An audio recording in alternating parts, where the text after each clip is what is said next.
I need to get out before we start the show? There's any further troubleshooting we need to do, we can do live. We can go ahead and do live. Yeah, it's 8:08, 8:09. Yes, it's 8:09. Damn She Fine. And that's the sequel to 808s and Heartbreaks. It's like a fan fiction that I just came up with. Nice. That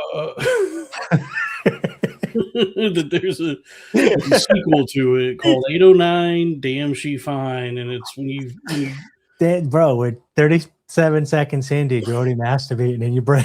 Yeah, and it's just I don't know. I've never been like a purveyor of the music of black people. Mm-hmm. So it's like everybody talks about Kanye, and it's just like I just know that that's the name of one of his songs. I do not even know that. 808s I know and Heartbreaks. Song. I know the name of a few. Right. I was never like that. All passed me by. So like everybody that expresses this fondness for Kanye in any era, I just am like, well, I was never into any of that at any point anyway. And for me to like claim to now be a fan of it or to enjoy it, I feel like would be disingenuous. I never knew who I knew who he was, but I never listened to his music. And then recently I went back and I listened to some of his music. And I get why people of that era liked College Dropout. But I think if they went back and listened to like it's not as good as that old school. No, but all what happened was like he just probably listened to 90s music and kind of made a 90s album because there was shit music like in that little thing, because he does like the skits and the songs, and it's supposed to be like a whole album beginning to end. But if you go back and listen to it, and I've said this before in the show, ain't got nothing on that old school. No, like the skits don't hold up. So like to say that it's a good album, it's got good songs on it. It's got 4 like bangers on it, but it's a bad album. I don't know if that's the case with Kanye. There's a tweet that just went viral about this. Like a lot of those 90s rap albums would just ruin their own flow throughout the album by having these dumbass, terrible skits in them.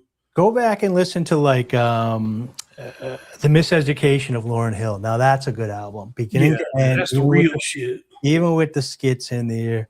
Wu-Tang does a few good ones, but like even they get a little far out with all the stuff. But go listen to Jizza Liquid Swords. That's a good album with skits to go. DOS Effects does really good where you almost don't know where the song and the skits end when you listen to the original like DOS Effects album. The platonic ideal of a rap album is the complete immersion in fusion of song and skit. Biggie did a couple of good ones too, where like his mother's giving birth to him and everything, and it goes through all the stuff. Yeah. Well, I don't know. I was never into that. Like I was not when I was a kid, I went to a high school that had like 3 black people in it. Yeah, me too. It was good high school. Yeah. Yeah. Oh, you need to show off your soda. I went back to like I was doing like all these special sodas, like Dr. Pepper Zero, like are those dirty sodas? Like if I go Dr. Pepper Zero coconut, Dr. Pepper Zero. No, dirty soda is like uniquely a Mormon concoction. Okay. Of soda and cream. Ken Kaniff from the Eminem album. Ken Kaniff. Kaniff.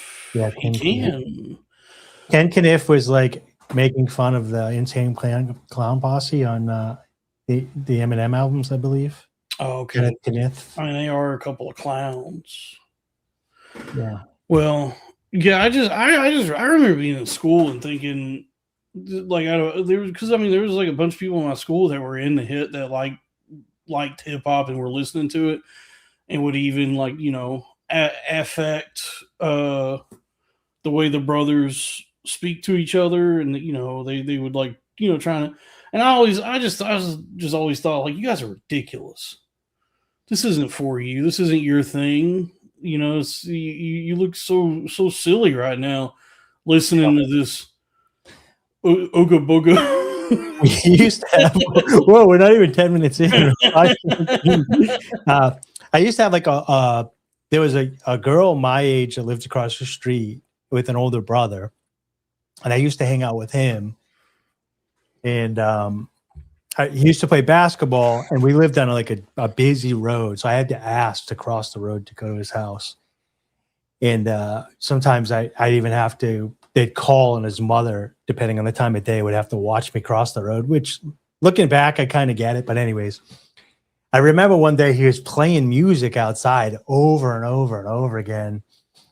And so this has got to be just a year after I moved there, and it ended up being Beastie Boys, Licensed to Ill. And I thought it was the coolest thing I had ever heard. There is some white-friendly hip-hop music. Yeah. Little did I know I was listening to Jewish people at the time. At the time, I'm like, oh, these are just some good white kids from Brooklyn. But they fooled me, and their parents owned the whole music industry. Punk rock sensibilities to the world of rap and hip-hop to make something that the white man can listen to. Yeah, that's crazy, because when I got into the punk scene a decade or more later, probably even later than that, 93. One of the first things they said was, "Oh, you like the Beastie Boys?" I'm like, "Yeah, you have to listen to this." And they pulled out Pussy something, Faster Pussycat. Cookie Puss. It was a Beastie Boys punk album prior to Licensed to Ill. Yeah, they were originally a punk band, but they saw. What they called Pussy? I think it was Cookie. Isn't it called Cookie Puss? Anyway, but they saw where things were headed. They saw, especially, I mean, they're Jewish, so they saw where the money was going. Yeah. And they pivoted. They made the wise financial decision to not abandon punk, but to kind of pivot, to make just a slight adjustment so that they still maintain their like punk sensibility, but then COOKYPUSS. Yes, I thought you were just having a Carvel ice cream like meltdown. No, and I mean I'm somewhat familiar with what you're talking. I've never been particularly like a fan of the Beastie Boys beyond just like the hits that I've heard. I gotta pull this out, by the way. They come on the radio, and I guess it's like, oh, okay, this is what's on the radio right now. But I've never sought out their music. I remember hearing about this on some like VH1 talking head show back when VH1 would have like Hal Sparks would come on and be like, "You guys remember the 80s? Boy, that was a time." Mo Rocca, he was there too. Who else? I think Patrice was on there. I don't remember that. I don't remember on who. I think Michael Ian Black. I remember Michael Ian Black. I played poker with him in Jacksonville, Florida. He's from Georgia now. He hates. Yeah, you were telling me about that. It's like he's going to be at Skankfest again this year. Really, he's one of the black. Well, he was there last year. I don't know if he'll be back this year. But folks, welcome to Saturday, the Saturday show. It's Saturday night Cornfed, only on the Billionaire Podcast Network.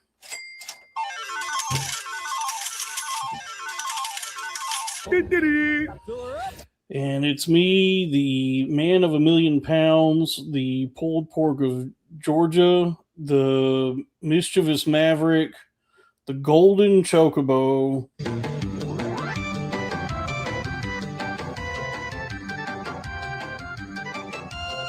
Dalton Pruitt.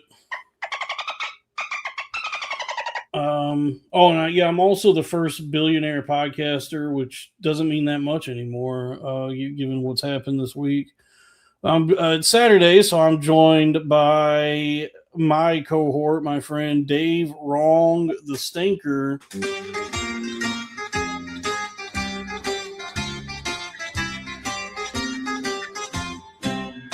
Opa. Let's get some super chats going. Let's get the show going. It's so Saturday. I was running late, so I had to eat. I had to make a snack. You got a bowl of dirt and lint. So I got pennies out of the couch. I got cashew feta cheese, tomatoes, and then I got artichoke hearts. Do you like artichoke hearts? Sure. Yeah, artichoke hearts are good. They're good on a pizza. Vegan slot bucket. You gotta. I mean, that's what everybody's. That's what this guy. That's what STL. Let's get it on now. That's a good name for it. But that's all food now. Look, it's a time of bowls. It's a time of buckets. I didn't have any olives. Typically, I would put a little bit of olives in there, some cucumbers. But yeah, I switched over to like, what's that psycho guy that like kills all the ladies?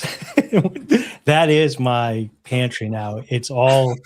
I switched over to all like silver bowls like this. Even my plates are like silver camping thing. You can't microwave none of this. I don't have a microwave. I've never had a microwave. You own a microwave. Oh, I'm a hippie, dude. Why would I have a microwave? What's wrong with do microwaves do something I'm not aware of? That's like no, I cook all my food from scratch. I reheat it by moisturizing it. I'm like, in Grandma's Boys, when he has to put the tray in the oven or whatever. They got microwaves in like every kitchen in this country, and like even the fanciest restaurants. There's a use case for a microwave. There's like you can use a microwave. I don't have a microwave. It's an extra appliance. That's so weird. I have all right. So here's my appliances that I use. I have some wacky ones. So I'll go through my appliances. I have a regular oven, obviously, and a dishwasher. So those are the two built-ins. Then I have a Vitamix blender for smoothies and puddings and salad dressings. I have an Instapot, which I use a lot for like baked potatoes, stews, rehydrating my beans quickly. I have a Ninja Creamy for making ice creams. I have a bread maker for making fresh bread. And then I have an air fryer. Oh, I have a coffee maker too, and I have a coffee maker. Yeah. So I have quite a few fantastic. I had a percolator for the longest time, but the pewter of it. Was there you get a fish in it? No. Is there a fish in the percolator? No. But what kept happening was when it would heat up, the bottom would like change shape. And then the bottom of the percolator has like a circular cone, and it needs to sit flat. So as the bubbles come up, it goes into that tube and goes up, but it wouldn't sit flat. So the bubbles would go around it and it wouldn't percolate. So I just got rid of it and ended up getting a regular coffee maker for $20. $20, yeah. That's what do you make in the? So, like, what do I need a microwave for? What do you make in a microwave? El Monterey frozen burritos. I do those in the air fryer. You do them in like a minute in the microwave. Yeah. You could do them in the air fryer. It'd take you about 15 minutes. I make a lot of Mexican food, but I always make it from scratch. So, like, I'll have my chili that I make that's, like, kind of meal prepped, and I'll have some ground seitan, and I'll heat that up. And then I have a second cast iron pan that I will put the tortillas on or whatever and heat them up. And if I want tacos, I take the tortillas and I put them in the oven on the rack so they hang down. Right. And they crisp up and they make taco shells. No, I go to Dollar General and I buy the 8-pack of El Monterey beef and bean burritos. When I put them in the microwave, minute 20 seconds, and I have a piping hot, delicious burrito. Well, let me ask you this. So when I grew up, we did have a microwave, but since I moved out of the house, I've never had a microwave. But whenever I used it, like, did they fix the part where, like, if you have a frozen microwave, half of it's piping hot and half of it's ice cold? Yeah, because there's a plate in there that spins around now. So when you microwave stuff, there's a rotating plate that it sits on, and so it makes sure that it covers the whole. Well, the reason the burritos work well is because you don't pop a hole in the tube. You put them in there and you let that tube blow up so it gets steam in it. No, the burrito you just like unwrap and put it on a plate. No, what I would do is I would put it in there in the plastic, so then that plastic fills up with steam and like steam cooks it in there. You gotta make sure you get your plastic cooked in with it. And then when you open that door, you have to be like, is this thing gonna? No, explode? I do. Well, actually, what I do is because I have a microwave cover, so I have like this plastic dome thing that you can just. Oh, we had one of those, like a splatter guard. Yeah, so when I take a frozen El Monterey beef and bean burrito or a chicken and bean or whatever, chimichanga. Way back to my childhood. Yeah, whatever, any one of the different El Monterey frozen burrito items. You cook them till they explode in some of the beans. No, I do. Because that's what I used to do too. The instructions say for one burrito, 1 minute and 15 seconds. Yeah. I'll put the cover on. I'll put the burrito on a plate and I'll put the cover on and I'll just round it up. I'll give it a nice round minute 20. And that seems to cook it all the way through and it doesn't explode. And then I have like a piping hot burrito that I still am not confident in eating with just like as a hand food. I'll keep it, I'll eat it with like a fork and knife. I'll cut it. Sophisticated burrito, dude. Yeah, I pinky out with the frozen burrito. That's gonna be great, dude. You're ever running for office, dude, and you're at like a 7-Eleven. You heat it up in a microwave and you sit down and you eat it with a fork and knife, and then TMZ. Yeah, and I go, Happy Cinco de Mayo. I love Hispanics, and there's me smiling at the top of Trump Tower. Here's a super chat. $5 from Howling Labubu Rises. Okasha said in the chat, Chud the Bette Midler, and I thought it was funny. Yeah. If I knew anything about Bette Midler, all I know is Hocus Pocus. Oh, I was gonna say witches. No, that was Angelica Houston. Didn't she do something with the Jewish singer too? Probably. Either she did, or they are just both very Jewish ladies. They look the same. My mind is just both like just singing Jewish women. Yeah, if I went to New York City, I expect to see those two and Joy Behar sitting down at a cafe together.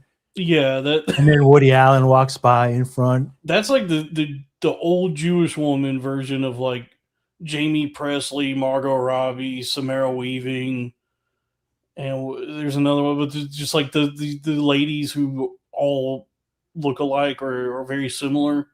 Yeah. You know what I'm talking about? You know how there's like 3 or 4 different women in Hollywood who all are just like Margot Robbie. They all let's go through them. So Jamie Presley, the girl from Jamie Presley was the first one. Yes, so she's the Joe Dirt girl, right? Is she? Yes, Jamie Presley. So her and Margot Robbie look a lot alike. Margot Robbie, Samara Weaving. Then there's the dudes too. There's Gary Busey and Nick Nolte. Yeah. And there's Matt Damon and Jesse Plemons. There's yes. That's a good one. But then as far as old Jewish ladies go, it's Bette Midler, Barbara Streisand, and Joy Behar. Yeah, Joy Behar I could take out of a lineup because she like has some weird color of red that she dyes her hair. I be hard when I see Joy Behar. Yeah. I'm trying to think of there's a ton of people that look alike, and then when you see them, you're like, I can't tell them apart. Yeah, dude, I can't think of them right now. How's the Slop Bowl? It's not a slop bowl. It is that is the definition of a slop bowl. Is you just took a bunch of shit and threw it in a bowl. Oh well, it's just like a salad. That's not it's healthy stuff. It's got a cultured cashew cheese. with salt in it. There's not, but that's that. No, there's a distinction. That's not a salad. That's a slop bowl. Okay. Salad is different. Well, I eat a lot of slop bowls. What would I have to do if that had lettuce and cucumber in it? Would you guys call it a salad? It might be a salad. Then if you had some leafy greens in there, if you had a bed of leafy greens upon which the other things lied. I didn't make a salad because I didn't want to be completely obnoxious, but I needed to eat something for air because I wouldn't make it 4 hours. But we don't have to do 4 hours. Well, I just planned it on it. But if I had a bowl with like salad dressing on it and the beard and like leafy greens, dude, you do a lot of things. It's just like seems optimized for, being unpleasant. You got the beard, you got the dressing, the cheese. You're gonna end up having just a bunch of like cheese and dressing in that beard. Yeah, so it stayed pretty clean. I'm pretty good at like I have straws in the house. I have sippy cups. I drink a lot of stuff out of bottles and cans instead of glasses. It is fun though when I'm out. We don't have the pool anymore, but when I had the pool, it was fun to drink water and just like let it go all in the beard and stuff. Oh, that's the best part of when I have no qualms with being sloppy. But I don't like letting my facial hair grow out. Like I've let it get kind of unkempt before, and it just feels gross after a while, and I always end up shaving it. But that is the best part of like working it. Like when you get a real nice sweat going, you're working out, and just being able to take a big sip of water and then like splash your face with it. Yeah, because you're already just so wet from all the sweating you're doing, and it's like I feel it feels very. I guess it's like one of the few times I feel close to being athletic. Well, it was fun when I had this. When I was 40, I had a beard like this, but not as like clean. It wasn't as healthy as this one, I should say, because I learned how to grow that one. But anyways, I went to a party. We were playing beer pong, and I was winning. I was getting obnoxiously drunk, but we still had pitchers and a keg in the solo cups. And I was just drinking the solo cup, and it was getting in the beard and dripping down. And it was just a hot summer day, and I was just going like this, and it just fucking felt amazing. The women were getting pissed. Yeah, it's fun, dude. Being a guy, being a dude, and doing that, it felt like being a Viking. So fun being gross. Yeah, but I just don't like the way I don't like the way a beard feels, especially when I'm kissing a boy. Yeah. I don't like the way. What did suck is like I ended up crashing in my car that night. Not crashing my car, sleeping in my car. And I woke up in the morning and I helped clean up after my buddy's 40th birthday party or whatever. And then I had to drive home. And I was like, oh, this sucks. Like I just smell like beer right now. And I'm going to have to like drive, but I'm sober. So it was fun in the moment, but then adulthood kicked in the morning and I was like, what a retard I am. Yeah. But they had a big bouncy house. So like once the kids and stuff went away, we were getting drunk. We were going to the bouncy house. We were just having a party. We were out. We had a big bonfire. It was a blast. I only drove drunk one time. And I just graduated college. Yeah. And I left my job at Enterprise, rent a car, which I regret. That's the biggest regret of my life. Thanks for clarifying. Not the Star Trek. Not as a crew member on this spaceship, but just as a car detailer and ride. I was like with a guy, I go pick people up and take them places, and then I would detail the cars. I was like a grunt worker there. And I just graduated. I left that job because I got a job offer as like, it was my first time ever being duped by a sales job, like how those can be, I guess like disingenuous or how they can kind of trick you into thinking that you're doing one thing and then you get there and it turns out you're just a telemarketer. There's so many sales positions that are like, if not, I guess technically you can't call them scams, Yeah. but they are jobs that are like employing some sort of trickery, or they're doing it's like they're doing something that's like a bait and switch, or it's just kind of scummy. Are you familiar with EZOT? What is it? I have to bring up EZOT. So it's like I asked my Indian friend about it because I wanted to know like where this stereotype came from. And there's like a weird, like red pill, he said, code of honor within some of the Indians. And it's like they would rather win by any means necessary than lose. So it means you do anything, you cheat, scam, whatever, you have to win. So there's no like honesty in it.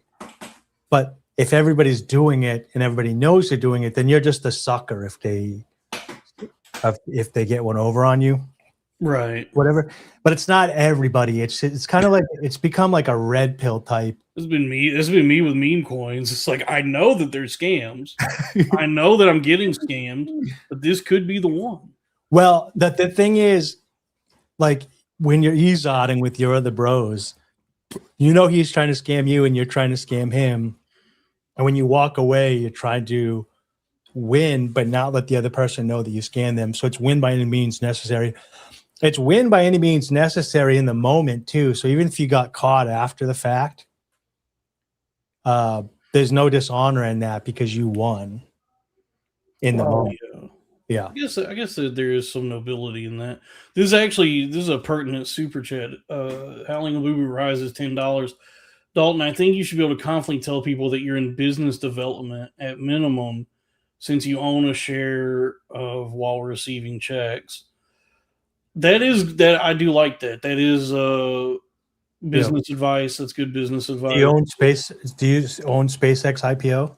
SpaceX stock? No, but I own a lot of stock in the Billionaire Podcast Network. No, just yeah. I know you told me you were going to be doing some evil investing with Robbie and his dad. So the one that I'm looking for, like the IPO that I'm on the lookout for, is that Palmer Lucky's company Anduril, which is a like defense contractor that. Like I've said, and I've talked about it before, it's another evil company that does like nobody knows what exactly. Yeah. Or just like the full scope of it. That's named after something from Lord of the Rings. And their mascot's like the devil putting a sword through Jesus' heart. Yeah, so it's named after it's also like Palantir, named after something from Lord of the Rings. And so that's one that they haven't even announced an IPO yet, but every now and then I Google it to see if there's been any updates, because I think that one, when it does have an IPO, could have more upside potential than SpaceX. Because I mean, SpaceX hit the market yesterday, like not really at $135 a share. Technically, it did, but by the time anyone could actually buy it, it was trading at like 165, I think. So, for anyone to double their money even on SpaceX, it would have to hit a like $4 trillion market cap. Whereas like when Palantir launched, I think Palantir was at one point trading at like $6 a share, and then it just rocketed, and it got all the way up to like 200.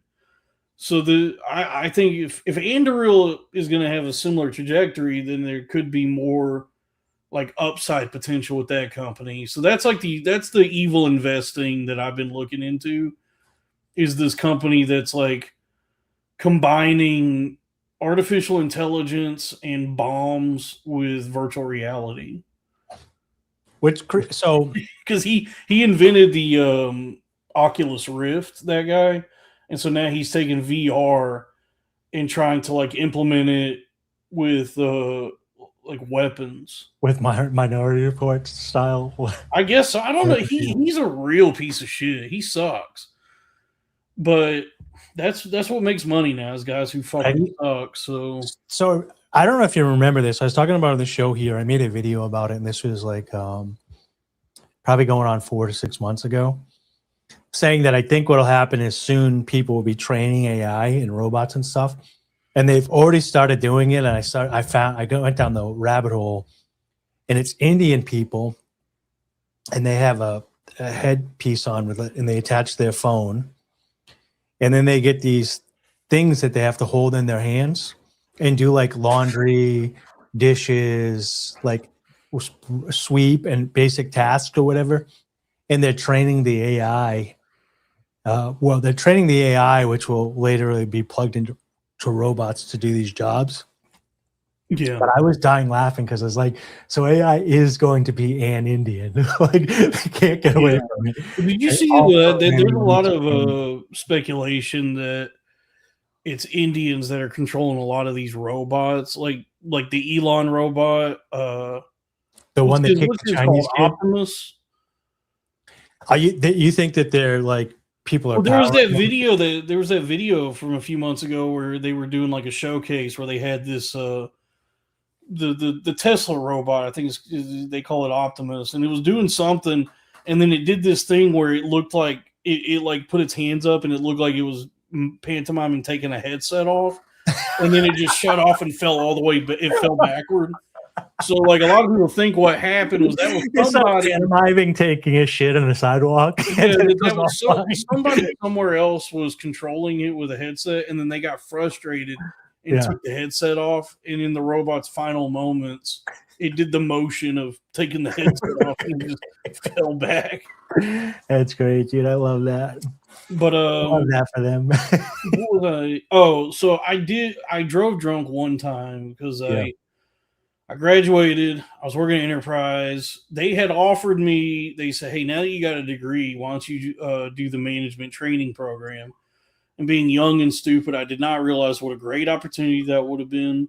And I said, no, I got a job. I got a job offer from an oil company. And, you know, I'd seen There Will Be Blood. So I was like, I'm going to be like Daniel Plainview. I'm going to be an oil man. My buddy worked at Enterprise for a long time. And I worked at Enterprise for made a lot of money.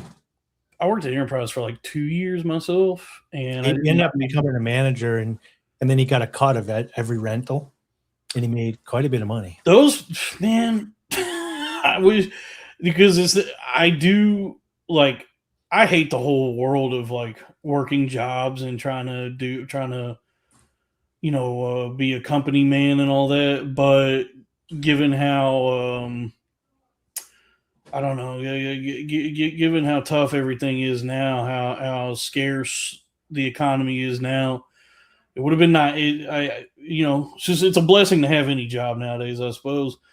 But I remember seeing all the people that were trying to go through that management training program and just like what they were being put through, and just how stressful but also lame it seemed. Like they make you wear a suit.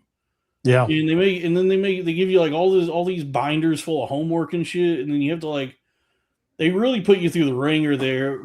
What I didn't understand then though was that if you do go through that is like a well regarded company as far as like their management training program, and so that does give you a sort of foundation that even if you after however long decide you're sick of Enterprise, it looks pretty good on a resume that you did that. Like that does kind of give you some sort of pedigree as you go about your working life. I gotta say something about the chat here. This is foolish. They don't know how to broadcast. Robbie's third cousin and Drew are the worst broadcasters. We're the Billionaire Trillionaire Podcast Network. This is called pulling strings. Just with inflation, and we're putting you in a mental loop. Okay. So every time you think you're about to hear the drunk driving story, we pull away. Yeah, I gotta fill time. And you're like, oh my God, I want to hear this drunk driving. So then Dalton gets back to me, we pull you away. It's called a loop. And you can't turn away because we've got you in our puppet strings. Trump calls it the weave. You ever see that where Trump said, he's like, I call it the weave, you know. He's like, I start with one thing, I gotta talk about another thing. They think I forgot about it, and I come back to the first thing, and they go, wow. Yeah. And I was like, you know what? He does do that. He's very good at that. So anyway, listen. Yeah, so the first time you ever drunk drive. Listen, so they are Enterprise. I said, enough with these squares. I interviewed because I had gone in for an interview. Like when I was about to graduate, I was applying for jobs. Like I got a degree now, English major. Yeah. And this company in Dallas had called me in for an interview, and it was a company called Alpha 7 Energy.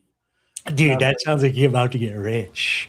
Yeah, it sounded like really highfalutin. It sounded fancy. I'm an alpha, dude. I'm gonna go over this. And so I drove. I drove into Dallas. It was like an hour drive from where I was living at the time.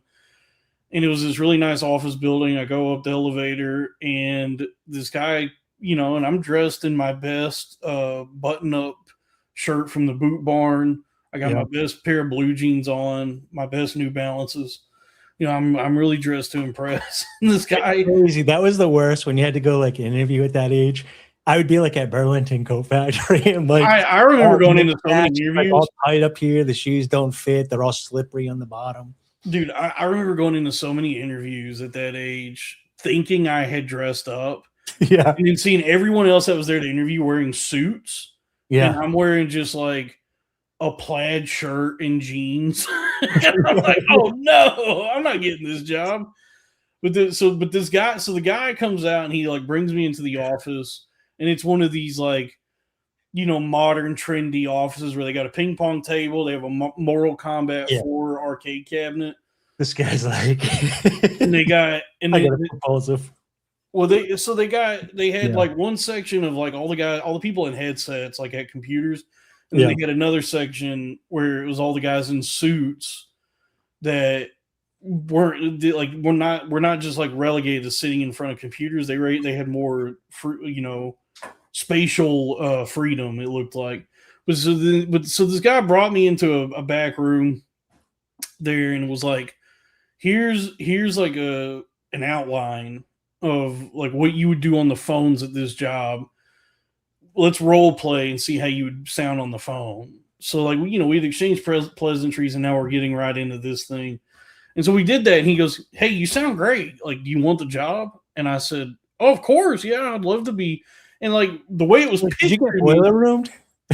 Yeah, well, the way it was pitched to me was that it was going to be this like, very like, this job that's brimming with opportunity and is going to be very profitable and allow for so much growth, and money and there's all these. He told me all these nice things about what this job would be, and so in a way, it technically was not a bait and switch, because he did tell me like, "Hey, you're going to be doing outbound sales, so you're going to be doing sales, but the commission is uncapped, and there's so much opportunity at this company." I said, "This sounds amazing." What I didn't realize at the time, now that I understand like the kind of language these places use to, pull the wool over people's eyes, kind of, or rope them in. Were you were a commission-based telemarketer? I wasn't entirely. I mean, there was a base pay, but it was just if anybody that ever says outbound sales, that run, don't do that, because that's telemarketing. One time, I did the similar thing. I needed a job really bad. I was in and out, and I finally got a job in this like weird part of town of this place that I lived near like my whole life, didn't even know existed, in this building. And we were cold calling restaurants to sell them enzymes to pour down their drain to eat the grease and sign them up on a plan. But it automatically called for you. So you just as soon as you hit auto dialer, started dialing. And I was so scared, dude. I was like petrified. Like, everybody's talking all around me or whatever. And then you'd be trying to read the script, and then you'd hear the click of the boss listening in on you. And I would start panicking, and my heart was racing, dude. I made it, I think, 2 days. And then on the third day, I drove into the parking lot, and I was like, fuck this place, dude. I got all dressed up, showered, whatever, went there and just got to the parking lot, turned around, and never got paid, never did dude. it. it's such a high stress, just like miserable environment, dude. Because I care. Everybody around me didn't care, so I think you're the other type of person that also cares. So you were feeling like everybody's watching you, but nobody was watching me. Looking back, but at the time, I felt like, oh, you're being. I mean, they're definitely paying. Like they're watching the numbers. They definitely because that's what had happened was, I got offered this job and I went back to Enterprise and I was like, hey, I got to put in my 2 weeks because I got offered a really, in my mind, I really thought like I got a great opportunity to be like the best thing ever. Is this really nice office job. And so, like, I get there for my first day, like that Monday, 9 a.m. And the guy told me, he was like, all right, well, go get on the phones. Go, like, put your headset on, turn the computer on, and hit the auto dialer. And it was, like, made apparent to me very quickly that I had kind of been tricked because, like, as soon as that auto dialer starts going and the first person answers, it just hit me where I go, oh fuck, man, I'm doing telemarketing. And I would have to like try and dude, and it was crazy what the sales pitch was because it wasn't like telemarketing, like, how's your long distance or do you want to subscribe to this fucking magazine? It wasn't anything like that was affordable. It wasn't like asking people to buy something for a few bucks or $20 or whatever. It was like calling people who their leads were people who were presumably of like good means, like wealthy or rich, and asking them to invest in an oil drilling operation in the Sabine Parish of Louisiana. And the minimum buy-in. Reese on Malcolm in the Middle. Is that what happened to him on that show? Well, he became like the top telemarketer because he just didn't care. So he's like, a kid would answer the phone and he'd like, go upstairs, get the credit card, read me the numbers. Yeah. But it was crazy because like I was doing lead generation, so I wasn't even on like the closing team. My job was to just get people interested, get them warmed up, and then pass their information along to the sales team. So I'm straight cold calling and like when you get to the actual pitch, the minimum buy-in for like what this telemarketing thing was, like what I was asking them to actually buy, was like $125,000. Honestly, though, if you could have got one of those, the commission must have been insane. The commission had to be, but it was even then. Like I guess, like on the team I was on, I would have gotten a piece of that. But the lion's share goes to whatever sales guy actually closes that. So, but yeah, I guess on $125,000 investment, it's probably really good commission, which is probably why like a lot of the people there, because if you have the fortitude or like the sensibility for it, they could just shut off the part of their brain that is miserable, like I was, and just thinking in just like pure numbers, where they go like, if I do this good, I make a shitload of money, and there were people there who were effective at it. It was the most stressed I've ever been, and I was scared every day. I was panicking. My back was in knots. I really hated it, and I felt so sick because, like, I'm just cold calling all these people, and so many of the people were like, a lot of them were people like, there was a lot of older people who either were dying or had already died. Yeah, so I got like a lot of cancer patients. And a lot of like widows of people who were cancer patients. Yeah. And they didn't want to hear it. And then the floor manager is like paying attention, or, however they crunch the numbers where he's like, you weren't on that call long enough, or you were on that one too long. And how old were you at the time? I was like 22 or 23. Yeah, when I was 18, 19, 20, I sold Kirby vacuum cleaners and I was terrible at it, but I didn't need much money to do it. But when I went back in my 30s to like fix my sales, I crushed. And your opener was $2,400, but you could sell them as low as $9. But I would usually pop them off at around 15 and make like $500 to $600 a sale. Sometimes you get like 2 sales in a day. But he had life experience, and at that time, I had owned a Kirby for so long, and I was like, "Oh, this is actually good." It does believed in it. Yeah, and I believed in it, and I actually knew how to use it or whatever, and I had like life experience of what people are going through. So I didn't feel like I was ripping anybody off. When I was 18, 19, 20, I was like, dude, I'm in this person's house trying to scam them out of more money than I've ever seen in my life. That was at this job. I was selling pieces of an oil operation. I was in Dallas, where the headquarters of this company. The oil drilling was happening in the Sabine Parish in Louisiana. To this day, I don't know where that is. I don't know like what part of I don't even know if the Sabine Parish is real.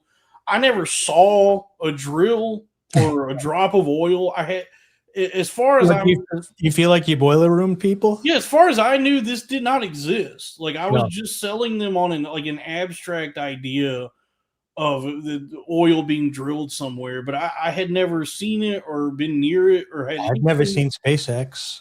Yeah, I had no clue how it worked, and the people I would get connected with, like they would answer that understood the business, they were the most upset because they'd be like, I took a fucking bath the last time I invested in oil. Fuck you for calling me. Never call this number again. You know, so anybody that had ever actually done any business in the oil industry, what they told me is they said, this is the most volatile fucking bullshit industry. I've lost hundreds of thousands of dollars on this bullshit. I don't know how you got this number, but fuck you, fuck your mother. You're basically calling them to sell them a meme coin that they've been rugged on before. Pretty much, yeah. But at this company, they would try to do these like team building moments. Oh, yeah. And so like the first Friday I was there, so I'd made it the week. Friday, come 5 p.m. because it's 8 to, I think it was like 8 to 6. Yeah. So come 5 p.m. Friday, they actually said, all right, everybody turn your phones off. You don't have to work the next hour. Let's just go ahead and relax and just hang out. And let's have some drinks. So they brought out just like a bunch of beer and margaritas and alcohol and stuff. And I was so stressed from the week. I was just so high strung and miserable from the work I'd done that week, just cold calling people and getting screamed at, that I just started. I was pounding beer, dude. Like in like a half an hour, I think I drank like 8 beers. Yeah. And so by the time it got to be 6 o'clock and everybody was getting ready to leave, I was fucking hammered. So drunk, dude.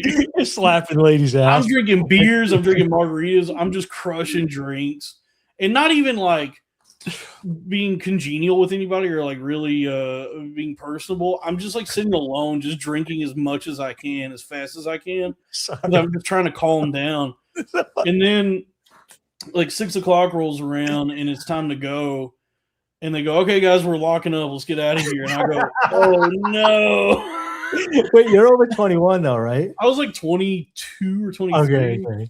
And I was like, oh no, I got to drive 60 miles to get home.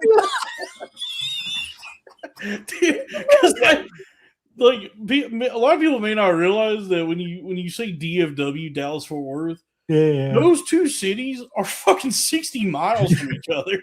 So I was living in Fort Worth at the time. This is in Dallas, and now it's like, oh, I got to drive in like rush hour traffic 60 miles to get home. I was hammered, dude. And I walked out of the office and the sun is just beaming. I'm so drunk. Dude, I got in my car and I like started my car and I go, oh, dude, I had always been very careful about drunk driving in the past. Like I'd never done it. I was always. Did you think about just sleeping in your car? Do what? Did you think about just sleeping in your car? Well, I had done that before. Like when I was in college, there was a night I slept in my car because I didn't want to drive drunk. I almost got arrested for that. Like a cop came and like pounded on my window and made me do a field sobriety test. And fortunately, I was I guess I was amicable enough, or I was just like acquiesced to everything he wanted me to do, and I guess was subservient in a way where he just was like, all right, well, you're definitely really drunk, but I'm not going to like take you in or nothing. Just go ahead, lay back down. He gave me a warning, but he could have arrested me for that. So I didn't want to do that again. Supposedly, if you keep the keys out of the ignition, they can't do anything about it. Well, the car, when I got caught, the car was running. Yeah, that's you're not supposed to have the car running or the keys in the ignition. Yeah. So with this time, that's the lure. This is not legal advice, everybody. This is not legal advice. I've heard that this is not legal advice. No, but I was always like really scared of drunk driving because especially in that area. Yeah. Like Dallas, the whole Dallas area is notorious for like really bad traffic and just tons and tons of accidents and just all these like horrific drunk driving incidents. So and then anyone I knew who had gotten a DUI, it had just like ruined their life because they're so difficult to deal with and they can be so expensive. Well, so I'd never done it. And I have driven drunk. I would hundreds of times. Well, I only did this one. But I'll tell you this. Here's the difference. So, we were drinking out of water hoses or whatever, but no, like, I don't know what it was. Like, I wasn't like off my rocker drunk. Like we did have designated drivers. And if you're too drunk, you would leave your car and go home with a buddy or whatever. But we would drink at a local pub that was like less than 5 minutes from my house. So it wasn't like a 60-mile drive or whatever. And the bar would get out and everybody would drive home. And I never got pulled over, never got messed with. But I never like put the foot to the pedal. I was never like swerving. Well, I was actually paying attention driving more whenever I was drunk. But I was never like blackout. Like when we went to the city and stuff, which is 15, 20 minutes away, I was usually the designated driver. And so if the bars closed at 2, I would usually stop drinking around 12:30, 1 o'clock and kind of just like get myself together for an hour and a half, get something to eat, and then drive us all home. By the time I was old enough to drive, drunk driving had become much more of a big deal just across the country because like there was so many people had gotten killed from it. Yeah. And they had really like cracked down on it because in the past, like drunk driving was something that at least like hearing the stories from my dad, like when he talks about when he was my age, that drunk driving was more of like a slap on the wrist if you got caught. It wasn't as severe back in the day, but then once they started like really clamping down on it, DUIs became this like life altering event where you would get hit with like a $10,000 fine. Whereas I didn't live rural, but like when I was driving home at night, it was literally only like 2 cops that were in my area. They knew everybody was leaving these 2 bars to drive home. There's nothing else on the road. And nobody that I know, anybody that I knew that got a DUI, they were like blackout and driving reckless. Right. All me and my buddies would do is like drink, get behind the wheel, drive the speed limit 10 and 2. I probably drive safer drunk. And I wasn't even drunk. It's like buzzed. I've heard a lot of people say that. I wouldn't even say drunk. Like we would never drive like drunk.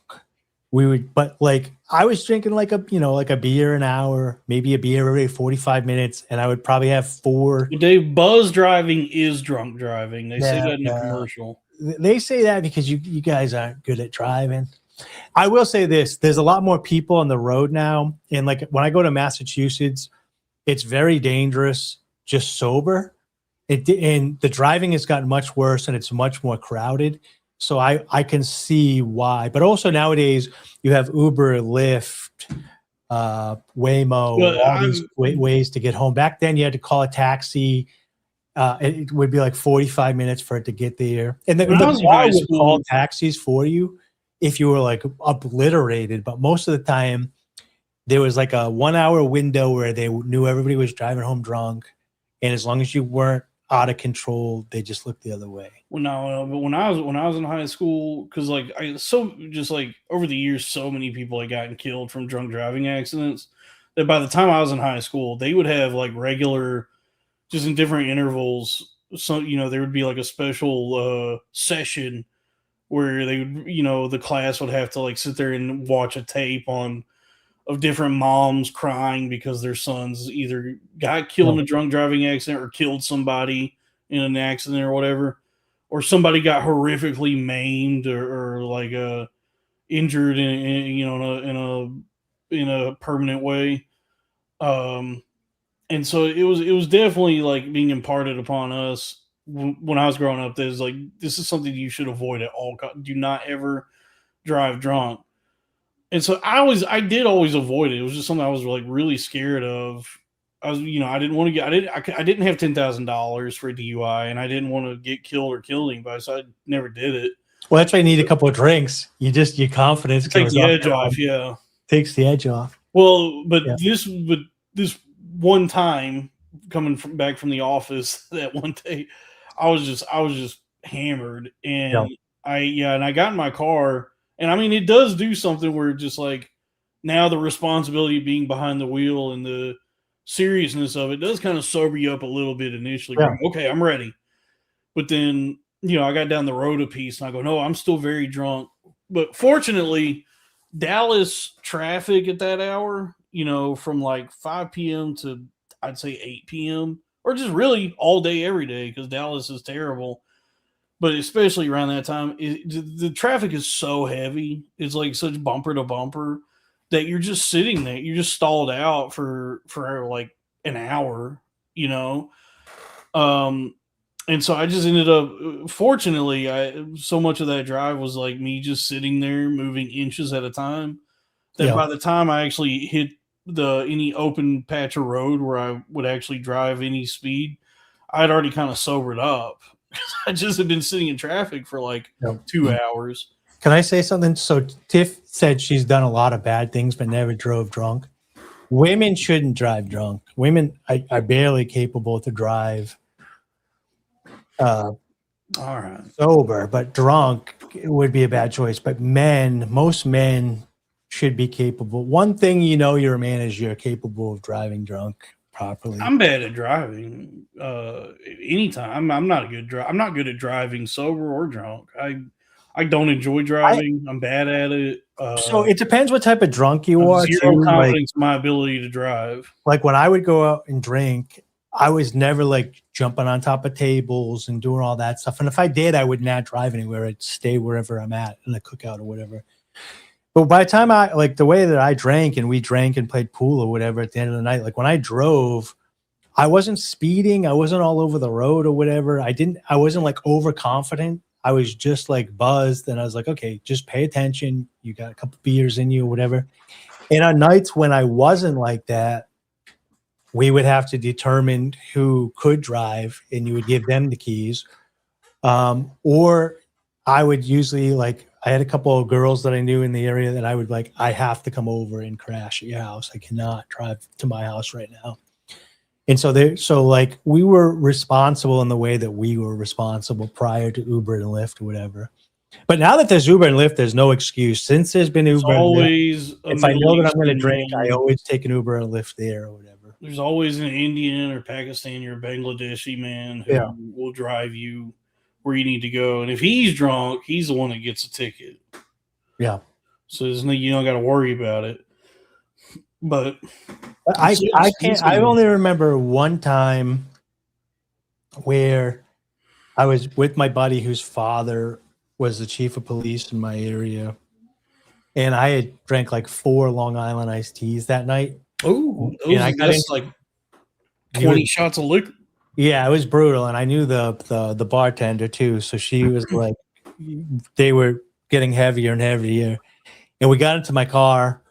And I pulled out of the parking lot, and I just immediately pulled over into a space, and I was like, no, I cannot drive. Like, we need to figure something out. And so he's like, let's walk around the city and sober up. So we parked the car, and we walked around the city for a couple hours. it kind of like sobered up. And then we got in touch with his brother, and his brother came and got us. And then we picked my car up in the morning. So like I think that the people that getting the DUIs are like obliterated, blackout drunk, crazy drunk, and they get behind the wheel. They're not just like. Oh, I mean, I can tell you, like at least in the region I grew up in at the time that I have existed, they like, there's definitely like a lot of drinking culture everywhere in the country. There's so many bars and it's very much encouraged, but then they make it like almost fucking impossible to actually, like, if you go drinking at a bar and you get drunk, it's nearly impossible to be safe now because there's nowhere you can just like leave your car, or you just like always in a situation where you either have to risk driving drunk or jump through so many different hoops or figure something out, like figure out some way to get your car out of there. Because like you're saying they'll tow your car if you try to leave it overnight. That was always my experience. Was like if I ever left my car anywhere, it got towed, and then and now it's going to cost me. Now I got to like find a friend to drive me to the tow impound, and it's going to cost me like $250, $300 to get the car back, and it's so much. Is where you just go, I guess I should have just driven drunk. Like they almost incentivize drunk driving because they don't make it. The world is so hostile. There's no, because you go to a bar and you get a few drinks and you go, I want to do the responsible thing, and why not just leave my car here? Nope, you will get towed if you do that. So there's a lot of mixed messaging and inconsistencies there. I'll probably start doing it again, but last summer when it was warm out like it is now, I bought like a 12-pack, and I would have one beer a night, and I would just go out at dusk when it was like nice and warm and just drink an ice cold beer and just walk around at sunset. And it's just a really good feeling, just enough that you're taking the edge off.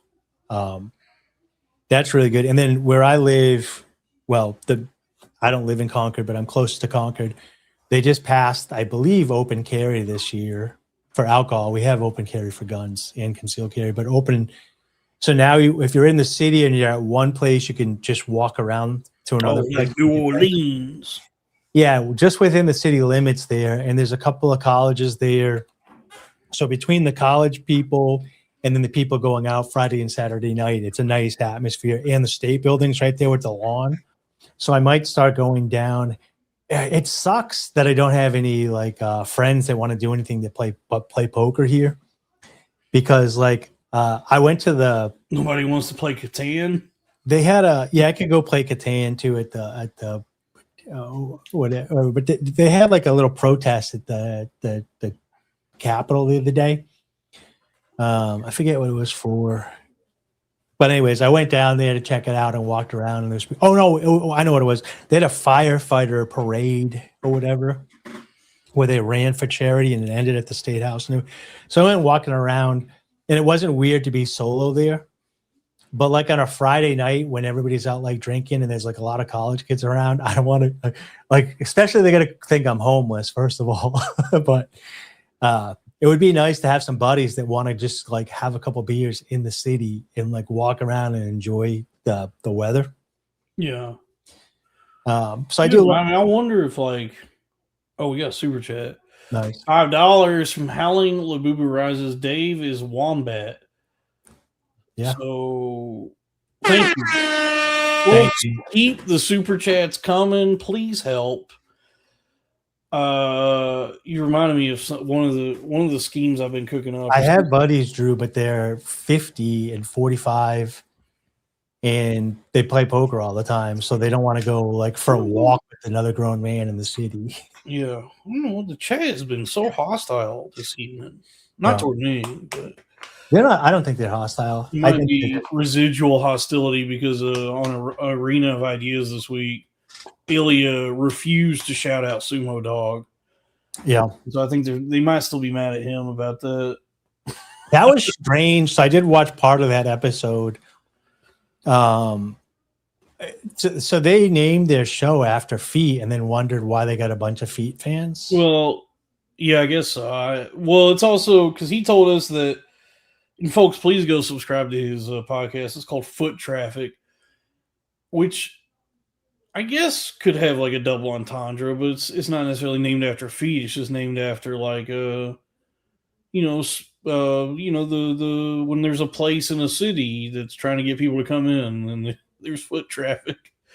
But yeah. I do think it might be because in the past the guy he said he hosts a show with is Bobby Sheehan, and he did something.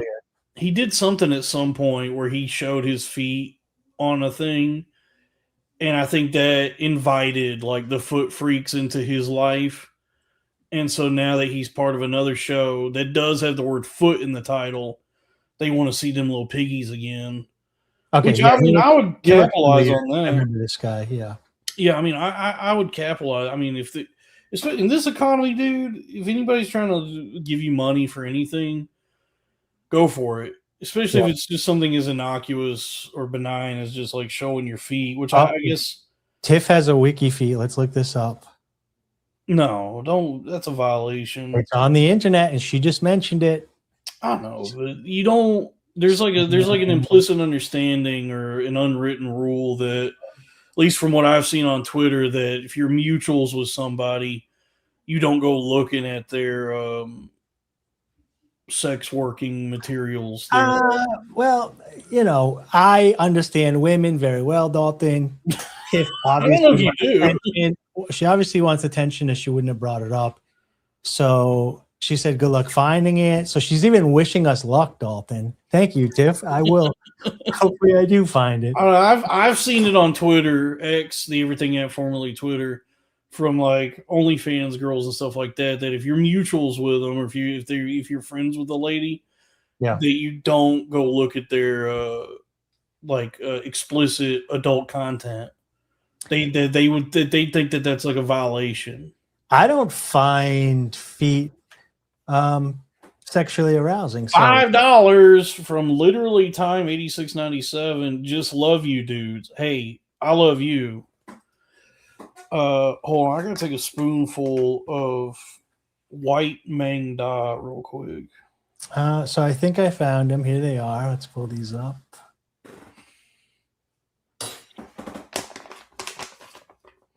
We can't pull these up though because it's got her last name. I won't dox you, Tiff. But they are top rated, Tiff. You got a good rating here. Oh, actually, I think I can pull this up. I just drank a mouthful of white men's dongs. So here, let me save it to my computer, and then put the image on the computer so we don't dox her. I went walking. I walked like 2.25 miles before this, and I'm out of alignment. So what's that word? Supine. I suffer from something called supination. Yeah. Where I on my right foot, I tend to walk on like the side of my foot, and so it just everything's out of alignment. So like that foot just always hurts. And then because of just the way I'm walking, the way how it's incorrect, like the foot hurts, and then my knees gets to hurting, and then my hip. So like you gotta fix that. That's what killed my father. He had a hip injury. No, he had a knee injury that he didn't fix, which turned into a hip injury that he didn't fix, which gave him a knee injury on the other side. Then he got his knee fixed. But it was too late that his other hip was already fixed. Then he got a hip surgery and a knee surgery. So he had double hip, double knee, and he was taking all sorts of meds and stuff. And then his organs shut down in 71, dead. That's a good long life. But I just so like I guess basically my entire right leg from the foot all the way to the hip, is just like it hurts right now, and the way I kind of mitigate it or was offered some relief is like I was on the treadmill earlier I'd found this pair of shoes I never broke in, these like running shoes, and those were pretty comfy. But then even after a mile in those, I was like struggling with them. So I say, you know what? Time to go barefoot. So I did a little. The next mile was barefoot, and that seems to be the only thing that's really working for me. Is if that's what worked for me, dude. Yeah, if I slow down and just like go barefoot for a period of time, and it makes you very mindful of how you step and how you align yourself, right? Yeah. And then also just like just allows me to like step the way my feet are shaped. Yeah. So and then like really focus on my movement and my gait and the way I'm stepping. And so and with that, like shoes like force your feet in a certain position. Yeah. And they're so like padded. There's all that fucking shit on a shoe. Yeah. That it doesn't give your foot the opportunity to like step the way it normally would. And so like what I struggle with is because of that, just a lifetime of walking that way. Let me get something. Hold on a sec. What's up? Uh-oh. I don't know where Dave's going. Hey, let's get some super chats going. I don't know what he said. But hey, do you guys want to hear? How about I do some plugs? Please subscribe to the Patreon. Patreon.com/ Sorry, that was quicker. Dalton Pruitt. What just happened? Huh? What just happened? I had to go get something. Okay. I wanted to show you these. So these are probably too big for you to start with. Oh, toe spacers? Yeah, but I will put these toe spacers on, and you can get smaller ones that'll fit inside the Skinners and walk with them. And then so your feet sprawl out, your toes sprawl out, and they really fucking hurt. But when you're done, because you've been like stretching and plying your feet, it feels really freaking good. What does this mean? Dalton, why did the show get weak? This show rules, dude. I don't know what everybody's fucking attitude is all about tonight, but you guys need to fucking fix your nasty, rotten attitudes. Oh, this is pretty good. So we're gonna pull up Tiff's feet. So Tiffany, do you want to come on and talk about your feet, or you just want us to show them here? I don't know. Did she invite us to do this? Yeah, just pull them up. Okay. And if Tiffany's gonna say these aren't her feet, she's lying. These are them. I found them on the internet. Those are pretty. Yeah, nice feet, Tiff. I found these on the internet. She doesn't want to talk about. I don't know if she wants to show. All right, get that off the screen. I don't know if she wants to show on that. Holy shit! Thank you, Howling Labubu Rises. Greatest goat emoji. We are the goats on the internet. Yep. I'm a DEF CON of Angora goats. Thank you for the $200. Wow. Now that really just threw. I'm like really grateful for that, and I'm gonna cry, dude. I don't think the chat is being mean tonight. I just think that it's summer heat in the city. I don't know, dude. Maybe I'm panicking because like I was telling you before we started recording or before we went live, is that like the last 2 nights I've been plagued with nightmares, and I'm just like traumatized by the tricks my mind have been playing on me. Because I go to every night I go Betty by, I put it on one of my hours long ambient soundscapes. Those give me nightmares. They might be invading my brain while I'm asleep because like 2 nights ago I had the nightmare again, this recurring nightmare. And it was funny that because I posted about it on X, everything at formerly Twitter, and it is fun how like so many of us share the same dreams. Because like the recurring nightmare that I'm back in high school for some reason, but I'm the age I am now, and I'm just I'm panicking about it because your father's not going to give you the business unless you complete every grade. No, it's not the plot of Billy Madison. It's usually just. Oh, I see you, Mr. I don't even know why. I don't know why I'm in school again. They found out that I'm missing a credit or something, and I used to have those. Yeah. Yeah, but I'm 33-year-old man still, and I'm just like freaking out because I'm like, it's so inappropriate for me to be here. I should not. They don't usually like it when 30 guys in their 30s come to a high school by themselves, unless you're like a parent visiting a kid. But I'm here and I'm going to these classes, and then there's like a class that I was supposed to have been going to the whole year that I've never even been to, and I'm going to fail it. And it's like, fuck. So I never had that with high school. I had that with college. After I finished college, I have it with college. I have with the college dream too. I had this on my schedule my whole year, and I never even went to this class. Yeah. I was in this other class that I had scheduled at the same time. Yeah, I have it with college. It's mostly a college thing. But then this time it was high school, and I remember thinking, freaking out, like, why did nobody tell me? Like, because this is high school. I thought that somebody would at least told me or my parents that I hadn't been to this class. Nobody. Now I'm going to fail it. And I'm going to come back here next year. And it's like, I just want to get on with my life. I'm 30. I'm in my 30s now. I keep getting older. They say the same age. Yeah. But then it was strange because then something happened where like my rational, real self kind of started to realize what was happening in the dream.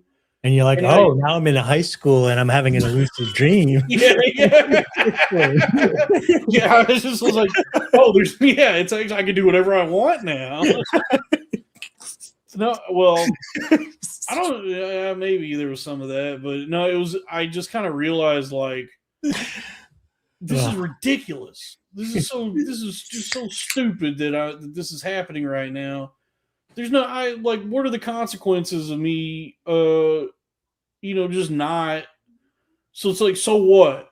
I don't get the diploma, or I've been living my life already. Right, I don't know. There was. I just remember thinking. I remember there being like this, like really profound, something when I woke up where I was like, oh, I guess because like all the stuff you worry about when you're in school, like passing your classes and getting to go to the next grade and actually graduating, just like because you want to like live a nice life and progress the way you're supposed to. So in my own actual life since high school, I have fallen on my face and gotten kicked in the teeth really hard. And there was this sort of like realization that within the dream, and then when I woke up, that's like, oh, I guess like none of that shit even ever fucking mattered, because as I went about my adult life, I fucked up so bad anyway that something even in the dream I was like, so what if I don't pass biology? Is my life is already fucking terrible. So I don't, but I guess it's not that my life is bad, but I have I don't know, I've experienced hurdles, I've stumbled, I've fallen, but it's like, why do we fall, Master Wayne? So we can learn how to get back up. Batman Begin. But then last night I put on my 4-hour ambient soundscape on YouTube, and then I drifted off to dreamland, and I had some other nightmare where I was like, you remember RoboCop? You remember the guy in RoboCop who gets covered in that chemical or whatever, and then he melts? I had a nightmare where I was melting. I was like, I had gotten doused in some. I've never had that before. No. You remember the melting guy from RoboCop? I only remember Terminator melting. No, in RoboCop, there's a scene where the titular RoboCop. I don't know if I've ever seen RoboCop in its entirety. It's the best. I've seen it in the background on USA. It's been a long time. Like, I love all three. I'm a RoboCop enjoyer through and through. I love all three. I did Terminator and Judge Dredd were the ones that I liked. RoboCop is the best. It's better than all of it. I do remember partial of it with the futuristic stuff and the guy's wife. Not only, dude, it's like the most entertaining movie ever. It's just, it breezes by. It's like a really tight 90 minutes. it's so well constructed and well written. So it's like it's just really fun to watch. It's So also probably robot. it's the most prescient piece of speculative fiction that anyone's ever done, as far as like predicting what the future would look like. That it's probably the closest anyone's gotten to what the world would be now. What about Mickey and Mallory on Natural Born Killers? Well, that was more of like a commentary on like that particular moment. Like that was already happening. That was just like now people are live streaming themselves beating people up. Sure, but I mean, Natural Born Killers, that kind of thing was already happening, so it was more of a commentary on the current moment. Yeah. Whereas RoboCop, I guess, is partly like a reflection of what the world was like at that point in the 80s, but it was also like speculation on the way things would be in the future, and it definitely taps into something where they he doesn't get all the technology right or the aesthetics or all that, but he under Paul Verhoeven is who I'm talking about. He really had some prescience or saw where things were headed, or maybe just guessed right that the world would become, so I guess it's just unfortunate that real life became what is kind of predicted in RoboCop. That it's like, corporations own everything, and they're working to automate all the labor, and entertainment itself has become like the cheapened and constant. I'll buy that for $1. That thing in the movie, you don't know what I'm talking about. Anyway, I think I watched it. Like, I think by the time I was watching it was like on USA or TNT, and I put it on the background, and there's just so many commercials that I was just like, yeah, whatever. Yeah, never sat down and like got into it. It's RoboCop. RoboCop 1 is the best. RoboCop 2 is also really good. RoboCop 3 is the weakest of the three, but where RoboCop 3 is fun is it's a fun like a who's who. Just I do remember at the end, RoboCop is on the stage, and then he takes his headset off, and then he falls. Yeah. No, the cool thing about what I like he's an Indian guy all along. What I like about RoboCop 3 is it's a fun, like, showcase, or if you know these people, of like character actors or like early career performances by like CCH Pounder and Stephen Root and Rip Torn. Is it RoboCop 3? Yeah, he's funny. Yeah. So it's like that's a fun movie just to be like, oh, that guy's in this. Oh, he's in this. She's in, But it's not. Yeah, it is true. Peter Weller is not in RoboCop. That's such an interesting thing about RoboCop 3. Hold on, RoboCop 3 is Robert John Burke, who's in Stephen King's Thinner. Anyway, what were you saying? I was just gonna say, like, there's, sometimes if somebody's famous and they're a really good actor, when you watch the movie, you forget that they're who the actor is, and they become the character.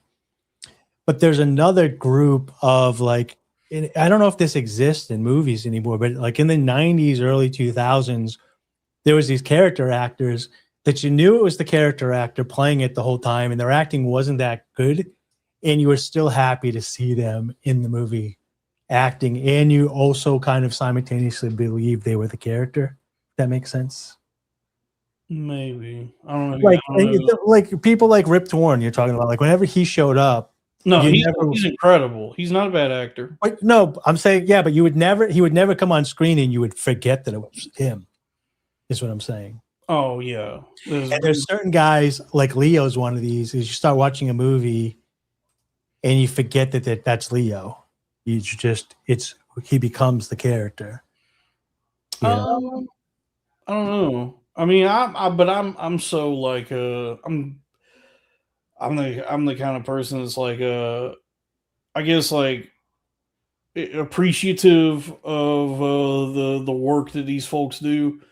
That it's like they get lost in the character for sure. Like I can see them, doing the acting, and I can appreciate it on that level where I go, oh, he's doing, he's in the character. But then I'm also, a fan of them where I go, but that's still Tim Blake Nelson or whoever it may be. I don't know, like, I don't know, maybe like when I watch Mission Impossible, I'm definitely like, okay, that's Tom Cruise. I don't think that's those are movie stars. So when I watch like Pirates of the Caribbean, Johnny Depp disappears. I'm like, oh, this is Captain Jack Sparrow. Well, that's because in real life, Johnny Depp just started acting like that. Smart move. That can happen sometimes where an actor does a character and then in real life they get stuck as that character. We've had Jeff Bridges has been stuck as Rooster Cogburn. Andrew Dice Clay. Sure. Bobby Lee, maybe Norm Macdonald. These are just these are comedians, so that's different. I'm talking about like Andrew Dice Clay definitely got stuck as Andrew Dice. He got stuck as that. Well, yeah, but he's always just doing a character. But I'm talking about like. So you think, I don't know. I think he's kind of like. I think every interview that after Pirates of the Caribbean came out, every time you would see Johnny Depp anywhere, he was always doing a little Captain Jack Sparrow and everything. He just kind of became that. And then you see it a lot with like Jeff Bridges. Like I said, he did True Grit, and then just decided he's a cowboy now. And just like since True Grit, he's been Rooster Cogburn. So that happens sometimes where it's like crazy when it's the other way around though. Like when you see Hugh Laurie and he's not House. He's British. Yeah. He's British. Or the guy that does Spider-Man and you're like, wait, you're British? Oh yeah, Tom Holland. Yeah, so you're like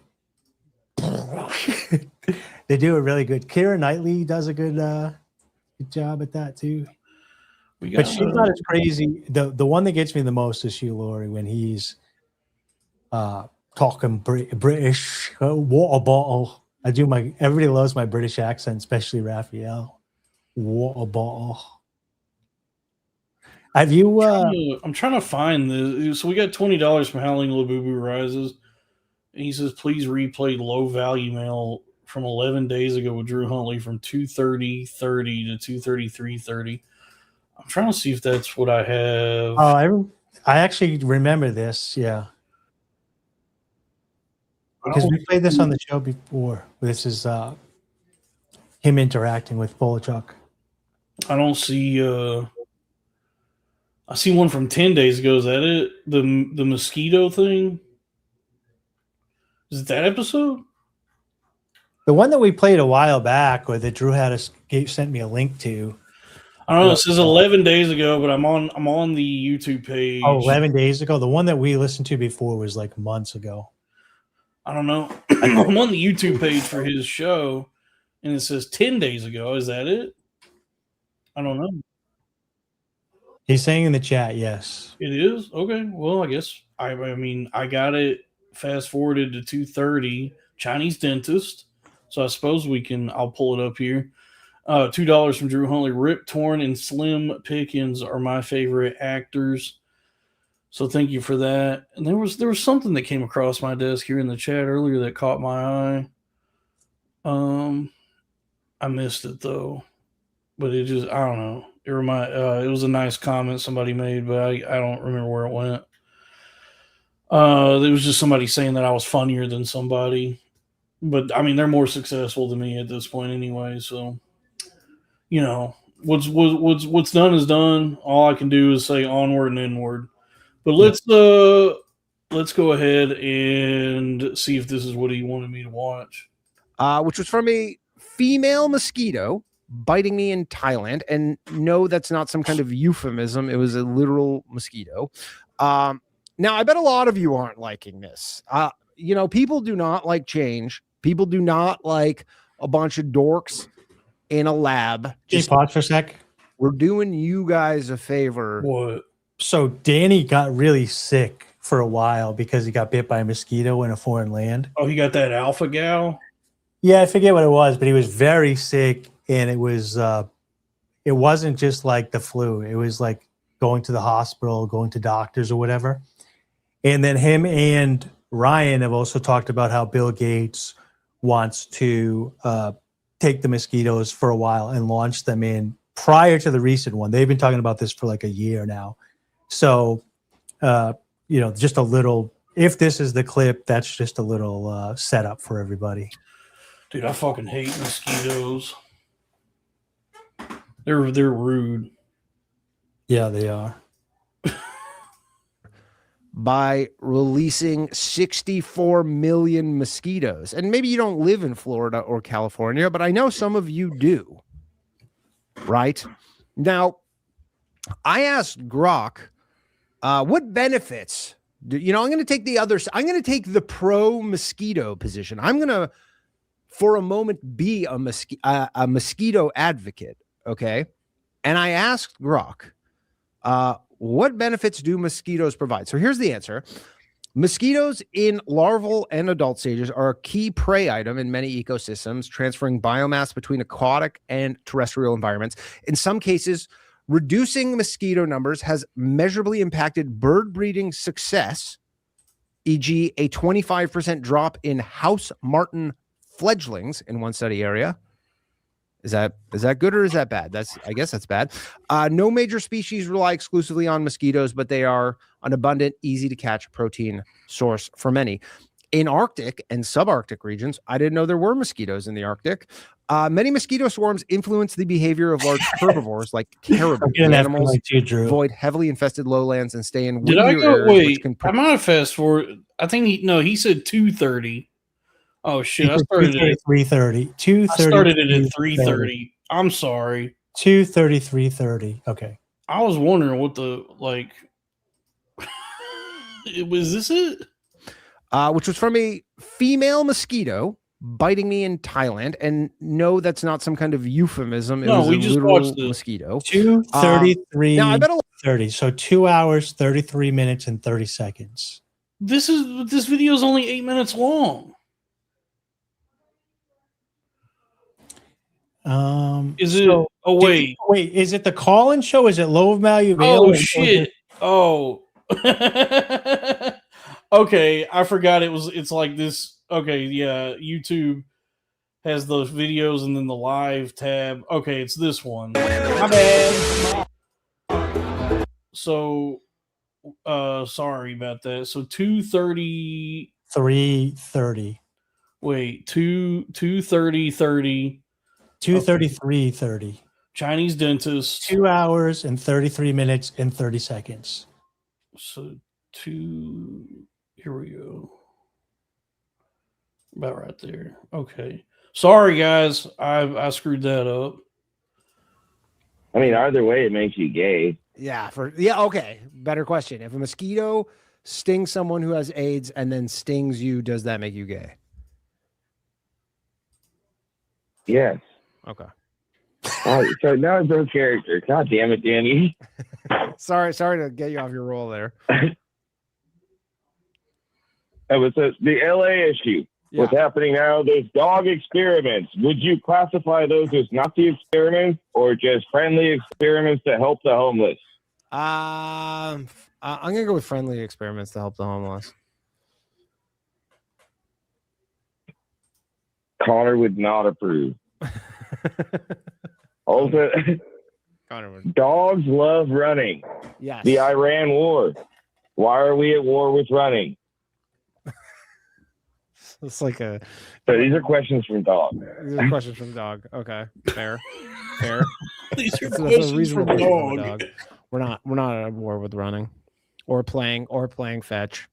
None of it. Okay, so if a dog was kicked out of 109 shelters, I would say it's the dog. Yeah, I mean, if a dog, well, you know what? I'll counter this. If a dog was kicked out of 109 shelters and somehow managed to not get euthanized, that's a pretty impressive dog. Yeah, well, that's an impressive dog, right? That is an impressive dog. Maybe it is. If that dog dodged the dog of God. Yeah, like if that dog dodged getting euthanized after getting kicked out of 109 shelters, pretty impressive. And also, should we send all these shelter dogs to Iran as our dog army because they think dogs are haram? That I like, actually. That I like. I would love, well, no, because they'll just like butcher them and stuff, and they'll probably just like fucking. Well, it's not boots on the ground, it's paws on the ground. Paws on the ground. Yeah. I like this segment, Drew. I like this. It's a little lighter, a little lighthearted from everything else. I mean, it's worth a try. Maybe like some sort of dog pig hybrid. Oh, what? They can't eat pig either, huh? Yeah, That's what I'm wild saying. pig. That's what I'm saying. Dog pig That hybrid. can get rid of the Jews in there too. The whole region. Yeah, I don't think the Jews are as like freaked out by pigs. Like, I don't think like a Jew would be like freaked out by a pig. They're just like, yeah, I'm not eating that. But Well, they will when they see it attacking their children. I mean, have you seen a wild boar that's true. I Luis Gomez with a pit bull, buddy? subjected me to watching like when they fucking gun down was wild Jay boars from Gomez. helicopters in Texas. It's pretty crazy. All right, Drew. Anything else? We got any more? No, that's all I had, Dan. Love you, buddy. Later, man. Good talking to you. All right. Well, Saving Wow. the best for last. Anybody That was else have fun. any podcasts they want us to watch? well, from- Drew wants us to play his intro music. Thank you for the $2, Drew. So I'll do that. Presumably that's at the beginning here. So we'll just sure.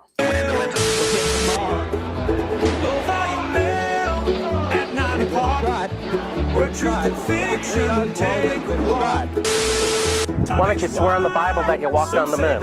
You're a coward and a liar and a thief.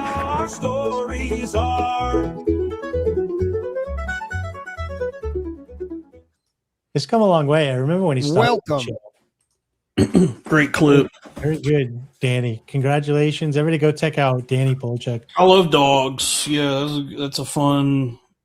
Danny needs all the help he can get. Him and Ryan. Yeah. You know. Oh, did you see that? Speaking of Danny, Sam Bankman-Fried is trying to get a pardon. I mean, his argument should be Trump is doing worse than I did, and I'm in jail. Why isn't Trump in jail? They've literally been doing FTX type scams since he's been in jail. Yeah. The only difference is he took the money in, so he never paid people back. Bernie Madoff had to pay everybody back, but Biden was involved with the FTX thing, and a lot of that money went into campaign funding. So I think that's why they had to kind of sweep that under the rug and throw him in jail. Isn't like basically Sam Bankman-Fried might just be the fall guy, like the one, like where it's like we'll get one, we'll punish one as an example, but then this is just going to be the way things are moving forward, because it does feel like the economy has become much more just scams since then. Well, he was heavily involved in election funding and moving around of money. Right. So they need him out of the way, and they need him to look like a bad guy so that he can't rat them out. But like what Trump was doing with like creating these other coins that they're extracting from the back end, and plenty of other people at the top were doing, and the Paul brothers did one. Where they make a main coin, they peg it to another coin, and then they pull the value out from the pegged coin, but not from the main one. That's pretty much what FTX was doing. And speaking of Danny had lost some crypto to the FTX thing. That's why I mentioned. Oh yeah. I talked to him about it. I talked to him about it in 2022 at Vegas. I don't think Danny likes me very much or understands me very much. I think what it is people people interact with you in real life and they get the vibe, but then online people don't get the vibe through text. Right. You know what I mean? So like they don't know what to. Well, it's hard to you can't really convey intent or intonation through text. That's why it's a different skill set. The written word versus the spoken word, and so on and so forth. $20 from Howling Labubu Rises. It seems like everything is moving towards Mellow Yellow and not Mountain Dew. Concerning. I don't know if that's true. I feel like Mountain Dew might have won in the battle between it and Mellow Yellow. We got Mellow Yellow. We got Mountain Dew. We got Squirt. Squirt's grapefruit. It's a different flavor. Okay. It's pea. What about 7-Eleven? I mean 7-Eleven, 7-Up, and Sprite. Those are both lemon lime sodas. What's a Mellow Yellow then? What's a Mellow Yellow? Mellow Yellow is the Coca-Cola analog to Pepsi brand's Mountain Dew. What flavor does the Mellow Yellow have in it, though? I honestly do not, because Mellow Yellow and Mountain Dew are the same flavor. It's just Mellow Yellow is Coca-Cola. I didn't know that. And Mountain Dew is Pepsi. I've had Mellow Yellow when I was young, and I've had Mountain Dew a lot since. I've only had Mellow Yellow a couple times. Yeah, so they're the same soda. I mean, I'm sure there's like some small tweaks between them. But It's a citrus soda taste of Mellow Yellow, flavored soda with fresh. Yeah, so it's what is citrus flavored? I mean, that's not Sprite. It's not, but Sprite and 7-Up are distinctly lemon lime, whereas Mountain Dew and Mellow Yellow are this nebulous citrus. Squirt is grapefruit and also pea. There's probably a Slice spinoff then. Mellow Yellow spinoffs. I'm not partial to either Mellow Yellow or Mountain Dew. I've never much cared for that flavor. However, when I'm at a Taco Bell, I will indulge in a Baja Blast, a Mountain Dew Baja Blast. I think that's a good flavor. I enjoy that one, but I don't care for the regular Mountain Dew flavor. And from what I understand, I've never tried this, but Mountain Dew originally was meant to be cut with like moonshine, like corn liquor. So it was originally concocted to serve as a mixer with like grain alcohol. So it would be that, drinking Mountain Dew on its own, you're not getting the true experience, like the actual flavor as it's meant to be tasted, that you have to mix it with like very high proof grain alcohol. All right, sweet. I found the knockoff list. Mountain Dew, Mellow Yellow. Tell me how many of these you've heard. You've had Fountain Mist. They're saying Fountain Mist. I've never had that. Mountain Lion, Mountain Drops. Now the next one I have had Surge, and I would say that falls in the category. Have you ever had a Surge? I've had a Surge. That's not. That's different still than those. Slurge reminds me of the one Slurge from Futurama. Yeah. Isn't Surge supposed to have like a higher caffeine content? Yeah, I think Surge did. They took in, and I also it was even higher than Jolt, and I used to drink Jolt, for a while. Oh, Drew just said Jolt in the chat too. Yeah. So then we had Mountain Frost, Mountain Yellow, Mountain Holler, Country Mist, Vault, Fago Moon Mist, Mountain Explosion, Mountain W, Hi-Fi, Fanta Dew, Mighty Rain Citrus Boost, Maintain Dew, Moonsu Dew, Moso Dew. Moonsu Dew? Yeah, Mountain Showers, Tom's Dew. This one I have had. Mountain Lightning I've had. And then Green Lightning. We haven't even gotten in the sun drop. Dave, stop it. Thank you for the $10. Yeah. Howling Labubu Rises. Well, look. Like I said, that particular flavor, the Mountain Dew flavor, and any derivatives thereupon, I have never been that fond of. If I want like a citrus soda, I will go either Sprite or 7-Up. Maybe even a 7-Up cherry.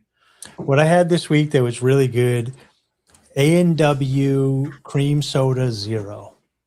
Very excited. Yeah, that's a good one. I'd never had a zero cream soda before. If you ever get a chance, see if you can find you a Big Red Zero.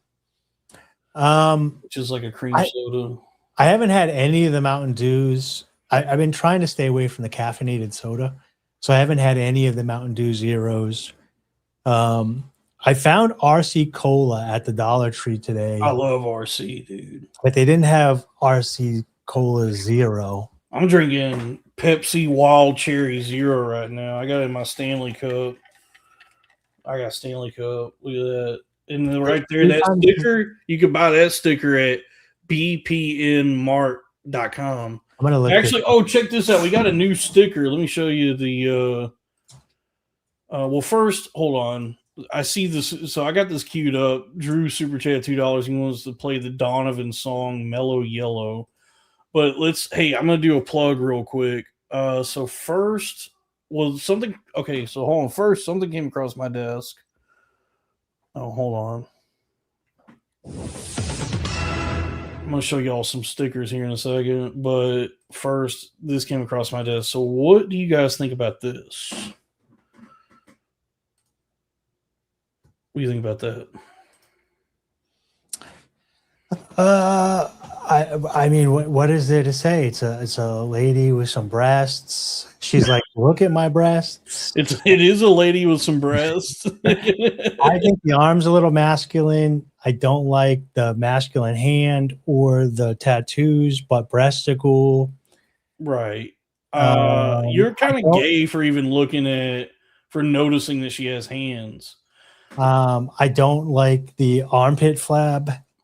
Not my thing. Oh, dude, ain't nothing wrong with a little meat on the bone. If this was me, no offense to her, probably pass. All right. Well, I don't know if she would be interested in the first place, but yeah, I just thought this was something interesting that just came. Good for her. I'm glad that she's out there. Look at this. So you can see there's a vein. There's a vein right here. There's a vein that I like. She's got veins. So these are good, pendulous, big old breasts. Nice. If you told me this was a man that got breast implants, I might believe you. That's crazy. That's so crazy. You don't mean that. That's not true. Is this a fan of the show? No, this is just a lady. This is a lady I follow on X, formerly She's Twitter. older than she's got old lady hands. Miss Shortcake. I think she probably is like trying to get people to subscribe to her OnlyFans. But I don't like the veiny hands like that. I don't really have any qualms with any of this. I think you might just be kind of gay. Anyway, but I wanted to. So Lily got in the lab. Lily Abernathy got in the laboratory and cooked something up, and we got a new fun item on the merch page. It's bpnmart.com. I'm very excited about this. We got the Life with Dalton sticker now available. Yeah, this is probably one of my favorites. This is so good, dude. This is really funny. This makes so me much happy. conveyed in this. Yeah, this is a fun. It's a take on the the cartoon Life with Louie. Yeah, it just makes me feel like after school. I put this on. You come up. You're standing in front of a stoop somewhere. Yeah, but this is a fun sticker, and it really captures my essence. If I was also a Louis Anderson cartoon, but this is on the website now. It's $3, and then we got tons of other items. We got the best merchandise. We got the Dalton Pruitt magnet, the Please Don't Be Mean to Me shirt, which somebody provided some feedback on X, or the Everything at formerly Twitter, that this shirt would be something they'd buy if it was a white on black design. That was a black shirt with the white artwork. So that's something I need to think about maybe doing. But right now we got it in white, the white shirt with the black artwork. And then, we got the YN Time shirts. When you go to the full store, we got the YN Time sticker pack, keychains. We got the best merchandise at bpnmart.com. And then the Patreon for this channel is patreon.com/cornfed with Dalton Pruitt. And then the Patreon for the other channel is patreon.com/the arena of ideas. And that YouTube channel is youtube.com/@arena of ideas. So folks, please I don't know. And we will be putting all the links to all this stuff down below. Yeah. Subscribe, The link got lost in the DMs this week. But Dalton put it up today. But typically we're going to try to get it out, and you can share your favorite moments, your clips, go back and forth with the chapters. Yeah. Subscribe, hype, tell your friends. I think all things considered, for as short a time as this channel and the other channel have existed, I think they're exceeding expectations as far as where a YouTube channel would be by now. Just the whole operation, I think, is chugging along nicely and everything's going well. But I do want it to keep growing, and it kind of plateaued there for a little while, just like new subscribers. So, folks, I don't know what to do other than beg you for your help. $2 Canadian from Heihachi Mishima, the King of the Iron Fist. Danny saying no mosquitoes in the Arctic is insane. I don't know anything about the Arctic, but yeah, I guess they got mosquitoes there. So I got bit by my first mosquito in a long time, and I can remember yesterday right here in the elbow. And I was like, oh, this does kind of stink. Mosquitoes do kind of stink, and then they're itchy afterwards. Yeah. Yeah. Mosquitoes. You were saying screaming into a pillow earlier with the escape with the bus stop rooms or whatever. And I was driving on on a back road, but like a highway back road, like a long, windy road. Yesterday, it was pretty dope, dude. I had the windows down, the sunroof open. The sun was setting over the mountains with these huge, fluffy white clouds. And I was just in a really good mood from the sun. And I was just like, life fucking rips, dude. And I was literally just like a lunatic screaming in my car, life fucking rips. And I was listening to classic rock on the radio. And so I was thinking about that. And then I was thinking about your tweet where you were like, what is classic rock? Is classic rock just rock the new generation doesn't know about? Or no, I mean, I guess is there a distinction between like, is it an actual genre, or is it just like after enough time passes, whatever rock of a certain era gets subsumed into classic rock? And it seems to be the latter, because if you listen to a classic rock station now, they'll have all the stuff that's like classic rock, like from the 70s or whatever. Yep. But then they're also adding like Nirvana, Alice in Chains, Stone Temple Pilots, and all that. So it just seems it seems to be about a I guess like a 20-year buffer, which means that because when I hear Guns N' Roses or Nirvana, I do not think classic rock. When I hear, because you're old, but if a 20-year-old hears that music, yeah, of course they would say like, oh yeah, this is classic rock, the same as like Led Zeppelin or whatever. So I think it's a matter of perspective, maybe. But I'm like thinking Hotel California, Rode Through a Desert on a Horse with No Name, all that stuff, Yeah. Painted the door a different color. I saw a door that was one color, but it should have been another color, so I painted it. That song. Yeah. All the great classic rock hits. I guess maybe I shouldn't look at the chat. Because they have 80s rock and they have like hair band rock. Why are they being mean? I'm reading the chat. I saw some comments that were being kind of nasty. I don't think they're being any more nasty than normal. They're just typically pretty nasty. Right. T space dot is here. Reach out to me, Leighton. I talked to Leighton. He said the two of us can go on Outlawed Thoughts and do an episode. So I don't know how to get in touch with you. I guess that is a good point. I just saw that everybody was talking about. I love UT Space Dot. Is that Troy? I saw that. No, it's not Troy. I saw that everybody was talking about the shirt that Michael Hall made for himself of the logo I have on this channel as like the main like profile picture for this. That my friend Nico drew years ago. So shirts are like a much a much larger undertaking than like anything else. It's just shirts are more of a thing. But I did like I found the file, like the high res image of that, and I have sent that to Lily, and I just told her, I said, whenever you're ready to pull the trigger on another round of shirts, whenever that time may come, this is, I want to do this, but no rush. So I know that there's people who like that design. They've seen Michael's shirt that he made up himself.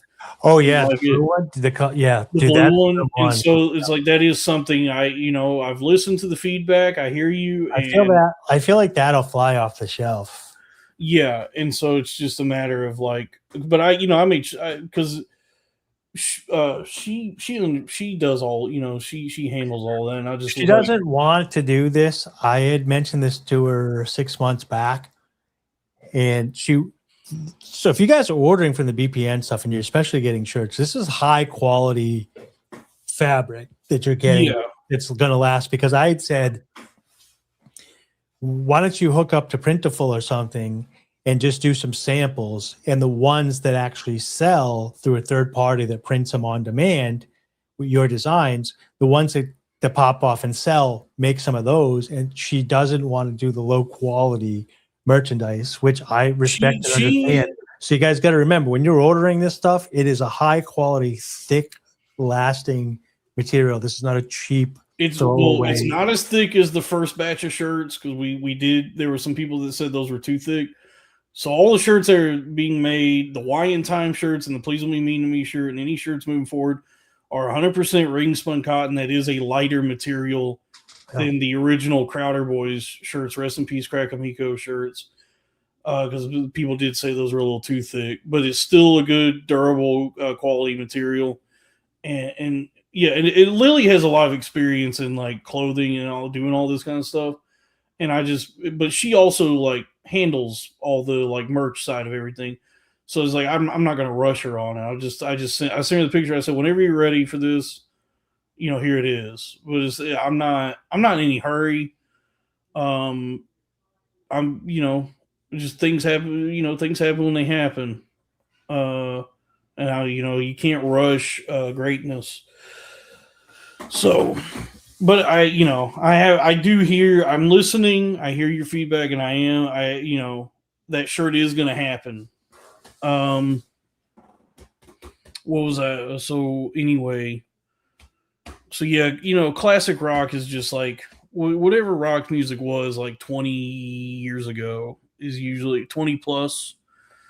So it's like, now what'll be considered classic rock now is going to be all the stuff that's been classic rock, but then also Chevelle and Puddle of Mud and 3 Days Grace, Three Doors Down, Third Eye Blind, all the threes. I think we should use a numbering system. I think it should be like 90s. I think it should be the decade. The hits of the 70s, 80s, 90s, and today. Yeah, I guess. Yeah. It's just weird because like hair metal, classic party rock. When I think of like classic rock, I don't think of hair metal. And eventually you're saying hair metal will be classic. Hair metal, it's already classic. Poison is classic rock. Dokken is classic. All that shit is already like classic ballads. Rock. So they're ballads. I never really got into all that stuff. I listened to some of it kind of ironically with my buddies who actually liked it. But that hair metal stuff was like, there was a ton of them coming out too. They were hard to keep up with. There was like Striper and Warrant and Poison, Motley Crue. It's all classic rock.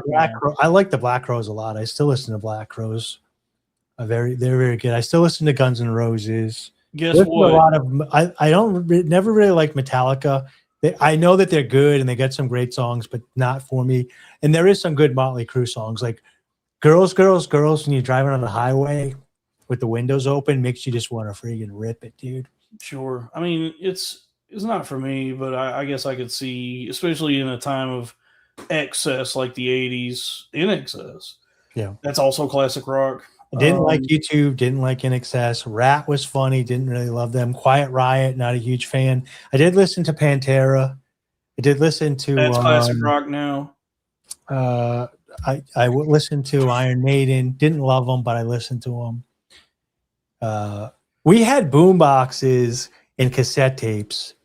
And so when you went to like somebody's house, sometimes if they didn't have cable or whatever, we literally just sit down and listen to music. So it was a kind of cool time to like, if somebody got like, now you can all just download it and listen to it. Back then, we'd be like, oh, Pete got the new this album. We're going to go to his house after school today and listen to it. Yeah. And so like we had this one thing that you're like, put in the boombox and we're sitting around listening to it, and that was the entertainment. You're like, oh, this is pretty cool, you know? Yeah. Especially because that stuff wasn't on the radio at the time, because it was considered like satanic or whatever. That was the whole tip of gore. Oh, that's right. Twisted Sister. That's classic rock now. Twisted Sister and Kiss. I never saw any sort of. But I never really listened to the lyrics either. I remember being in my room listening to Guns N' Roses' Rocket Queen and getting a little embarrassed when like the sex part came on. But up into that, I didn't even understand that it was about like, it wasn't about liking giant penises. Like I never got the undertones of the song. I don't mind a giant penis if it's a woman's. Yeah. It's like a Brazilian woman. But there's lots of songs that I listen to that I listen back to now, and I was like, holy crap. And I'm not talking about all the pedophilia stuff that went on in the 70s. I mean, look, I've had to contend with this. I've had to reckon with this, that at this point, at least up through Bedlam and Goliath, Mars Volta might be classic rock by now. You know? Yeah. There's a lot of like I would say 60s, 70s, and early 80s songs that are that were very popular. When you listen back, you're like, oh, this is really creepy. Bruce Springsteen, who I never really liked, has a lot of creepy songs about young chicks. Coheed and Cambria is classic rock. I mean, I guess I guess like classic rock is not necessarily defined by like any specific genre. It's just whatever shakes out, you know, whatever ends up being like decided is, because I mean, like, you know, in the 70s, the music that was coming out then, they weren't calling it classic rock. It was just like rock and roll. Yeah. So like Led Zeppelin and Fleetwood Mac and whatever else was going on in the 70s, that was all just like rock music, or the early days of metal or whatever. And then by the time, like when radio stations start to take shape in the later on, and they start to have like classic rock stations, then that all just kind of gets folded into this amorphous thing that's classic rock. Here's the thing. So when then, it's like rock and roll, right? And then it gets old. All right. I'll give you like Nirvana, Foo Fighters can be classic rock. But there should be another category for like classic metal, because I don't think like a heavy metal song, it doesn't become classic rock just because it's old. It doesn't seem like rock and roll. It seems like metal, which is a different genre. Well, I guess it depends, because I mean, I'm not blaming you. I'm saying I think the radio stations are doing this. Because I mean, there's some like metal music that still has like a pop sensibility where, yeah, I guess it's technically metal, but it also will work on the radio. Because I mean, you turn on the radio and you'll hear Black Sabbath songs. So it's, I mean, yeah, that's technically metal, but it's also classic rock. Yeah, War Pigs is kind of like I can see that falling under classic rock. Now, what's funny to me is like when oldies. Now, I even get by when oldies play like a Snoop Dogg or Slick Rick or Dr. Dre song. That is almost not that much different than like these 50s rock songs where it's a storytelling thing. So I kind of understand some of that stuff. But it is funny to think about like these heavy sexual songs, like the thong song being like in going back to the oldie station, here's Cisco with the thong song. They play that on the oldies. I mean, I don't listen to the well, radio. that's oldies really. now. I don't listen to it either, so I'm just guessing that would be the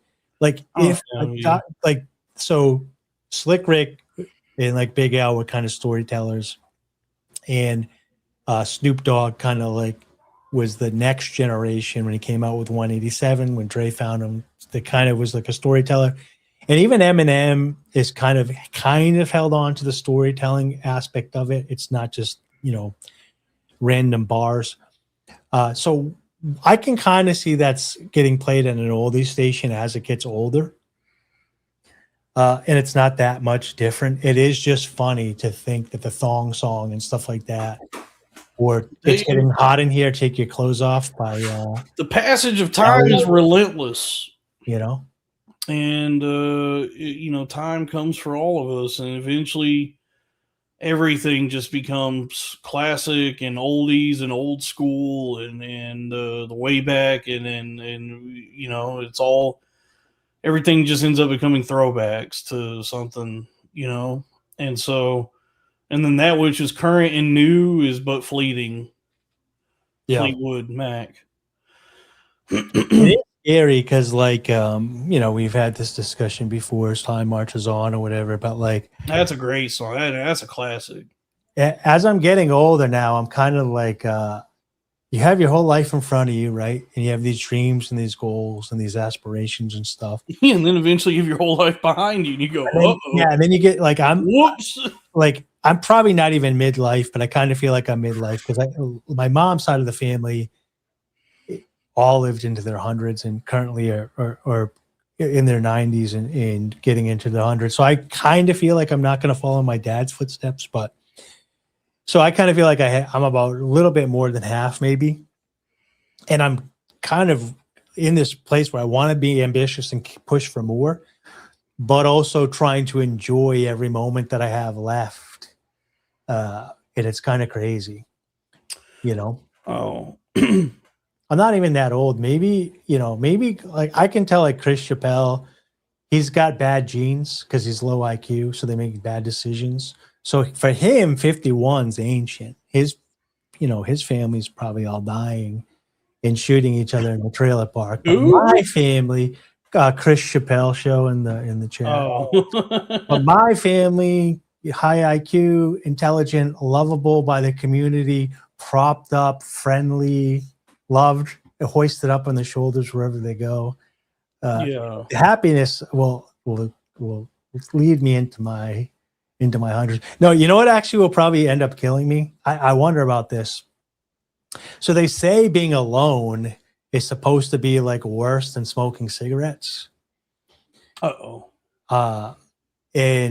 I love when I start dating somebody and I have like a woman around or whatever, as soon as sex is over, I'm like, oh my God, what am I doing with my life? She's so annoying. I want her out of here. Dave, you might be past the point of where you should be having thoughts like that. You should. I think I love women. I want to hang out with them. They're so fucking annoying, dude. Yeah, I feel like that's a very like a teenage or early 20s kind of thing. They didn't used to always be like this. They didn't always used to be like this. I swear to you. Once you get up there in years, it should be like, oh, I need, I'm so glad she's here. Let's go ahead and get married and lock this in. No, they take away your peace though, dude. Once you when you have peace, right? And things are calm, like I wake up in the morning, things are happy. I'm like, I'm going to cook breakfast and blah, blah, blah. I'm never in a fight with any of my friends or my community or anybody I meet. As soon as there's a woman, everything's a freaking fight for no reason. Yeah, that's how they, it's like, I just would rather be. Look, they got all the pussy. I don't know what to tell you. They and that's just part of it. They got all the away pussy now. They don't even. You don't even have to. They'll settle down with them anymore. So you just give me that pussy, bitch. I scrolled back. This is what I saw that really perturbed me and just been chapping my hide since then. I have a lot of female friends that I really enjoy and that I think are funny and nice and kind and sweet and caring and humble. They're all married, and they've been married for decades. Somebody locked them down. Look at this. I thought me and this guy were cool, but he said Dylan was on a few podcasts and got an ego like Barbara Streisand. Are you talking about like what are you even now? Wait, you're calling my co-host a Jew? Those are fighting words. I don't know. Because I mean that did happen at that time. And I have wait, are you bringing up old shit from when you were in New York City? I don't know. I don't know. Is he talking about? I don't know if he's talking about now or he's bringing up recent. Because I have done any podcasts recently. Do what? Have you been on any other podcasts recently? I was on the Homie Vulgaris podcast, which is going to be coming out next week. Ooh. Sounds cultural. Yeah, which is it diverse, dude? Were you on a diverse show? Yeah, he's a Hispanic fellow by the name of Marcos. He's a really cool guy. Now that's homogenous. Both of you guys are Hispanics. Yeah, but I mean, I've certainly like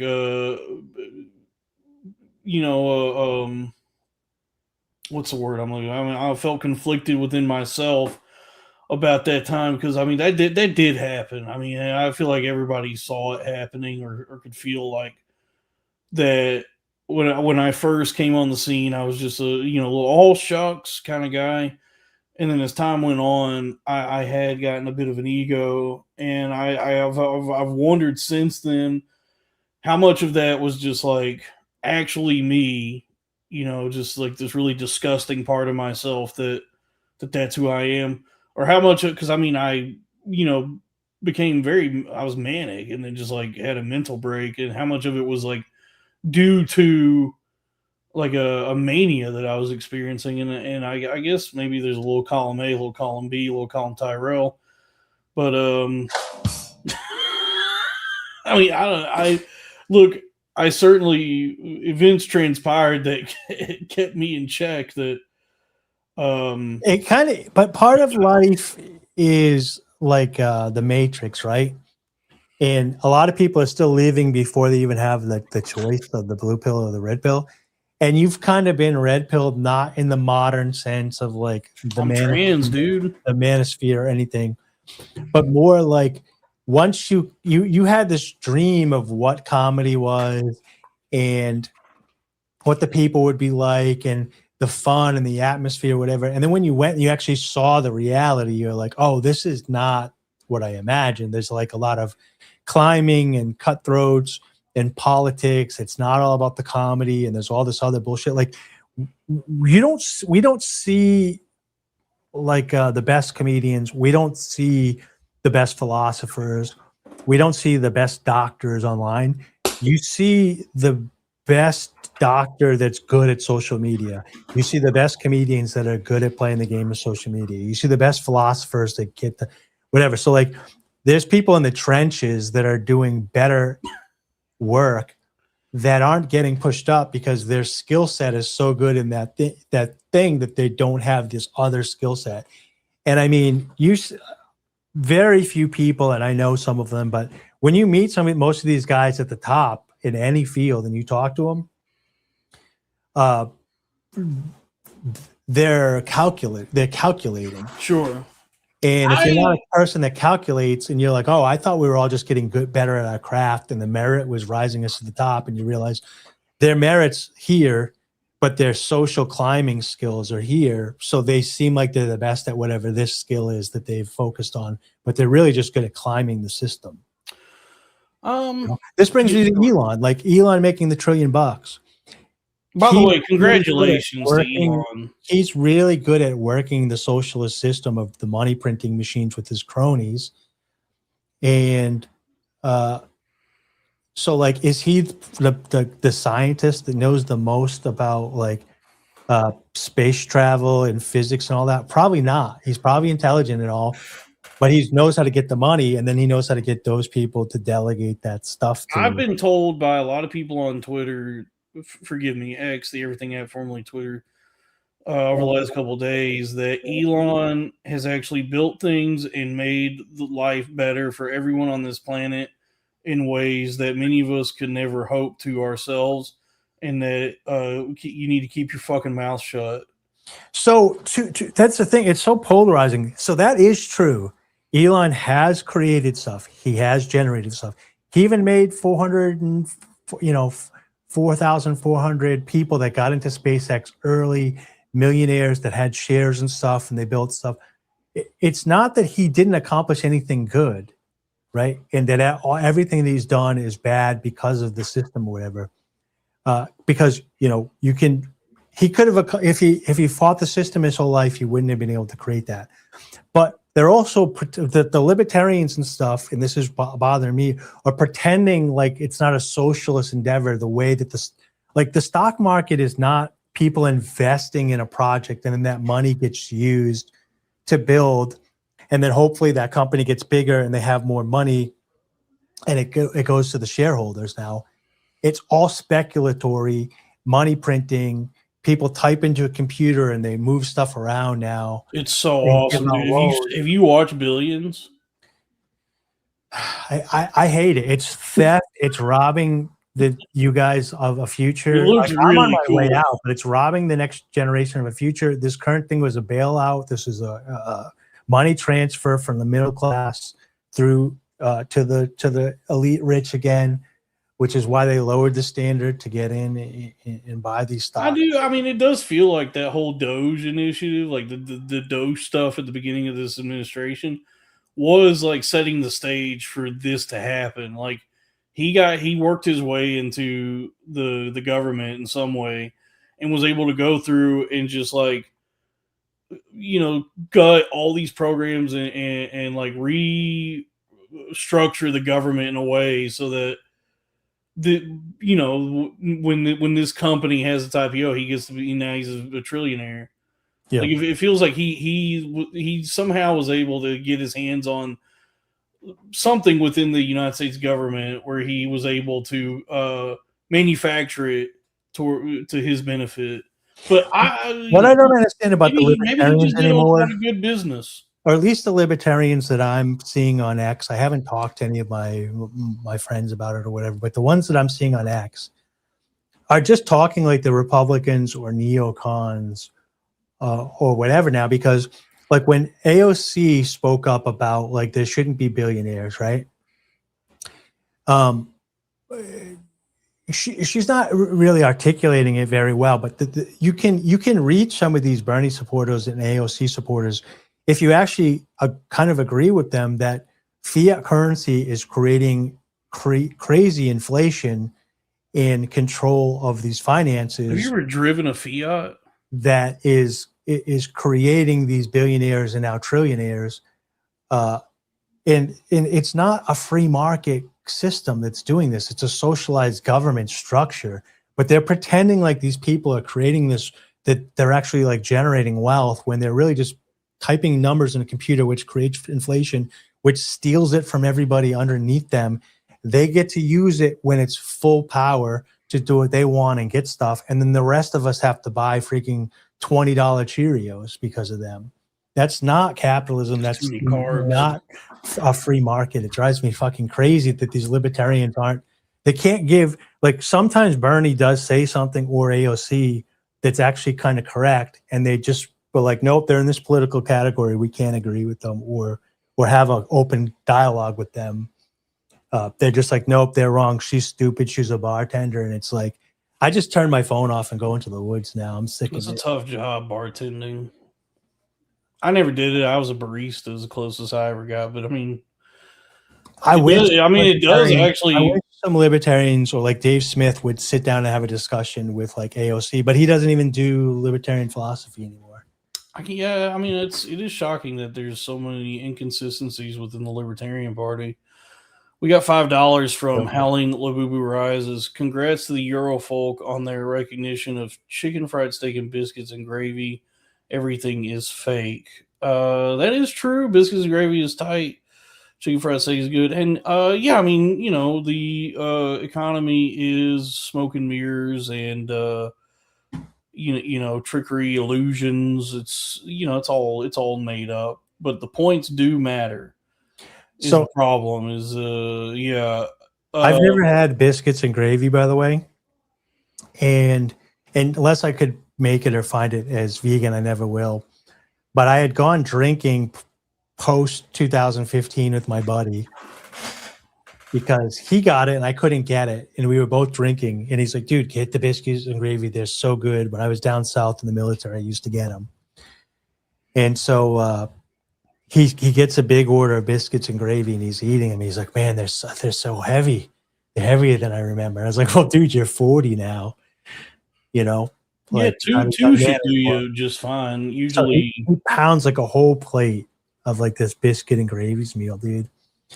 And we're outside and he's like, dude, I'm so heavy. And then he just goes, just 40-year-old man in the parking lot, dude. Biscuits and gravy. Biscuits and gravy are pretty tight. They're good. So my whole experience with biscuits and gravy. I love it when you go to like is projectile vomiting of a 40-year-old man. Like back in March, because I had to go to Georgia for my brother's wedding. I've talked about it. But then all along the southeast states, there's another sort of like diner type chain of restaurants that's similar to Waffle House, but it's called Huddle House. I don't know if y'all are familiar with the Huddle House, but one of my favorite things about a place like that is the excess, like the sheer volume. Is this a chain or it's a chain? It's a chain of diners that's similar to Waffle House. Yeah, but it's called Huddle House. I've never heard of it. I didn't know if it was just something you had near, like a family-owned. No. They're all Georgia, Mississippi, Tennessee. It's like southeast United States is where you'll find them. Yeah, and then the further west you go, they cut off at a certain point. But it's like a regional chain of diners, and it's similar to Waffle House. Though it's like it's just the portions are so much and it's cheap. And it's one of my favorite things is when you go to, because I stopped at Huddle House and the meal I got, the biscuits and gravy were just a side. So it was like this full breakfast thing. It's only like $12. And it was like 2 pancakes, bacon, eggs, toast, and then 2 biscuits and sausage gravy. Yeah. And it's like 10 a.m. and I immediately was like, well, time to go back to bed. Because they're so heavy. They just. Yeah, because because just the 2 biscuits with the gravy is like enough to fill. That's plenty to fill you up. That's a lot of food. Yeah. That was just a side to the pancakes and bacon and eggs and everything. Like, and it was like, and it was only like $12. It's still like, as expensive as everything has gotten, those types of places, Waffle House and Huddle House, are still relatively cheap, and you get a ton of food. Maybe I'll make some. So sometimes, like, you get what's called accidentally vegan, and a lot of this new like goy slop that they make is accidentally vegan, or maybe it's purposely, and not typically Pillsbury, but like the store brand Pillsbury stuff in a tube. A lot of it actually ends up being vegan. There's no milk, egg, or cheese in it, whatever. It's just flour and like instead of butter, because that's expensive, they put some other type of like nutritional yeast, like flavor magic in there to make it like an oil, or they use like soy oil on it or something to like whatever. So maybe I will make a mushroom gravy and biscuits for breakfast on Reverse. That is just a complete bastardization of a Southern delicacy that you're talking. No. What do we got here? $5 from Little Goblin Fella, Into the Void, Black Sabbath. I got to cue that up. I still have Drew's request queued. Yeah, let me cue that up so we can get the full bass effect from the. Oh yeah, we might get to do a little troubleshooting too, because I can do it straight through the sound system. $5 from Howling Labubu Rises. LOL Bert Dave wants to seize private property. No. I don't know what he means. He's proven my point where people are so polarized that if somebody like mentions an idea, then you attach all these other ideas to it instead of just taking the idea and discussing it with the person. Yeah. So because I said Bernie and AOC are kind of correct about this one thing, then I'm ipso facto they're right about everything, and now I'm a commie. I think it's ipso facto. Yeah. We could disagree to disagree. Okay. So do we want to do the remastered one? But we don't want to do the live one. I don't see it. Well, the first one is Mellow Yellow by Donovan. Oh, I don't have that one. Let me. I got it queued up right here, but if you want to play it through your rig, I think it's. The Drews. I got it here. I mean, is it just me, or I think it sounds we get the full spectrum of the music with the. I don't know. You might just be hearing it because, like, whenever you play something, like if I play something on my end, I hear it as it is, but then it goes through the StreamYard thing, and then everybody else hears it through that. Yeah. So I don't know. I got it pulled up. So you might just be. I mean, we'll just. I have multiple channels here, so this is going to be on the second channel if it goes through. Maybe it won't. This is one of the challenges of streaming a live show is implementing multimedia. You know what I missed? Folks, just bear with us. We got $2 from Drew Huntley. America is pro meat. Dave is, and then this little emoji of a T-bone. Maybe that's a porterhouse. Dave is anti-America. Perhaps. Yeah. All right. So let's listen to this Mellow Yellow. Okay. Folks, it's Cornfed Radio 148.8 WKNIGG, the chirp. First of all, let me know if you can actually hear this. Can you hear that? No. Yeah, but I think you got it doubled up again. All right. So I can fix that. Give me 1 second. Yeah, let's do a little troubleshooting. I just have to share it without giving the window share. Perfect. Okay, let's try this again. It may just be the way it sounds. I don't know. But let's let's try it. How's this sound now? Okay, yeah, that's better. I'm just mad about saffron. Saffron's mad about me. I'm just mad about saffron. She's just mad about me. They call me Mellow Yellow, quite rightly. They call me Mellow Yellow, quite rightly. I was hoping to find Bam They Skate. call me Mellow I Yellow. mean, maybe just leave it on the album cover because this might give the channel hit with another thing. I'm just mad about 14.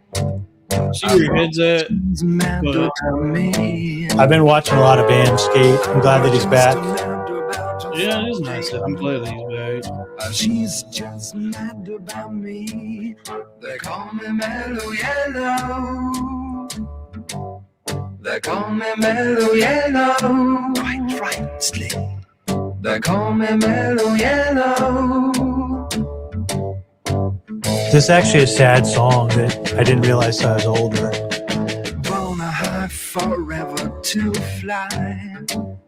I win the velocity nil. Born a high forever to fly. If you want your cup, I will fill. They call me Mellow Yellow. Quite rightly. They call me Mellow Yellow. Quite rightly. They call me Mellow Yellow. So mellow, yeah, so mellow.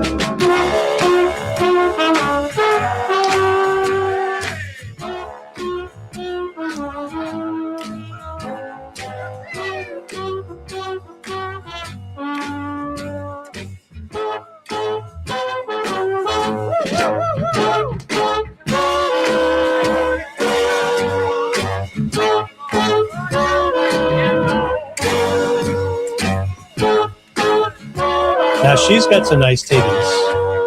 Mm-hmm. I kind of like those saggy old titties like that. Banana titties. Those naturals. Electrical banana is gonna be a sudden craze. Electrical banana is bound about to be the very next phase. They call it Mellow Yellow. Quite right, Slick.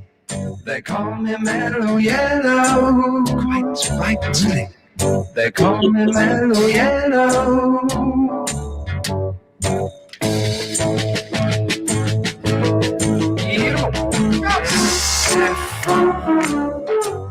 Yeah, I'm just mad about her. I'm just mad about her saffron. She's just mad about me. They call me Mellow Yellow. Quite right, Slim. They call me Mellow Yellow. Quite right, Slim. They call me Mellow Yellow. Oh, so Beautiful. That's good rock and roll music. So, am I wrong that song is about having jaundice? I don't know. I used to listen I to thought it was about the soda. I just thought it was about chilling out, being cool or whatever. And as I got older, I heard it was about a guy that's a drug addict that's his liver's slowly shutting down, but he's just fine with it as he drinks himself into oblivion.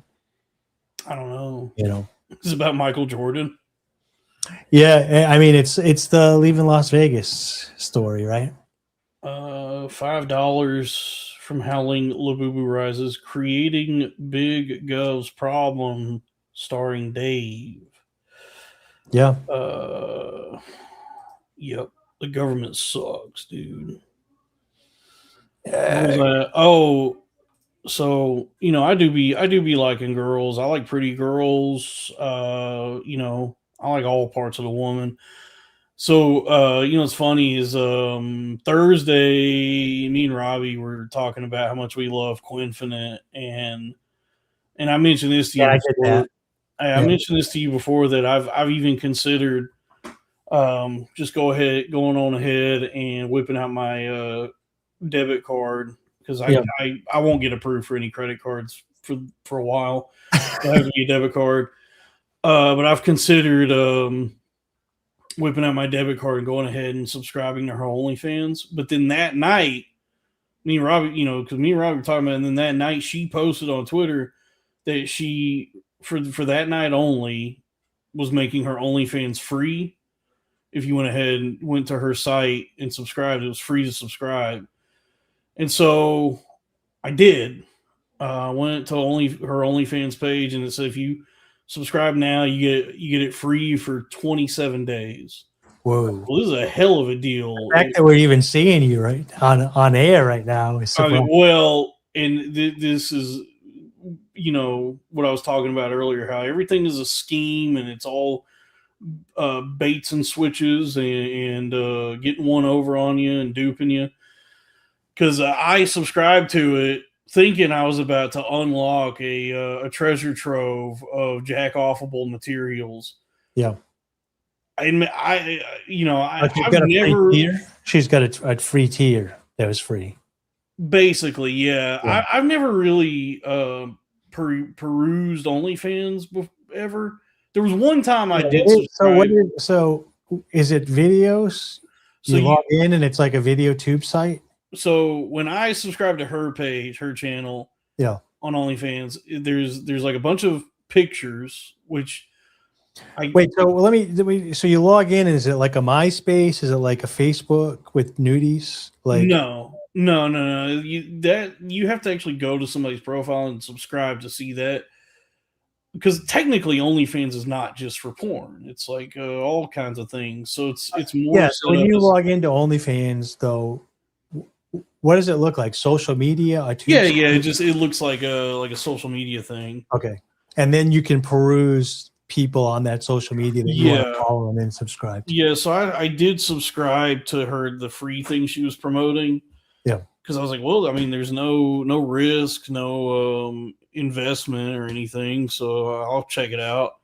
And so it's like when I subscribed, like the first thing that you see on her page is there's like 300 pictures.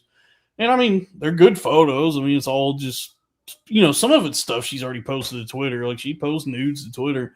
So it's like you get titties and bush and butt cheeks and all that kind of thing, but nothing like terribly lascivious. And then on the videos tab, which is where I thought I was about to get some really good stuff, some like high quality jack material. It was all just short, like few second clips that were not necessarily even pornographic, maybe tastefully nude. Can you download them? I don't know. I mean, you can download them to your phone and then go into edit and put them into a slideshow. What, the pictures? Whatever, she's got like 6-second videos, right? Can't you download them all to your phone and then? But it's nothing. Slideshow and it'll put it on repeat. But the videos are not anything that's like. Look, I'm trying to help you. I'm the king of the creeps. It's not. Yeah, but it's not even. It's not even that the videos are even like pornographic. It's not. It's nothing that you would be able to like get horny to and jack off your penis to.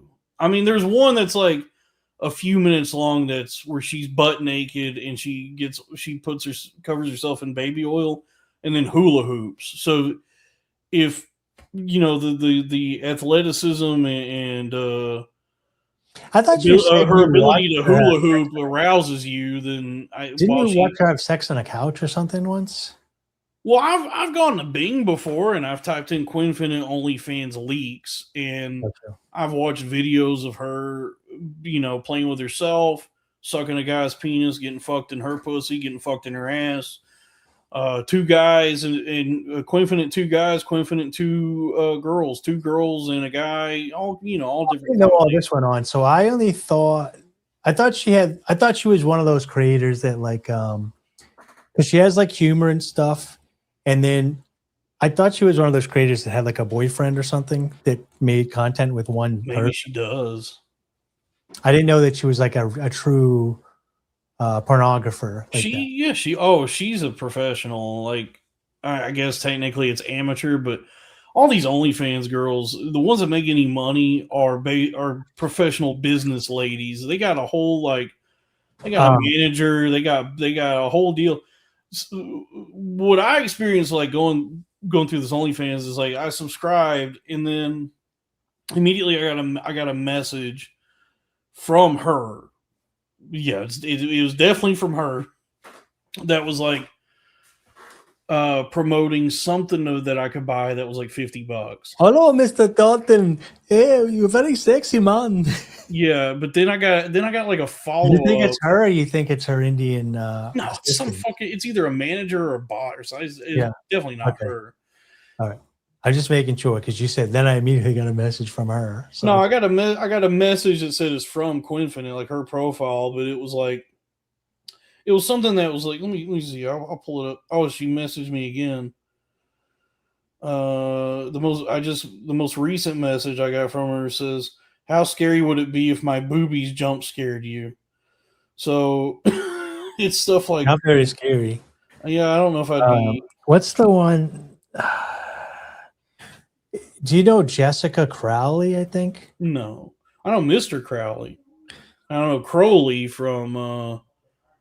My buddy was obsessed with Good Omens. I think it's Jessica Crowley. I thought she was big, but I had a buddy that's like a little younger than me that said that he had to get off of OnlyFans because he was getting addicted and he was following a woman and her boyfriend or whatever. I don't know. I mean, they made like all these like POVs with their boyfriend. Oh, $5 from Howling the Boo Rise. Please only show things that I find you to be empowering on OnlyFans. I'm not going to show anything on here, but I'll tell you. So what had happened was so I subscribed to this free thing, and I immediately got a message that was her trying to sell me something that's $49.49. It's a weird price. It'd be $69.69, and it looks like it's a package that includes 4 pictures and 2 videos. So it's for $50. She's trying to sell me 4 pictures and 2 videos.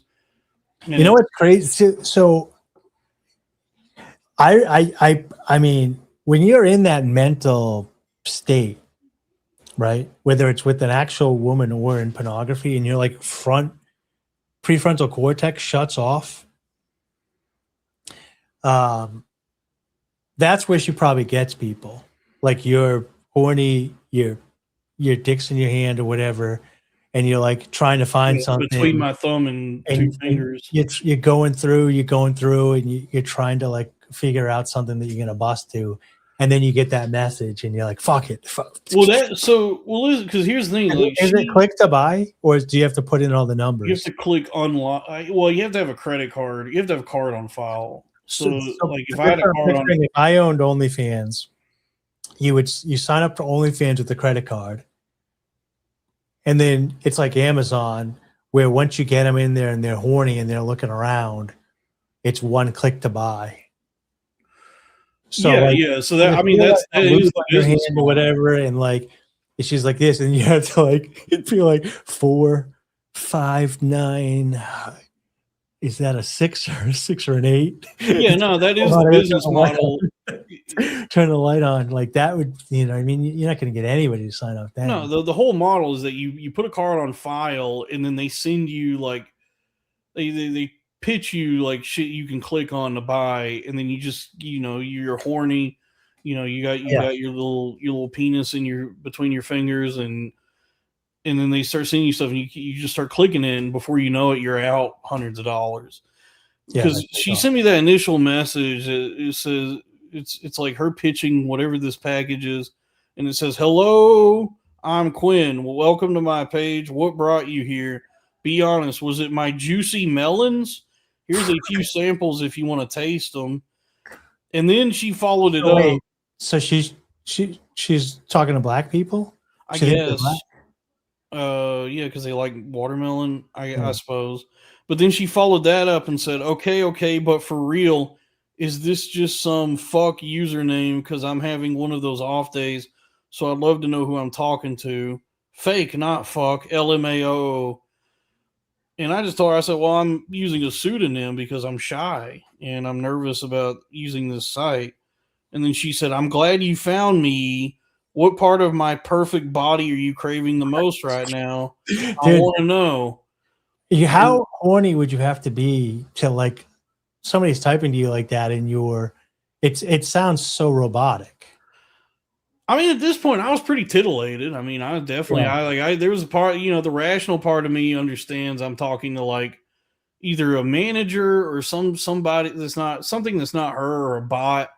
But then the animal part of my brain is like, damn, dude, I'm kind of horny now. yeah. Skullfuck just said it. Dalton's going to I do, no joke. I mean, I had to keep reminding myself like this is probably just some AI. So she asked me, what part of my perfect body are you craving the most right now? I want to know.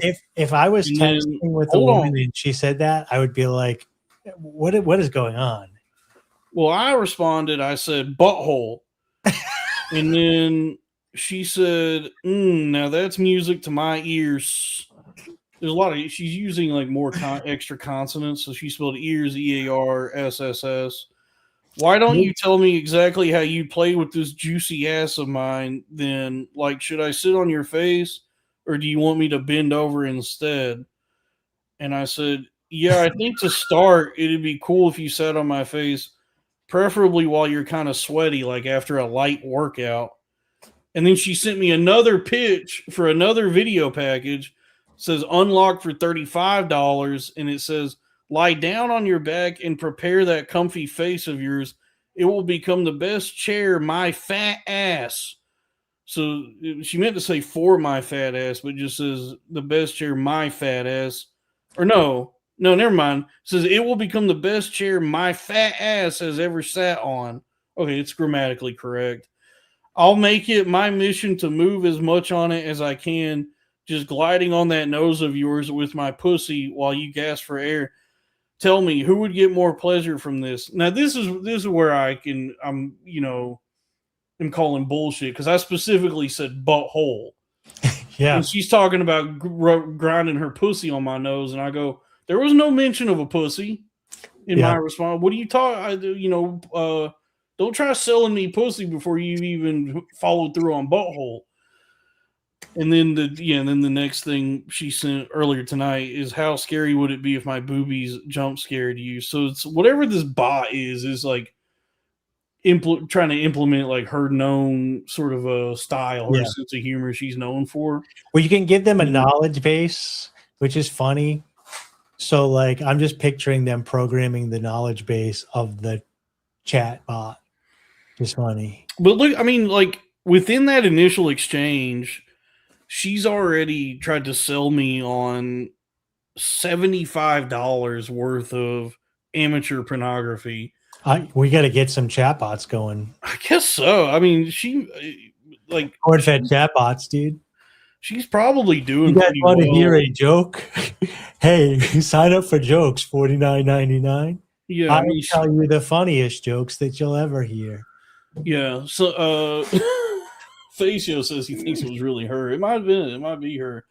I mean, I don't know. She and I have had some rapport on X, formerly Twitter, before. The like ear, when you said she did like EARRR or whatever, yeah, that almost does kind of sound like a dumb bitch trying to be sexy. it might be actually. I find it hard to believe that somebody like her, who's one of the more like high profile. Oh no, yeah. Social media OnlyFans girls.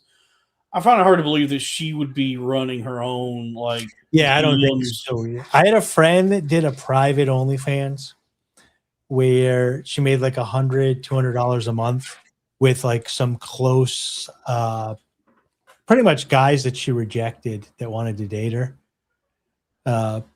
So she was like getting money from them, and she would answer her stuff.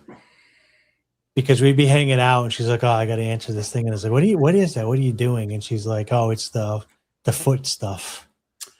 Yeah, yeah. I think a lot of these gals, and some people in the chat have mentioned it. I think a lot of them work with like these different agencies, and that might be like she's probably with some sort of agency that is usually like like a chat bot or something. Yeah, but yeah. I mean, I'm look. I'm certainly starved for the touch of any human, especially women.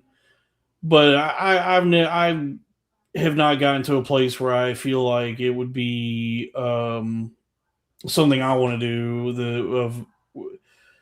Where I don't feel like I want to spend like any money on amateur pornography to give myself the the illusion of intimacy or connection with a woman. I'm fine just, going to free sites or just whatever Twitter shows me and just, maintaining that sort of distant interaction where I'm looking at a video and jacking off to it, and they don't know any, I don't have any communication with them.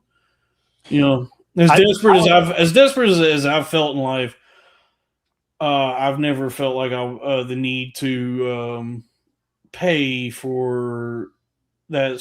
I mean, I guess like I have paid for like sex stuff before, but it was like actual. We've all paid for it, whether it's a refrigerator, or a divorce, drinks, dinner.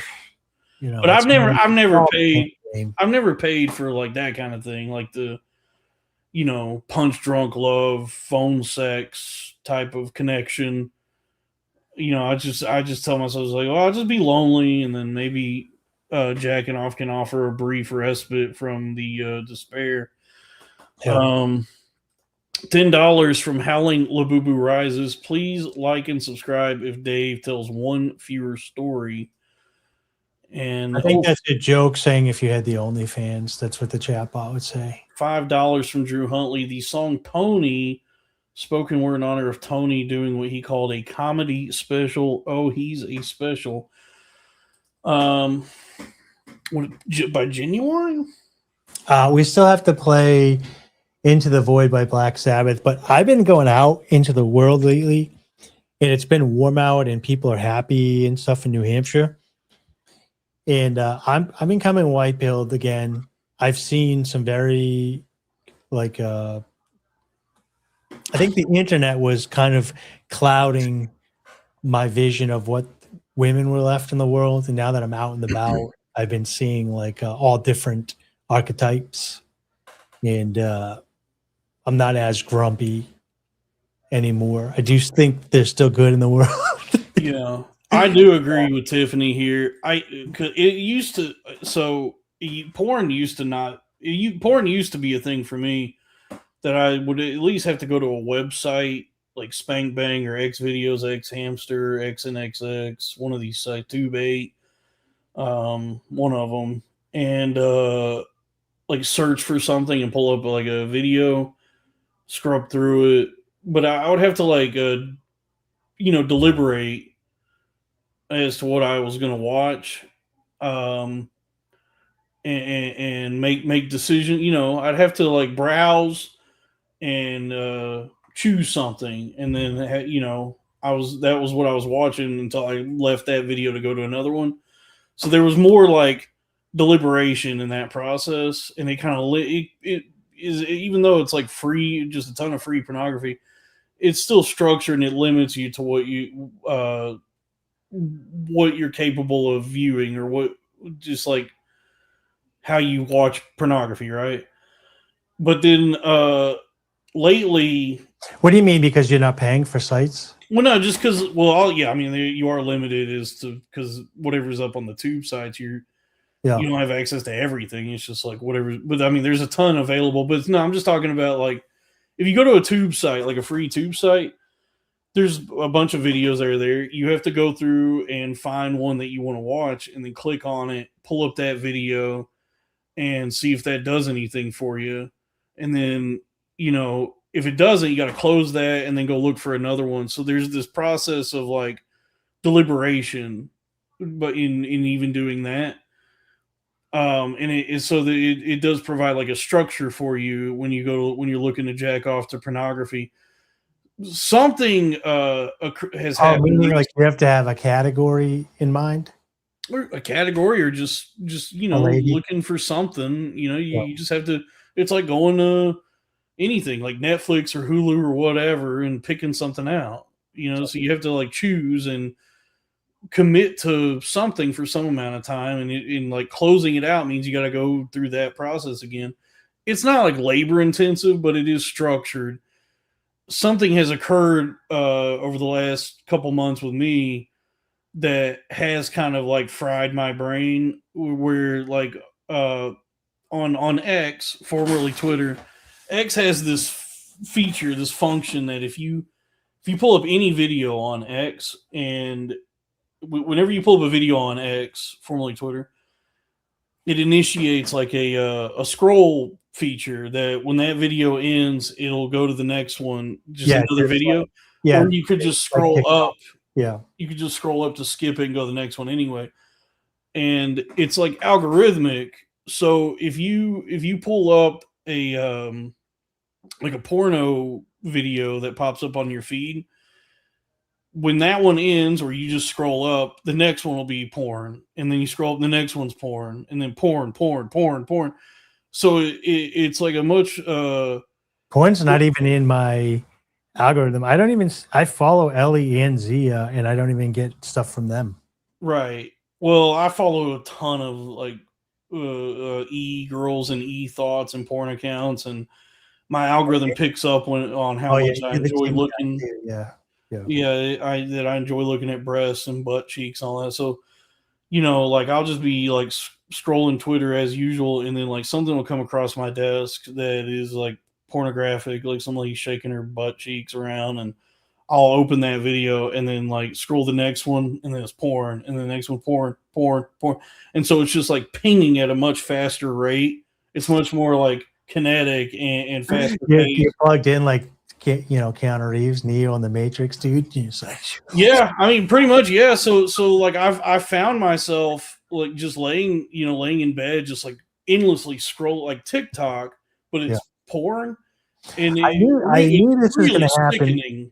Remember when we talked about? I said they're going to start doing. I thought they already did this on sites, like it was like vertical scroll stuff. But you're saying TikTok does. I mean, Twitter does it. Twitter does that now. X, formerly Twitter. Yeah, they have. I mean, you have to like finagle it to get it to do this. Like you have to like pull up a porn. And soon it's going to be people going live. and it's going to be all like live interaction, like Cam probably. Yeah, and so I've just like found myself doing this where I'm just like doing like a TikTok scroll, but it's porn, and then like by the end of it, I feel so like just cracked out. Like I just feel so brain fried that I'm like this is like the time like with pornography where I feel like genuinely like, okay, this is affecting me in a like negative way, man. Yeah, rewires the brain, dude. This is having like a really bad impact on me. When I quit, especially like when I used to watch it years ago, and I would go out into the world, and it kind of like was like that old Saturday Night Live bit with Tracy Morgan, where when you have porn brain, you go out and think everybody else has porn brain, and then when you quit, you can walk up to women again, and you're not thinking of them as sexual. You're thinking of them as a person that you want to talk to, and sex is the secondary thing because men and women are attracted to whatever. And until you're out of it, you don't recognize it. But one of the things that had me quit is like that Louis C.K. bit, like the amount of shame that I would feel after, like I would need a long window to go out into the world. And like if you have sex with an actual person and then go out into the world, you don't feel shame. But for me, if I was looking at pornography, I need a window of like washing the shame off of me before I can go out into the world. Oh, So no. like I know this is. I don't have that. I'm talking about more of just like a. It's not really a shame thing. It's just like. It's just feeling like drained, like Yeah. Well, doesn't it take away your spirit? I mean, my balls have been drained. Yeah, but doesn't it take away your spirit to talk to women when you're out because you're like, oh, I'll just go home and do porn? I don't talk to anyone anyway. But that's for different reasons. But I just mean like. It's the same thing with like a lot of media and entertainment now. Just like the constant, relentless, instant access to just all the all these different kinds of entertainment. Especially like with pornography, it's just like it's so I don't know, so excessive, and it's like it seems like so I don't know, impactful. Yeah. As far as like what the effect it has on like my brain, like we're just after going through it, just like scrolling like that, looking for something and just having all this, just this really instant, easy access to it. And it's infinite. By the end of it, I feel like disoriented. Like it just feels like, oh, something. It hijacks your reward center in your brain. But I mean, that sort of thing, it's like an amplified version of the same thing that happens with any of those like short form or just those types of platforms of like Instagram Reels or TikTok. And you know, like years and years ago, there was like a famous interview. I forget who it was with, but David Foster Wallace did this interview years and years ago where he was talking about at the time TV and how he was talking about how he couldn't own a TV anymore because he had this thing was happening to him when he would watch TV where he'd be watching something and then he would get this feeling that there's something better to watch somewhere else. And then he just ends up changing the channel endlessly, looking for something that he doesn't even know what he's looking for that may not even exist. That's how I am with Netflix. Sometimes there's so much on there that I spend like, I'm like, okay, I got an hour to watch a movie, and then I spend 20 minutes looking for something, and then I'm like, fuck it, I'm just going to play chess. Yeah, well, that's what he's describing in that, like with what he's talking about with TV, that's only exacerbated since then, where it's now like much it's a much more magnified, or it's a more of a thing now. It happens with Netflix and Hulu and all the streaming sites, and then with all the like scrolling platforms, it's everybody at all times is just like relentlessly and endlessly going from one thing to the next, looking for some sort of satisfaction that probably doesn't exist, and then you just feel hollow. And when it becomes like pornography is now part of it definitely feels unhealthy. I don't know if I feel like shame after I watch porn, like in that way. It's more just like this sort of empty malaise of I'm just not living like a meaningful existence anymore. I am frozen. Give me one second. I gotta refresh. Yeah. For me, I don't have a television, so I'm not scrolling through that stuff, and I'm not doing the doom scroll. But I play chess before bed, and I'll be playing chess before bed, Dalton. So I was just telling Chad, I don't have a TV, so I'm not doing the scrolling. I'm not doom scrolling for the most part. But I play chess before bed, and I'll lose a match. And I was like, how did I lose to that guy? And like, I'll get into another one, and I'm like, hey, how do I lose that? I'm like, okay, I won. Now I feel good, so I want to play another one. Oh, I won. And the next thing I know, we'll look up, it's like 1 a.m, and it's like, fuck, I wanted to play one thing at 8, but the game hijacked me until like 1 a.m. and now I stay up too late. Dude, I hijacked myself. I had my penis.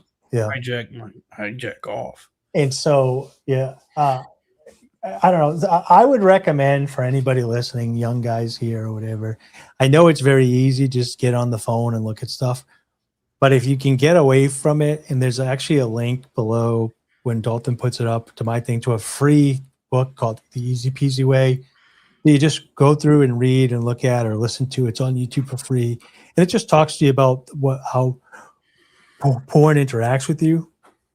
I have a much better experience, like when I'm out hiking and I run into some women, or I'm at the grocery store and you just get into those like organic conversations with the cashier, or like when you're, picking out apples or whatever at the grocery store, and the tension, the stress that every time you're in an interaction with a female that it's sexual goes like doesn't exist. It's like it's humankind again. And I think when you're doing pornography all the time, there's always this kind of like sexual air about life. That makes sense. And most of the people that I've met, that's another thing, is pornography is so fake.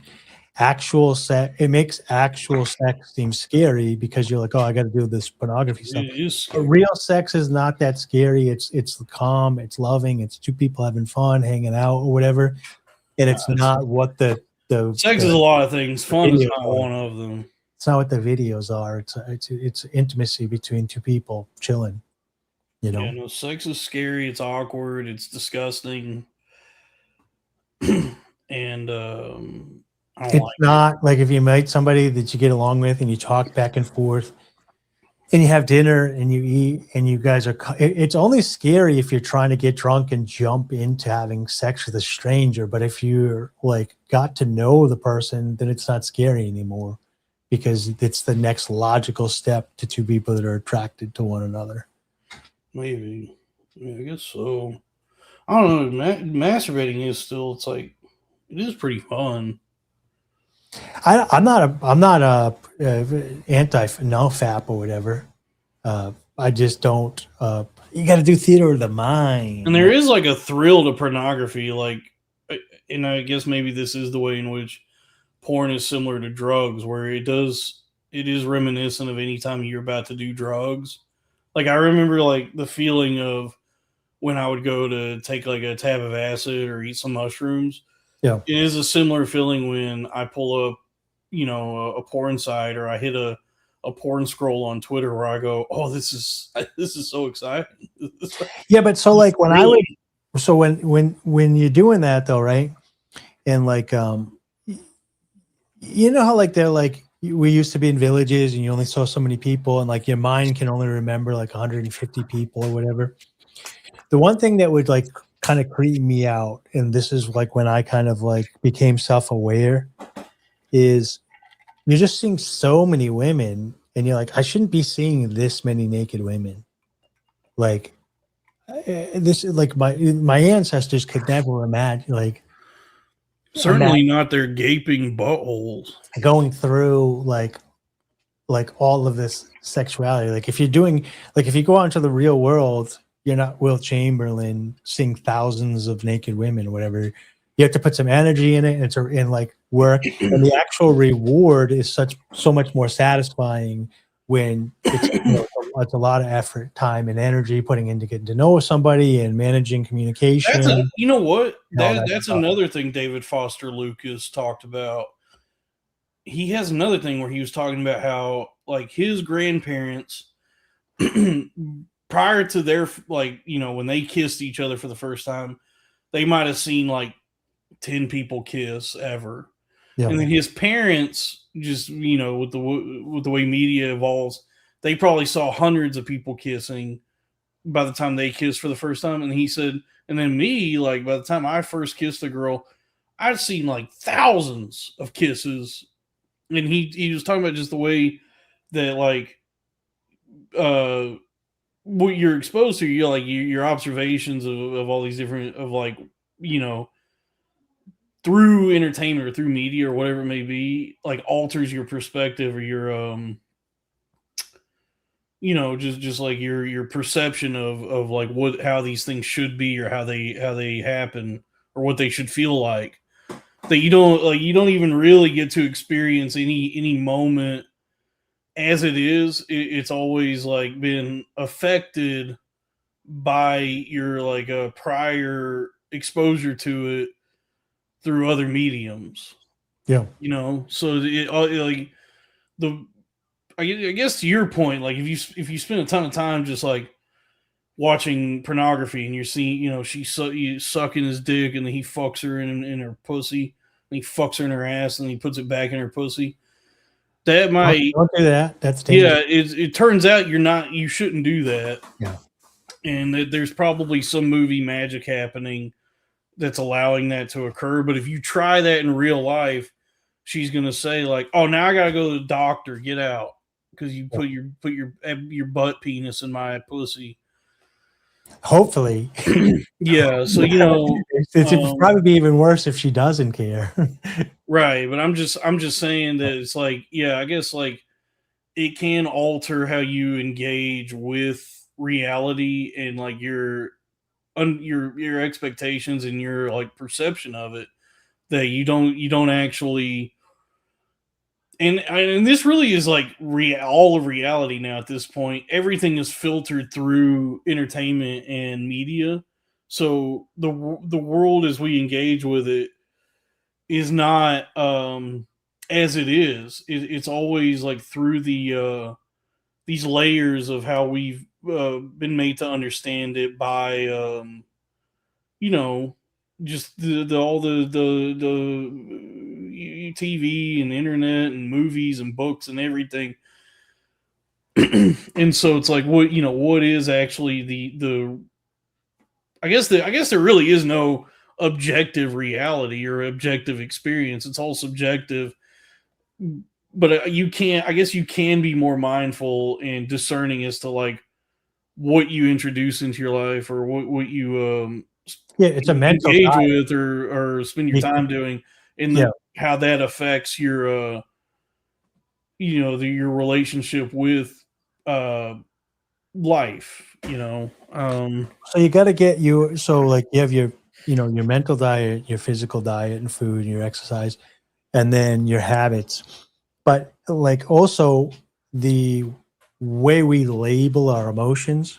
So for me, I know you guys are partially joking around or whatever, but like when you first meet a woman and you talk to a woman and you get to know them or whatever, and then you guys are going to kiss, that you're going to get that feeling of excitement, and you can either label it exciting and like anticipation, or you can label it scary. And if you label it scary, it's going to freak you out. But if you label it like exciting and they're labeling it exciting, then you're going to have this exciting moment together. And I think that you can dull those senses by like promiscuity, porn, and all that stuff. And then it takes that bonding experience of those chemicals. And this is when people used to say like, oh, do you guys have chemistry? Like, we think of it as like a euphemism, but it's actual, like, do you guys do your pheromones smell the same? Do you both feel excited at the same moment? I love the way girls Are you smell. getting good, positive chemical feedbacks with one another? Does your chemistry match? And I think if you burn that out and give it to all these different areas, it becomes hard. Now, what do I know? I'm single. I don't have a girlfriend, but I'm not like, you know what I mean? So like, I probably should just give up and be like, I'm going to just make a goon cave and goon it up. JJ and Chase seem like they're doing okay. Oh, I didn't know. Oh, I didn't see this super chat from Howling Labubu Rises, $10. Why are we at war with Iran? Don't dogs like to run? That's fun. Yeah, that was good. $5 from Drew Only. Devin Costa sings Lenny. It's a song on YouTube clip by Dice. So I guess he's asking us to pull that up. Is that the diarrhea song? I don't know. Something called Lenny. Yeah, I get. Well, anyway, I guess all that's to say, yeah, Tiffany's right. You know, it's probably good to abstain from pornography, and I guess just like not even jack off to the thought of like other women or like conjure in your mind's eye sexual scenarios. Maybe it's best to jack off purely mechanically. I could never get there. So that was my plan originally when I went full like monk. So I quit porn and then I was, you know, doing theater of the mind. And then I was like, I want to get back to monkey, like primate, where he's just masturbating in a cave and throwing his sperm up. You don't know what the monkey's thinking about, though. Maybe the monkey's thinking about a bunch of bananas. Yeah. But I was like, but I can never get there. So I do need some sort of like, I mean, the best thing is obviously, you know, I did notice around town the other day, lots of pretty women. I like pretty women. And I think women are, at least in New Hampshire, I've seen an outbreak of more modest women, which was nice. Because there is something, I don't know if it's scary is the right term, but like when you see a girls woman, are so scary. When you see a woman out, right, and you're like, she's wearing a skirt and her like ass is almost hanging out of it, and she's got a halter top with no bra on her tits or whatever, and of course you're like, okay, like primal, like animalistically, you know, the primal urge, like, okay, yes, she's naked, blah blah blah. But it's not attractive kind of in a way because it's scary. Like, wait a minute. So if I date her, she's going to be like this all the time, like walking around like nude and with her underwear and her ass and her tits hanging out. That's not something I want to invite into my life. So this year, though, when I was out and about, I did see like the return of modesty, which was really nice. And I saw a lot of very pretty women with almost no makeup, dressed, you know, attractive but casual, either in long sundresses or like t-shirts and like shorts and stuff like that, but like in a good girly way. So I do think there's a return to modesty coming back, which is nice. Maybe. Well, I'm saying like when you're out and about, right? Like not at a club. A club is different. Like that's a whole different atmosphere. But I'm saying like when you're out and about, isn't it nice when a lady like looks attractive, but not like a sexual way? That's nice, but it's also nice when she got her titties and butt cheeks hanging out and showing them. And when you see that, you're like, oh, I want to make that woman my wife. I want to go talk to her and make her my girlfriend and my wife. Oh, that's you know what's weird though is like, there's been a few times in my life like when I've been in like really liberal lefty type towns where I've seen like women who are walking around topless, just like with their full titties out. That's less attractive to me than any sort of clothing she could wear, because something about it is like, it's cool. It's like, oh, cool, bare titties, you know, naked titties. That's cool. But I guess it's like, it's not sensual or sexual because I know she's doing it as like a statement.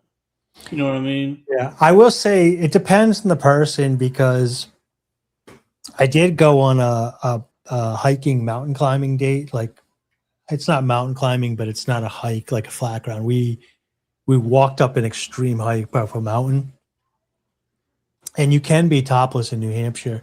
And when we got to the top, she just took her shirt off, like to feel like the breeze of the mountain and look out. And she did it as like there was nobody around but me and her, but it was more of just liberation for her because she's like I'm just up on the top of a mountain. I live once, and I just want to feel the breeze on my titties.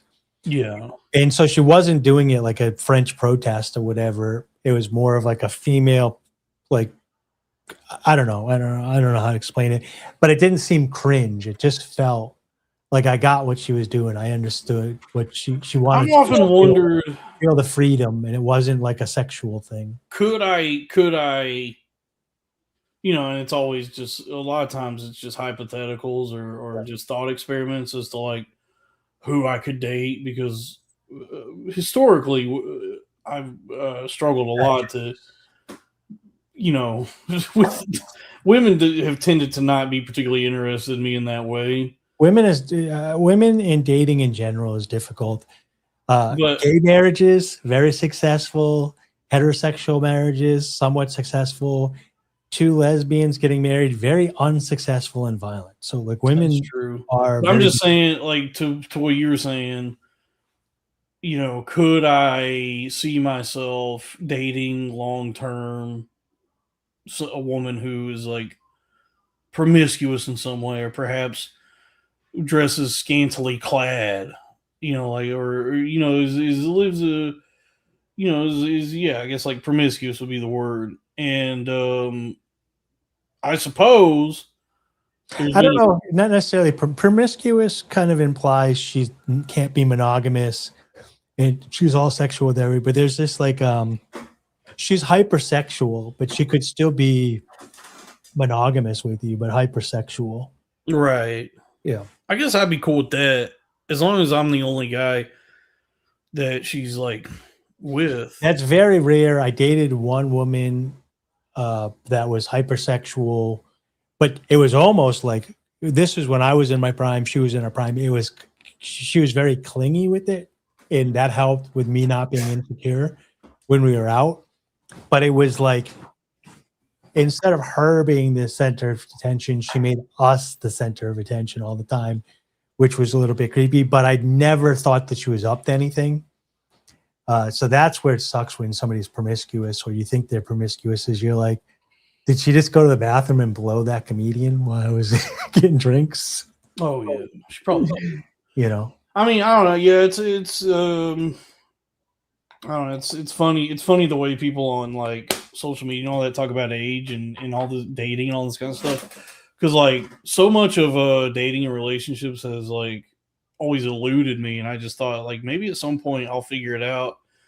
And I've never even changed quite a bit. Some of it is me getting uglier and more set in my ways. And time goes on, my options are get limited. But dating has also changed quite a bit. But I've never even thought. I guess it is something that's like throughout my life has caused me some amount of like pain and suffering, just you know being feeling lonely or whatever. But I always had it in my mind like, yeah, at some point as I mature and get older, and eventually I'll like figure something out. But then what I was mentioning is that like it never even occurred to me that like the time is passing or that you know anything like that. But I have found out from Twitter that I am now an unk and it's too late. So that's unfortunate. Hey, but hey, check it's this really out. not. It's here's what I will say. So like when I was, I had not dealt with all the bullshit from my growing up and my trauma, or whatever.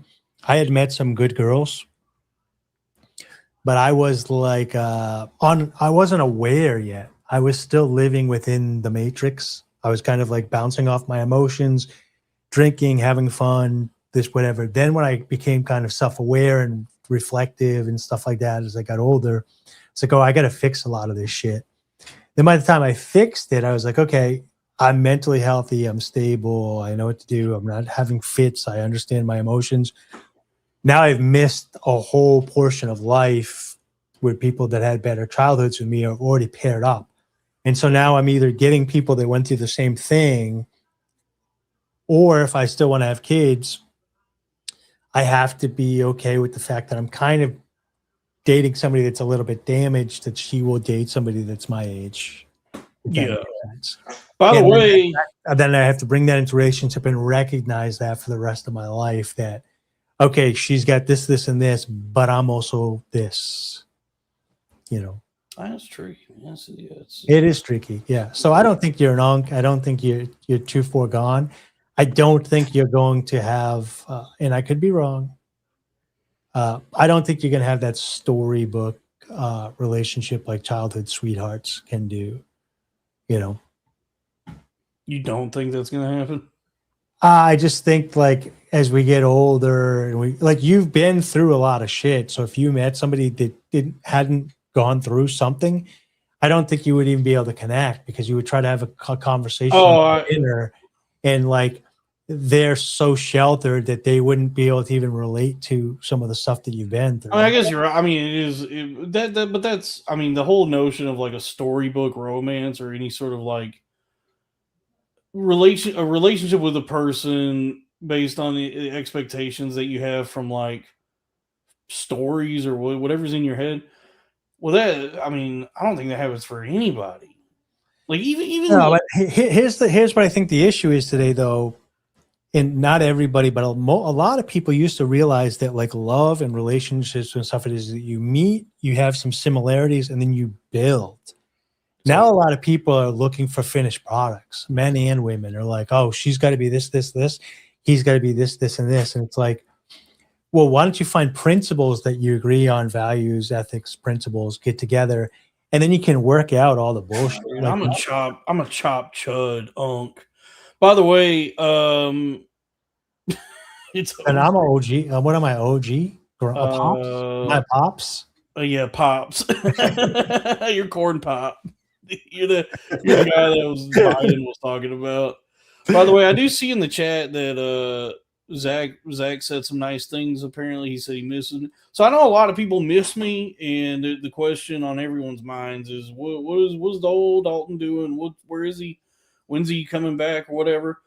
I have mentioned this before, and I don't know if it bears repeating, but I guess it's just my life, and it's consumed me for a long time now.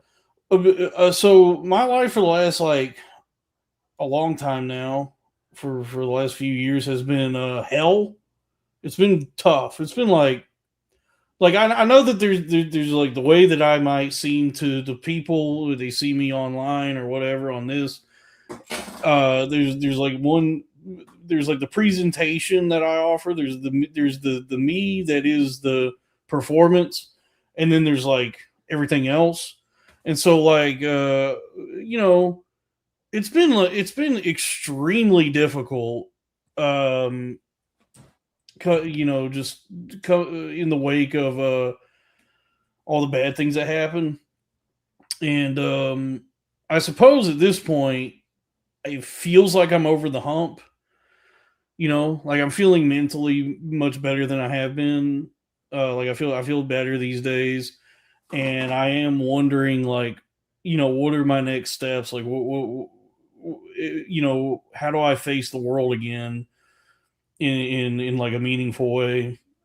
And I suppose the thing that's like there's like a big hang up for me for a while, along with all the mental stuff, is just like my physical well-being. So I've touched on this before, but you know, back in March, I'd say, when I went to visit my brother, that was when it really hit me just how physically unwell I was, because I was probably pushing like 400 pounds at that time. And so once I got back from that wedding, I said, I got to fix, you know, I got to make some changes. So I've been making a concerted effort to just better myself physically, because I suppose there's people out there who can live life as 400, 500, 600 pound guys, and they go about doing stuff, and people love them, and they're out there hustling and bustling. I can't do that. I was like, when and I'm not much thinner now, but just like when I'm like really just big and fat, like fatter than I've ever been. I feel like shit all the time. I have trouble wiping my ass, and my body itself is as a prison.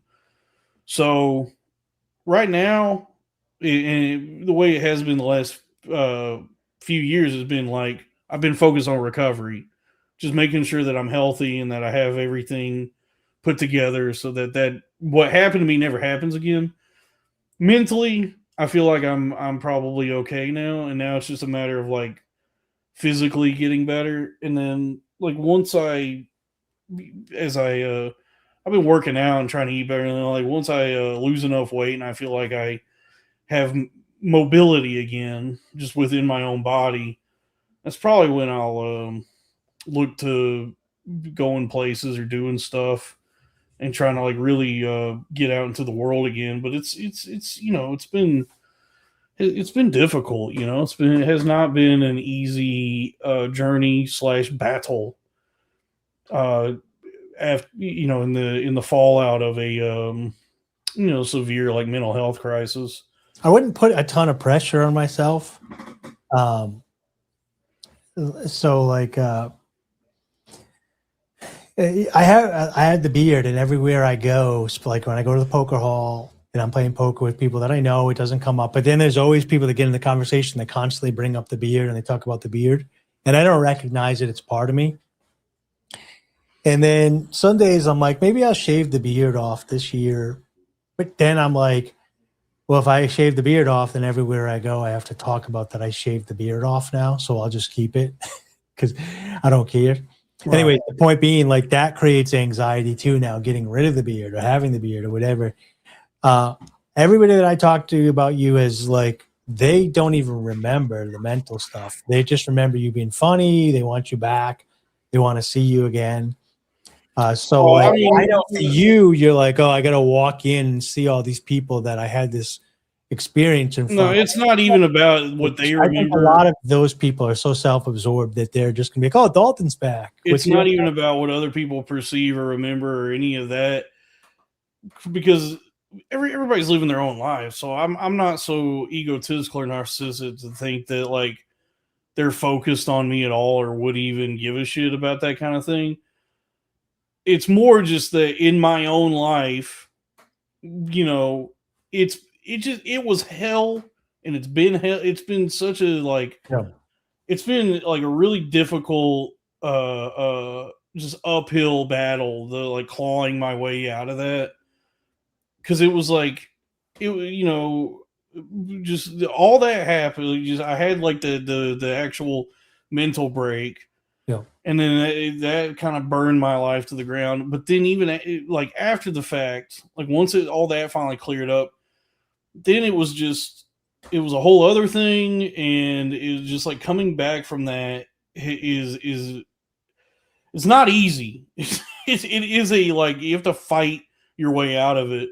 And it's been like a long road that I have had to travel. I didn't go through it with the hallucinogenics, but I did have an adverse relationship with anxiety, weed, and paranoia in my late 20s. And, I climbed myself back and got back into, reality.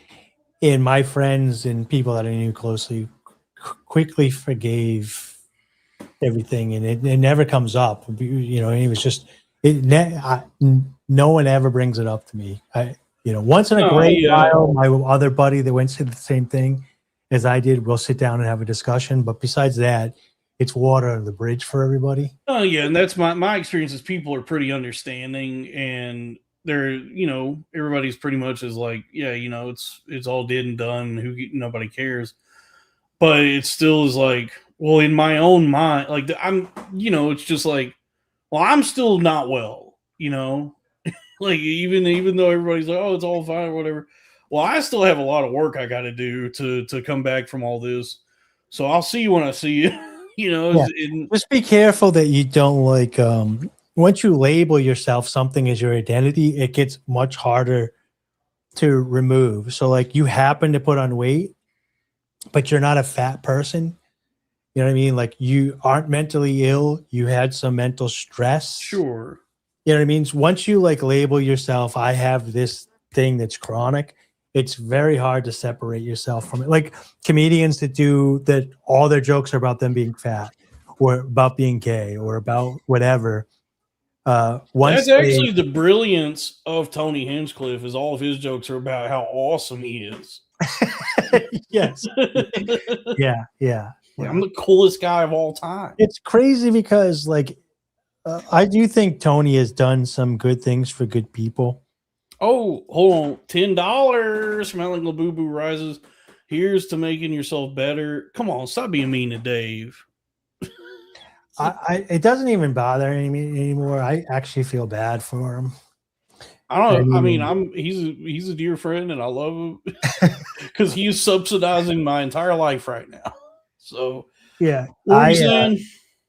The thing with Tony is like I have such a love-hate relationship with him, like because he has done a lot of good for some people, and then other stuff. But a lot of what they've set up is also like the Emperor's New Clothes, where they keep saying it and repeating it. But then when you look at comedy as a whole, that's kind of what everybody's doing because, damn well there's so many people that say like they want to, they're trashing somebody like, look, we love this guy. He's super funny. I love him. He's whatever. But it's like, they're all not funny. Okay. And not everybody's funny to everybody. Everybody's got a different sense of humor. Stand up comedy, all of it, whatever has been going on is due for a retrace, is due for a correction like that. There's going to be a big time crash. Like some, there's going to be like a tectonic shift that is bound to happen. Yep. Because it's just all like so overvalued and it's like SpaceX. It's overvalued, it's overhyped, it's a fugazi, and it's all just like it's all a house of cards. It feels like, and I've talked about like stand up. I really enjoy stand up. Like I enjoy doing it. It's someday awesome. You'll be able to do it. You'll be able to just stand up out of your chair again. Yeah, one day I'll be able to stand up again if I lose enough weight. But I'm saying like stand up is cool as shit. It is like a really rewarding feeling to be able to go on a stage in front of a bunch of strangers and tell some jokes and then laugh. Being on stage and feeling comfortable and ripping like a stage appearance of any sort and then getting off stage is a crazy ass high. Yeah, but in its current iteration, it's too overvalued, and there does need to be like some sort of reckoning that happens where it gets brought back down to earth, and then libertarian argument here, and then the market decides what is actually good. But I mean, as it is, I do feel, and maybe I'm wrong, but I just feel like whatever the bubble is, I think it's already burst, and the people that were able to succeed during the bubble are still riding high, but then anyone else is like already kind of looking at what is the next thing? Like, how do I position myself accordingly for what the next few years or several years look like? And that's why I do think like there is a lot of value to this kind of thing, like directly reaching out to the audience like this, like a live stream of just like making direct contact with people and doing something like this. I think the forming these like interactive direct relationships with people. Is I was probably, watching an interview and the guy was saying he gets 2,000 live viewers when he goes live, and he goes for 4 hours, and he makes $100K a month. I mean, And you need to get about 2,000 live viewers, and you're making $100K a month. well, we got 34 right now. Well, I'm just saying, like, I'm not saying we'll be there, but I'm just saying, like, so there's 8 billion people on the planet. So there's got to be enough for us to carve out 2,000 people. Yeah, and I mean, even the live stream stuff is kind of a bubble already. I mean, look at Kai Cenat is doing Streamer University, so even that's pretty inflated. Yeah, I think it's just like the Saturday night hang here where people get to show up with their friends. You're in a safe atmosphere. You're not at a club. You don't have to drive home drunk. You don't have to worry about the cops finding you if you want to do some mushrooms or smoke some weed while you're just in the privacy of your own home, hanging out with your boys and stuff, or your girls. So I think there's that element to it. And then, like, when we have guests on, especially like comedians and stuff, if they see them online and then they get to like hang out with them, it feels like it's a different connection than going to their stand-up show. You get to ask them questions, joke around, see their personality in a long format. Sure. But a lot of it, here's the thing that I'm kind of like Shane is somebody that I can think about like this. I think maybe Cat Williams would be somebody from me, Louis, where you're primed to laugh before they're even on stage. And it's not that they're not good comedians. It's just something likable where typically you are in the mood to laugh when you see them. And then there's other comedians that I feel like get on stage that are very funny and they're in the hole. And so they got to make you like them first and then it's funny. And so I think a lot of what's going on with, like, Lewis does this, Tony does this. I'm sure there's other people that do this within the comedy atmosphere that I'm not familiar with, but they're like, this is the funniest person. This is the hottest chick. This is, you know what I mean? Like, Lewis will have these girls on that are fives and be like, this wicked hot chick is here. She's super funny. She's the hottest girl. She's making me hard right now. And it's like, like, okay, I guess. But if you say it enough, people kind of start like believing it. So when Tony's like, you can have the greatest night of your life and all this stuff, if people buy into it, then you can create that for yourself to a point. I mean, to your original point, I mean, it's like, yeah, I guess like Tony has helped some people. I guess he's brought us a handful of people out of poverty and changed their lives. So I've watched some Ari Matty stuff, and I gotta say, very well written jokes. I didn't like, if you just watch them on Kill Tony, you're like, okay. But when you actually go see some of these guys do stand up or wherever, you're like, oh, this is actually pretty good. This is intelligent. The guy from Australia that Gillis, that Shane helped out. Oh yeah.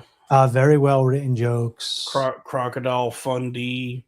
Yeah. I don't get the whole I didn't get the David Lucas thing. Crocodile D. Yeah, I didn't get the whole the redhead guy there, the bald head.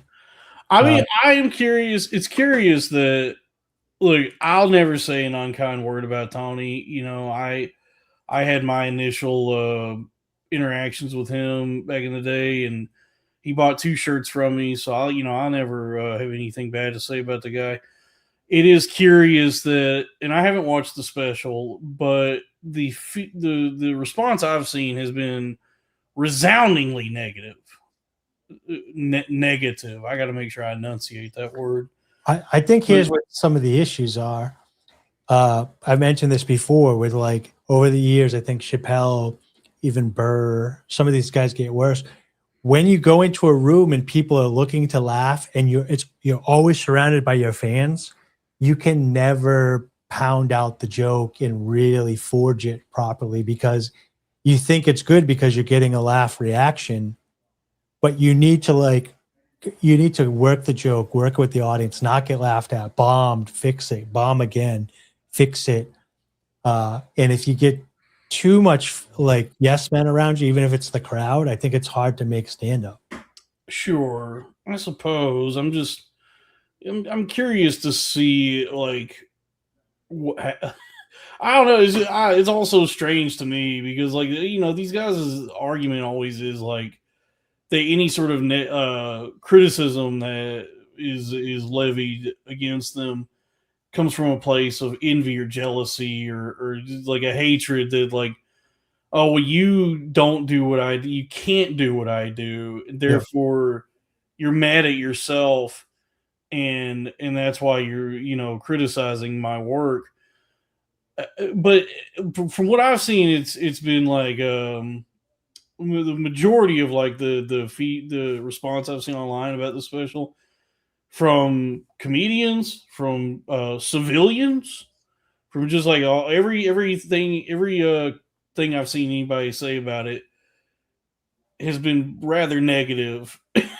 And I do wonder. I'm curious to see how maybe he'll just ignore it all. I don't know, but it does make me wonder.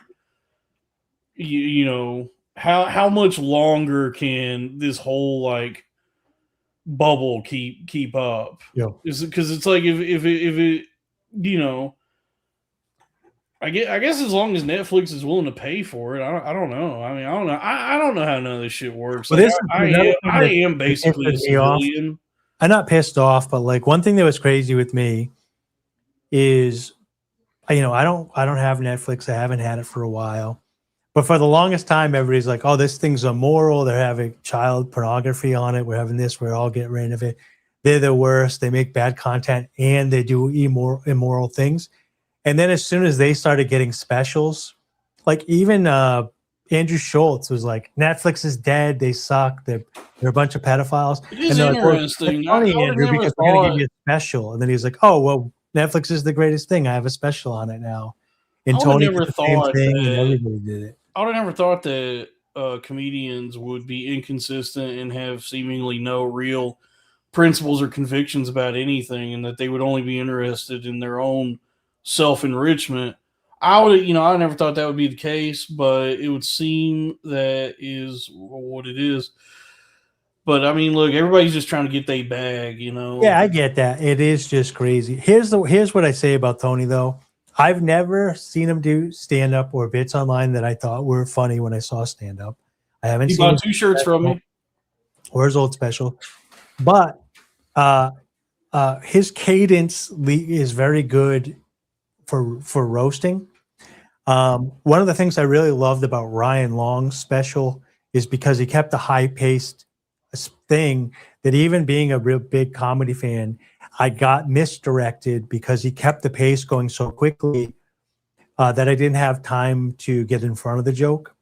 So like when Tony was at the roast and he was doing like Kevin Hart has 2 Emmys, Lizzo has 8, everything that's been put in front of her. Like he's got really good like speed timing like that. But I don't think that translates to stand-up necessarily. No, because that kind of delivery is like vaudeville Borscht Belt fucking like it's very even though they're saying a bunch of no words, that is a very like old school sort of like old style of delivering jokes. Yeah. Is that like roast? I mean you think, look at Jeff Ross, you think he's like a current modern guy? Yeah. No, he's a basically a vaudevillian. Here's the thing, because of that, I can see Shane, Louis C.K., which is like Shane. If you listen to early Gillis, all you can hear, like listen to it on audio, all you can hear is Louis C.K. But those two can tell a story and tell a joke, and they can sit in it really slow and lead you. Ricky Gervais kind of does this, whether you like him or not. Like certain comedians can just really pace really slow and still get the laugh, and they have that confidence. And other people have to work with a faster cadence so that the misdirect is a really misdirect and hits that pleasure center where you didn't see it coming or you figure it out. And it's not one is bad or another. People are just figuring out their style. I personally have not, and I haven't watched all of it, so maybe if I sat down and watched it all, I would change my mind. I've never saw Tony and thought, he's a good stand-up comedian. I have seen sort and say he's good at a roast. He's good in that space. And I do think he's a good entertainer. He knows how to entertain and bring people together. And I think he should lean into that he's good. Like, what he's done with Kill Tony, like between Heidi and the band members and the regulars and, the whole thing is very interesting. And I think it gives, puts a lot of that halo helps a lot of people out. I mean, and he doesn't have to be the best stand-up in the world. He's already created this other thing that's really good. When it comes down to it, I mean, what do we know? We're just civilians. Yeah. That's what I think. I'm a huge comedy nerd. I watch a lot of it. I'm no Squeeze, the new red bar of the internet. Squeeze is always watching. Squeeze is always watching, but he's more positive than Red Bar. What'd you say? He's not as critical as Red Bar. Squeeze seems to be more. I've never watched Red Bar. I'm just saying Squeeze is the always watching now. Red Bar used to always be watching, but now you have to watch out for the Squeeze games. By the way, I just remembered something I saw earlier. Something Tiffany said. I don't have health insurance right now, and I've been trying to get it, and so, I filled out some paperwork to get Medicaid, and then I got a phone call several days ago, and they left a voicemail and said, call this number back. And so I called the number they gave me back, and the lady was like, do you have any children that you're trying to get Medicaid? And I go, no. And she's like, well, why'd you call this number? And I go, because the lady that left me a voicemail said to call this number. And she goes, well, this is the number for children's Medicaid. And I was like, all right, well, this is the number that called me. And she goes, all right, well, this isn't the right phone number. And then she said, the DMV is in charge of healthcare. Yeah. And then she said, let me give you the phone number that you should call. And then she gave me another phone number. And then I just haven't called it yet. But they don't make it easy to get health insurance outside of a job. I don't. You should have told her you were a refugee, dude. I mean, yeah, well, I guess so. But I'm in business development right now, and as such, I don't have an employer that provides a benefits package, and so I have to seek out my health care through other means. And I guess come Monday morning, I'll make that phone call and try to figure that out, and see if I qualify for that. I mean, I've looked into just buying my own health insurance. If you don't have a job, an employer that provides it, you're kind of priced out of it, for a while because. No, I saw this I used to pay out of pocket for health insurance. It was $152 a month, which was reasonable. This was way before Obamacare. We had Mitt Romney, who was a Republican, that put Romney Care into Massachusetts. And within 2 years, they wanted $875 a month for me. And I was like, well, I can't afford this. Yeah. That's way too much. So then they had a tier system. So they had to look through my stuff and give me health care through the state. So they're like, you can take this state one. You could pay the $150 a month again and get the state care. So I was like, okay. So then a year would go by and they're like, oh, your income changed? And they're like, yeah. He's like, you don't qualify for this anymore. You have 20 days to do this. And so every year I was just getting shuffled around. And I was like, this is ludicrous. Like the old system was much better. It's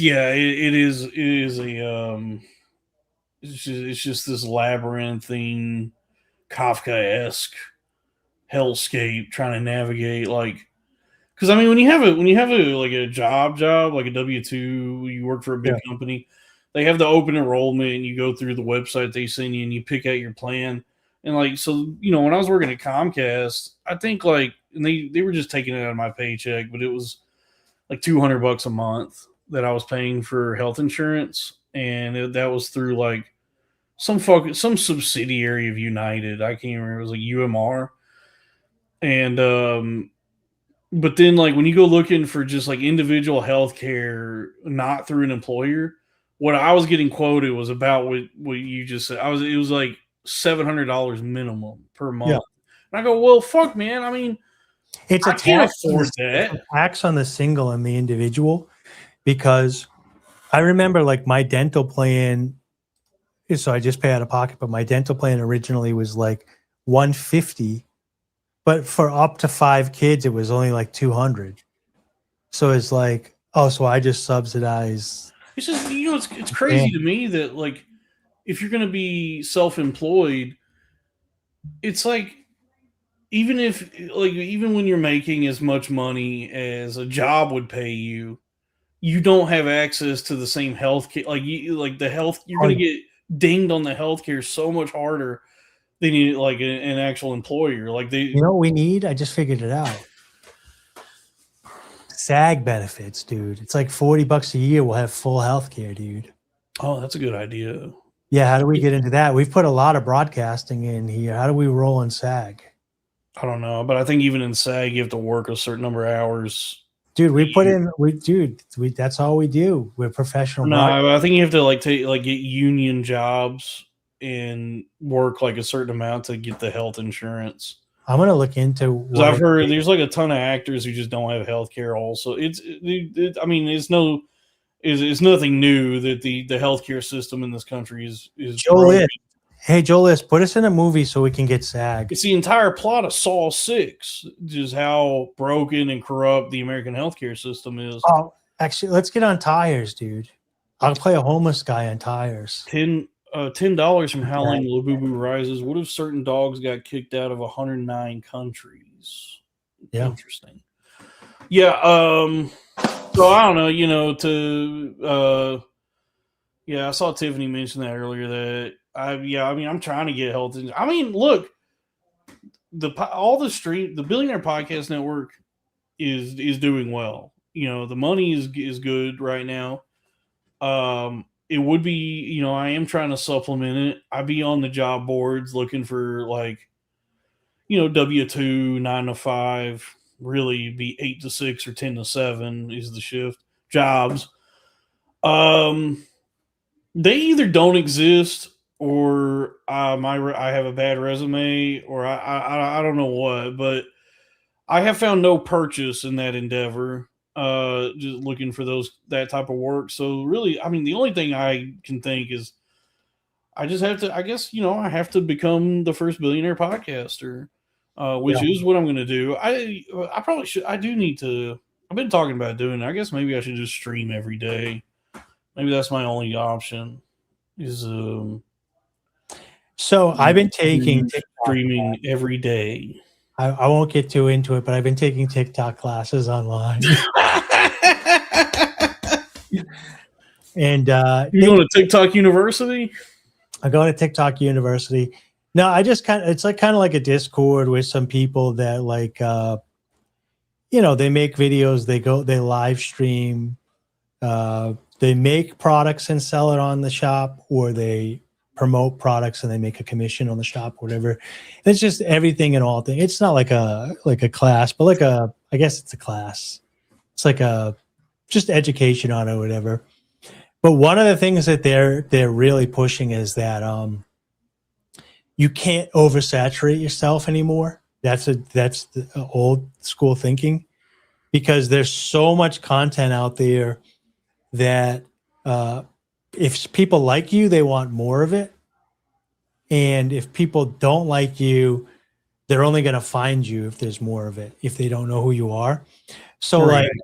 like when I was like, okay, maybe I'll try to post like one TikTok a day, because my TikTok was growing pretty quick and I've taken like a break from it now. And I was like asking the guys in there, I'm like, how many do you post a day? And this guy was like, oh, I do 18 to 20 a day. And it was like, oh, they're 3 minutes long or whatever. And then I looked at his channel and he's got like 40,000 viewers. He's making like $3,000 a month off of TikTok. And he started in February. So he's like, oh, I'm not posting enough, I guess, for the TikTok thing. Then I went into and I did some similar research on YouTube. And there's a site called Whoop, WHOP. And you can put money into an account there. and put your YouTube channel on there. This is how all the clippers like Aiden Ross and Neon.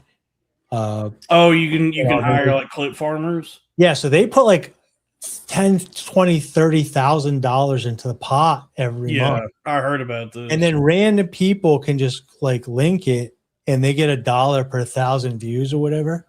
So that's how they make it look like everybody's organically putting the clips out there. So we need to be making enough money that we can then invest $30,000 a month into clips. No, so the one that I was going into, the guy said, get your best friend that doesn't want to be on camera to film you all the time. So you do like because he said these guys are saying live streaming is dead. Live real world streaming is big. And remember when I was saying how did I show speed have internet connection in the pyramids? They have a thing called a SIM backpack, SIM backpack. Yeah. And it's a housing. It's not a cell phone, but it's Wi-Fi, and it's got a Verizon, a T-Mobile, AT&T, a Sprint. It's got all the SIM cards in it, constantly going to all the towers, so you have a connection to everything. So they can just live stream on the road. So his cameraman follows him around. He's got the SIM backpack on with the camera following him around. And then they put that upload in, and they started with $3,000 to $5,000 a month that they put in there for clippers to grow.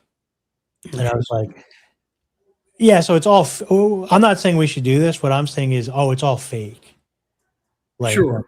Like steak.com can give that sounds tasty.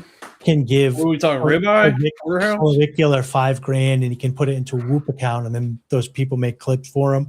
Where Nick Fuentes, New York Strip.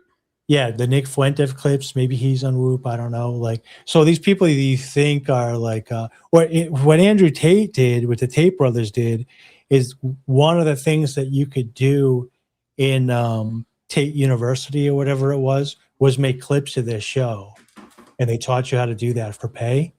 So his part of, you would pay $50 a month, and he would teach you how to make clips of his show, and he would pay you to make clips to grow the show. Yeah, so I went down a little rabbit hole recently about how this, not that it's fake, but it's like people are paying to like get out and about. It's not organic. I kind of knew that, but I didn't quite know how much money was going into getting a presence online. Yeah, I mean, it's a whole industry. I mean, it's like, I don't know, we're always behind, and just turns out we're wading through the ashes of something that everybody has already done, or something like that. $20 from Howling Labubu Rises. Can you play the Mel Gibson leak call and react to it, please? I suppose so.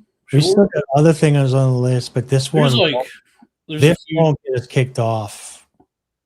There's a few requests we got, but I mean, we could. I don't know where to find it like unedited. I'm looking for it right here. I think I have it right. Oh no, because this has got the CBS. Yeah, that's the thing, is it's going to be like a news thing. Panatron $2 wants to know, maybe I missed it, but are you buying SpaceX? Not right now. I mean, I am skeptical of the actual value of the company, that it could just be valued based on speculation and hype currently, and that I have a feeling, I could be wrong, that early investors are about to sell their shares and the stock price is going to tumble. And so I would not, it feels to me like the prudent move right now is to not buy it and wait. And I guess to throw a number out there, I might be thinking about buying shares if it hits like $90 a share. Well, the one thing about it is I do think it's too big to fail. So like they bypassed getting it into the SP 5,000. I mean 500. So it's in that bullshit thing. They bypassed that. They lowered the entry fee from 25,000 to 2,000. So like every big banker and industrial thing is changing all the rules to push this through. Sure. And by the way, again, congratulations to Elon Musk on becoming the world's first non-Saudi Arabian trillionaire. Now, I already, not that I flipped out, but I already spammed Twitter and spammed myself right into being shadow banned again, talking about about SpaceX and all the bullshit with the banks. I mean, couldn't have happened to a better guy.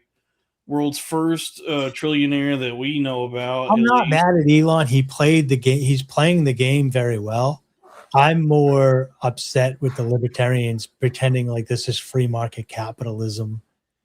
It's like they're almost like playing into the hands of the Elizabeth Warrens, or even crazier, where the government's $40 trillion in debt, $160 to $170 trillion in unfunded liabilities, saying, "Oh, we need to tax Elon." It's like, take all his $1 trillion, you're $149 trillion in debt with your decisions. So it's dude, like, I don't even know. It's like this whole yesterday and today, as I'm seeing more and more people talk about this and all of the information come out, I'm just like, yeah, I don't have no fucking clue how anything works. And it just, and truthfully, what I do understand is that whatever anybody wants to happen is not going to happen. No, nothing is going to get done. None of the things, nothing's ever going to like get changed or be done differently. It's all like set. The system, the game is the game. You just have to, I don't know, you just have to meet life on life's terms and just try to get your piece of the pie, I suppose. No, this guy here, Mishima, whatever, libertarian running amok. Libertarianism, non-violence. This thing is violence all written over. It's all government coercion and people pointing guns at one another to manipulate a market. We have no say in them taking them. They punch numbers in a computer to make fake money and give it to all their buddies. That's not libertarianism. That's socialism. The government controls the currency at all aspects of it, and then if you don't give them part of it back through taxation, they throw you in a cage, and if you try to escape the cage, they kill you. Like the whole thing is. By the way, I gotta pay my tax bill. Is violence. Yeah. I mean, yeah, that's thing pulled up. But. That's where the left and libertarianism intersect. That's where,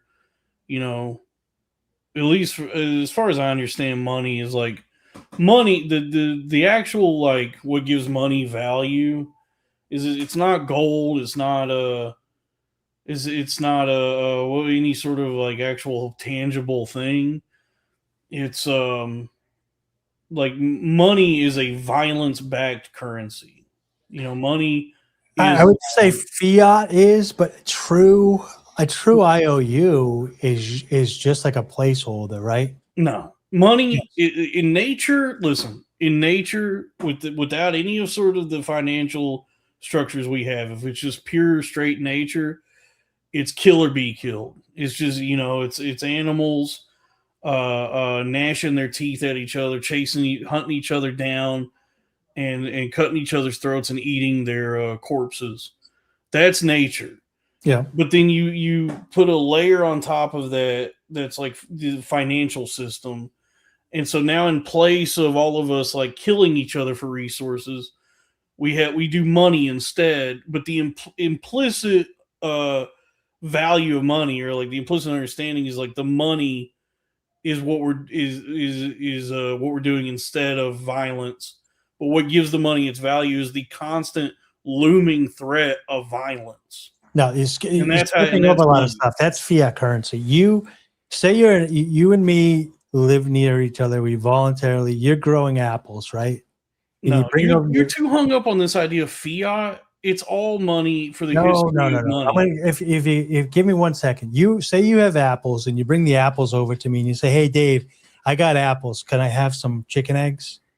And I'm like, "Dude, I don't need apples right now." He's like, "Well, I need chicken eggs." And I say, "Okay, I'll tell you what. I'll give you the chicken eggs. Do you have anything you can give me that's not going to spoil because I can't do apples? And then you could give me gold, silver, something of value that could be a placeholder that then when I do need apples, I can give it to you." And that could be an IOU. We could trust one another enough that we say, "Look, there's gold in this thing that this third party's holding for me. I'm going to write you an IOU. I'm either going to come and get the IOU back, or you can go to the person that's holding my gold and get some with this IOU." Then what happened one time along the way is they took all the gold away and they just said, "We're going to comp blocks, just write IOUs to everybody that we want. And if anybody tries to stop us, we're going to shoot them." That's right. But what gives the initial, even the initial IOU, any sort of value is the implicit threat of violence. That if this is not honored, I'll fucking kill you. Yeah, I mean, to an extent, but you can have voluntary interaction to that point, like, because I do think people can defend their private property. So if I let you borrow some of my private property and the idea that you're going to give it back to me and you don't, I can come defend my private property, which is then the I'm going to kill you, or you can give me my property back. Yeah. Okay, and that's violence. But like money itself, or is fiat currency, is different than actual currency. But even I'm just saying that currency is it's just currency is what we do instead of violence. And then we also still when you go out into the world and you create some sort of value, right?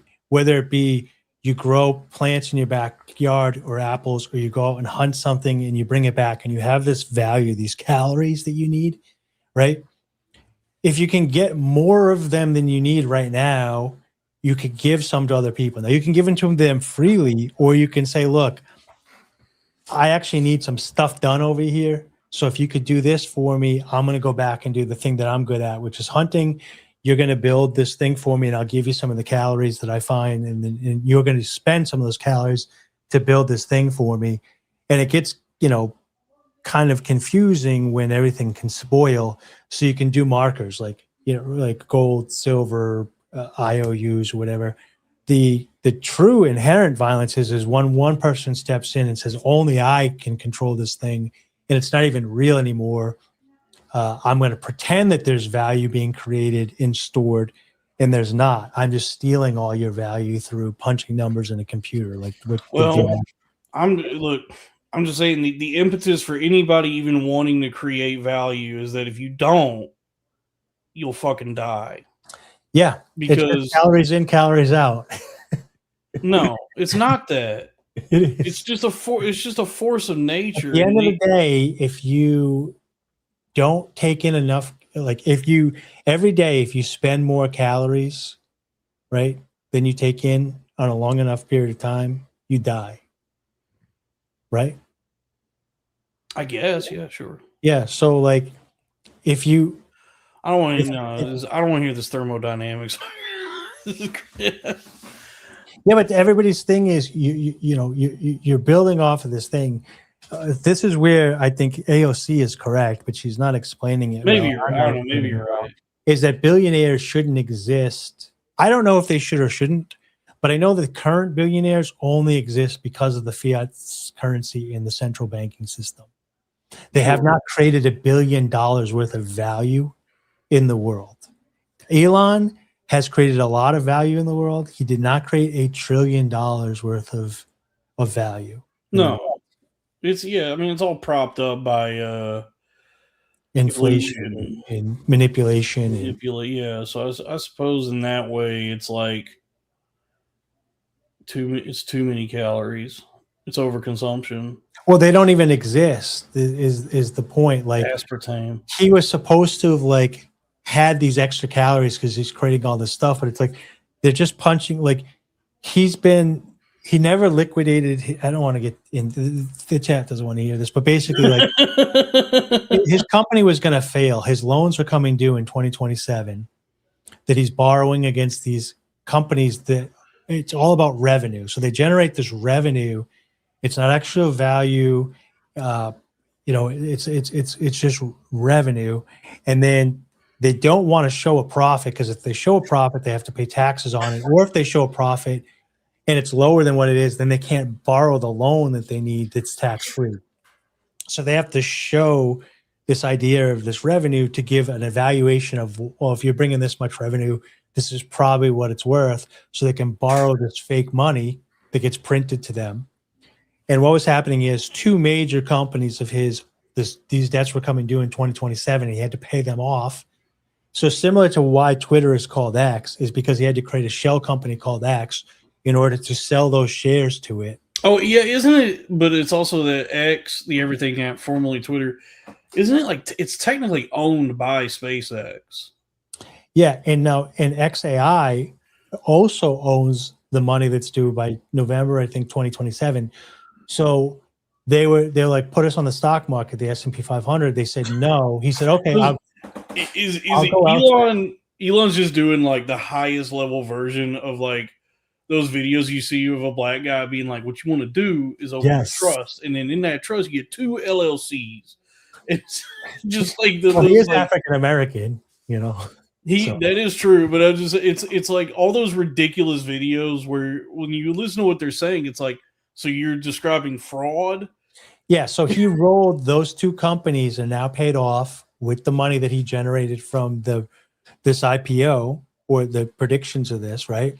And now he's going to be, he has this $1 trillion, it's not liquid. He would collapse his own, if he tried to sell any of this stuff, it'd just be like rugging a coin where he would collapse his own equity from not having the liquidity. That's been the counter argument I've seen online from a lot of like based red pill, like tell it like it is accounts. Trying, talking down to anybody who's like kind of, expressing any sort of grief about this, that, oh, he's a trillionaire. It seems to be like some sort of failure within our system. And they all go, you fucking idiot. It doesn't mean he has it actually has $1 trillion. If he actually tried to cash out, he would only be able to get like how many billions of that or whatever. Yeah. And I understand that part of it, but then doesn't that tell you that like, okay, so this is all fake? Yeah. So then what happens? This is why I've been furious on Twitter and with the libertarians, because now that he's got this $1 trillion evaluation on who he is, they could do fractional banking or whatever. Dude, Jeffrey Epstein tried to warn us about this. They're going to give a huge portion another loan, so he can probably get, I don't know what percentage, but the banks can let him borrow money again, that he can go out and do stuff against that, and the can just gets kicked down the road. But this creates inflation, so now they get to spend the money when it's freshly printed and out there and everything at the top. And by the time it trickles down in this trickle-down theory, we get the inflated currency that's not as valuable because so are you saying, hold on, it gets out into the populace. Are you saying that this is how Elon Musk being a trillionaire personally affects you and I? Yeah, it creates. That's what I've been saying. So I got a lot of posts I got to go to reply to now. Well, what's driving me crazy is like I'm the only libertarian talking about this online. Everybody else, the Dave Smiths and I haven't seen all this stuff, so I'm not going to, but the Dave Smith and the Clint Russells and the Austin Peters and all these guys are saying like, well, if why are you mad at him because he created value? He's like, but it's not value. It's manipulation of the Federal Reserve. And don't you guys want to end the Fed, which is what is allowing him to do all this? So it's crazy that they want to end the Fed, but they also want to support the type of banking that the Fed allows for him to take a loan out to this. Oh, thank you, Pandatron, for the $2. Yeah. Anyways, I'll drop it. But I'm actually curious about this. I'm not mad at Elon per se. Howling Labubu Rises says that I'm upset with the idea that it's like I feel crazy that the libertarians are like talking like the Republicans in maybe you should go go check in. I mean, maybe we should go check in on whatever is going on with part of the problem, because Aling Labubu says that Dave Smith was just talking about how Elon shouldn't have so much money. Okay, good. Well, that's good. Good for Dave. I take everything bad that I say back. I mean, I don't have like a great understanding of anything. I've seen it's almost like everybody's on people talk like they're on the payroll for Elon, because I've seen so many of these like accounts post like, oh, how does Elon being a trillionaire affect you personally? And is like, when I think about it, I go, I don't know exactly how, but I feel like it does. This was a giant bank bailout. So when Bush did the bank bailouts, right, they literally like they could have printed that money, like you had said before, and given it to all the people. And then the people could have paid their mortgages off with it, and then the banks would have got it, and the people would have got their houses.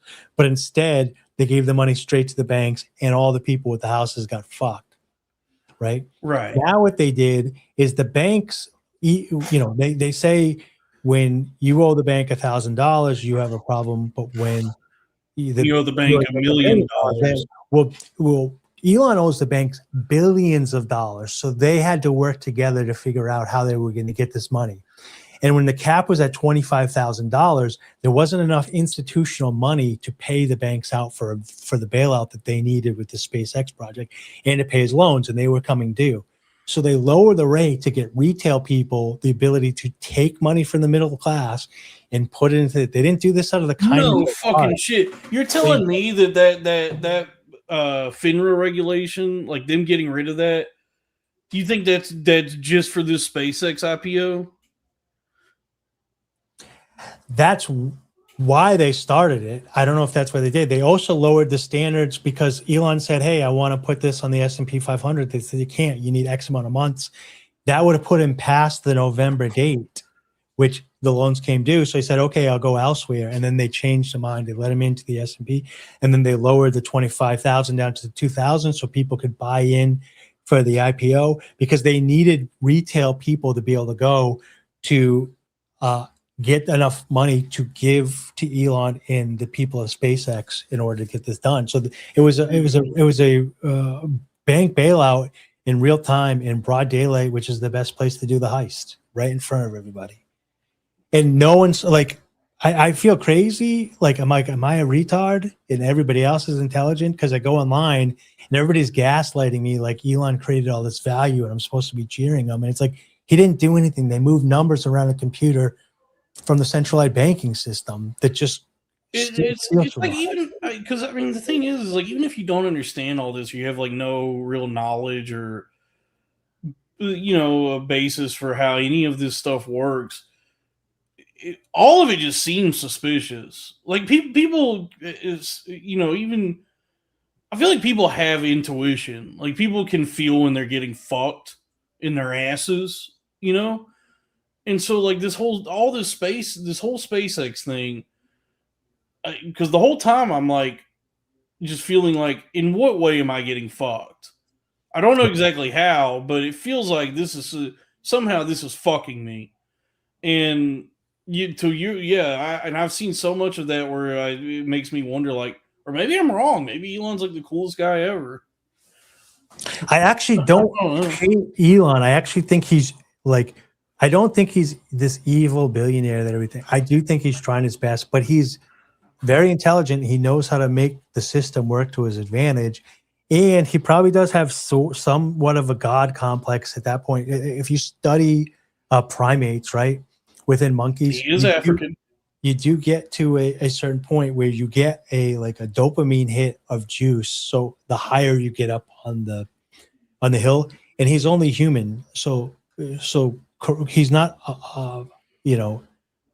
corrupt. I could be affected by corruption. Everybody can be affected by corruption. So you don't get to where he's at and not get a chemical addiction to some sort of power that he can controls through what he's doing.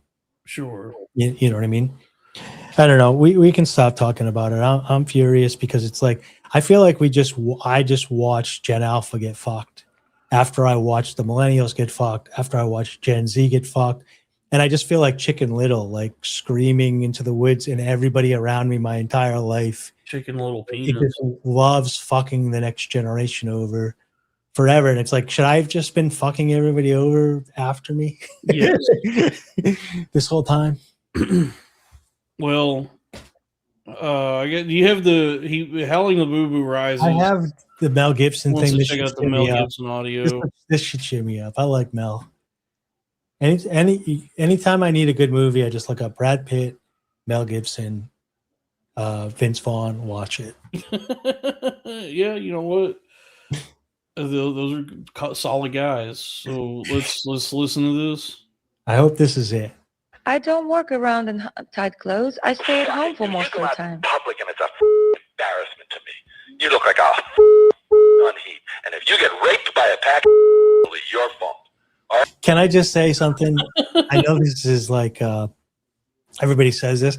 I don't like phone calls where one person knows it's being recorded and the other person doesn't, because the person that's recording it always acts like they're the calmest, nicest, sweetest, never get out of line person. Sure. So she's like, yeah, I'm sorry that you feel like that. I don't feel like that right now.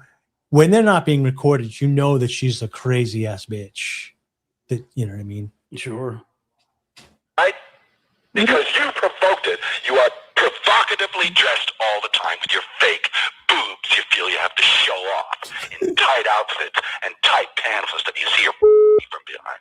And that green thing today was enough. That's provocative. Okay?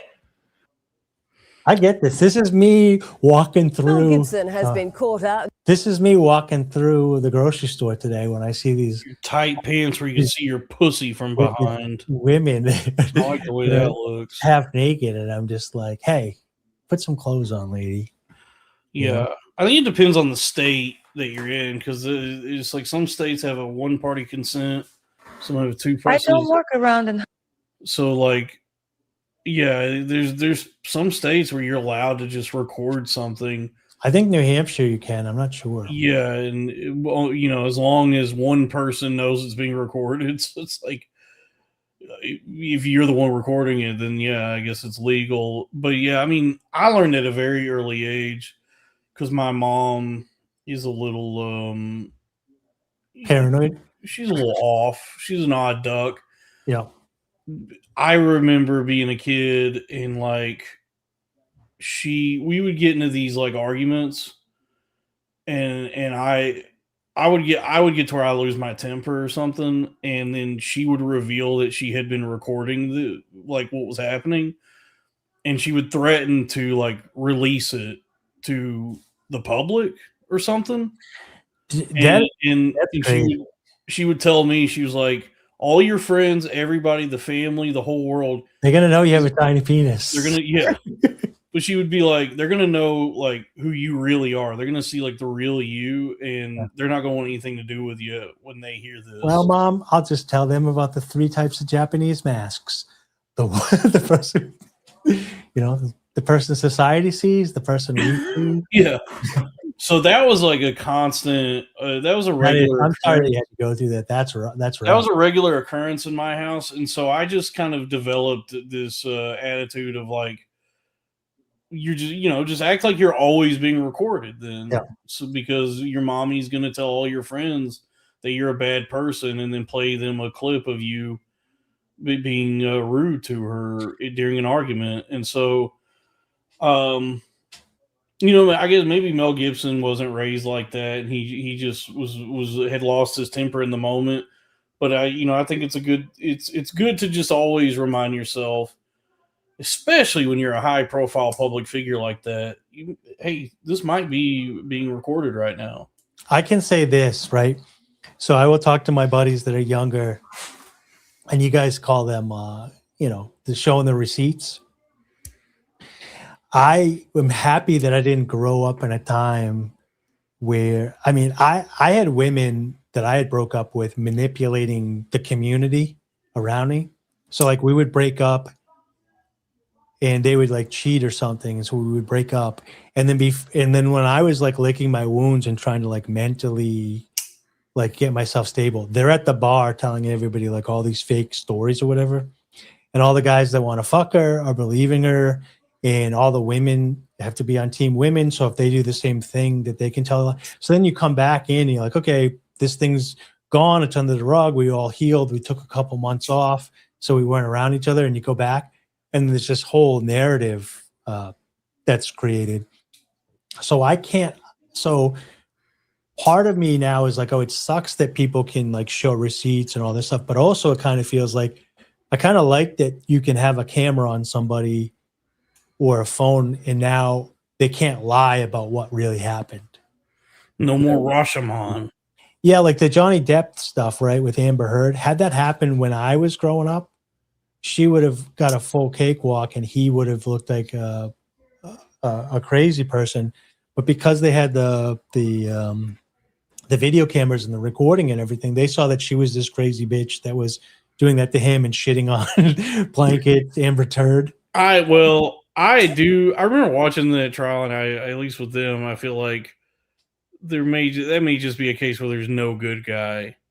I feel like that was just true. Even if that's the case, growing up in the 90s, Johnny Depp would have only been the bad person, and she would have been the good person. So I do think like these fucking hoes are finally getting what's coming to them. Yeah, like man, if you find yourself around a bad woman, and the cops get better and stuff, and the courts are getting a little bit better.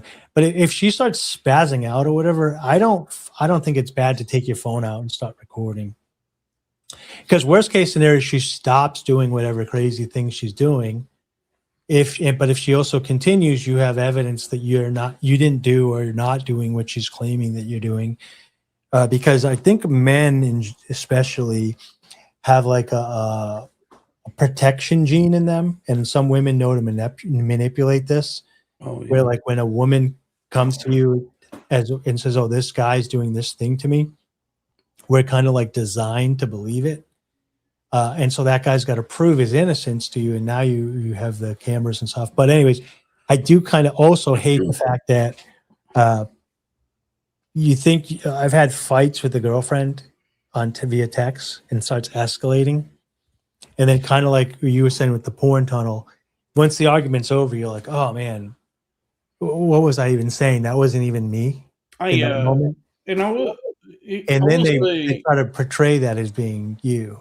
I will say, like with this incident specifically, Mel Gibson, and that however many years ago that was, but with this incident, it's 15. Like 15 years ago. So here's the thing. You know how each one of us has a carbon footprint, right? Yeah.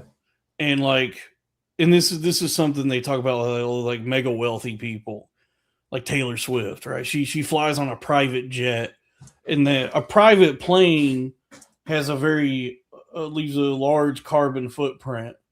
It's like, you know, a lot of emissions, and it's really bad for the environment. But then, you know, you can always do other things that they call offsets. Yeah. That you can give Al Gore money and he can give you carbon credits. Yeah. But there's a way to like kind of negate any sort of whoa. Sorry. Well, you can basically like cancel it out, or you can offset it in some way with these other things, right?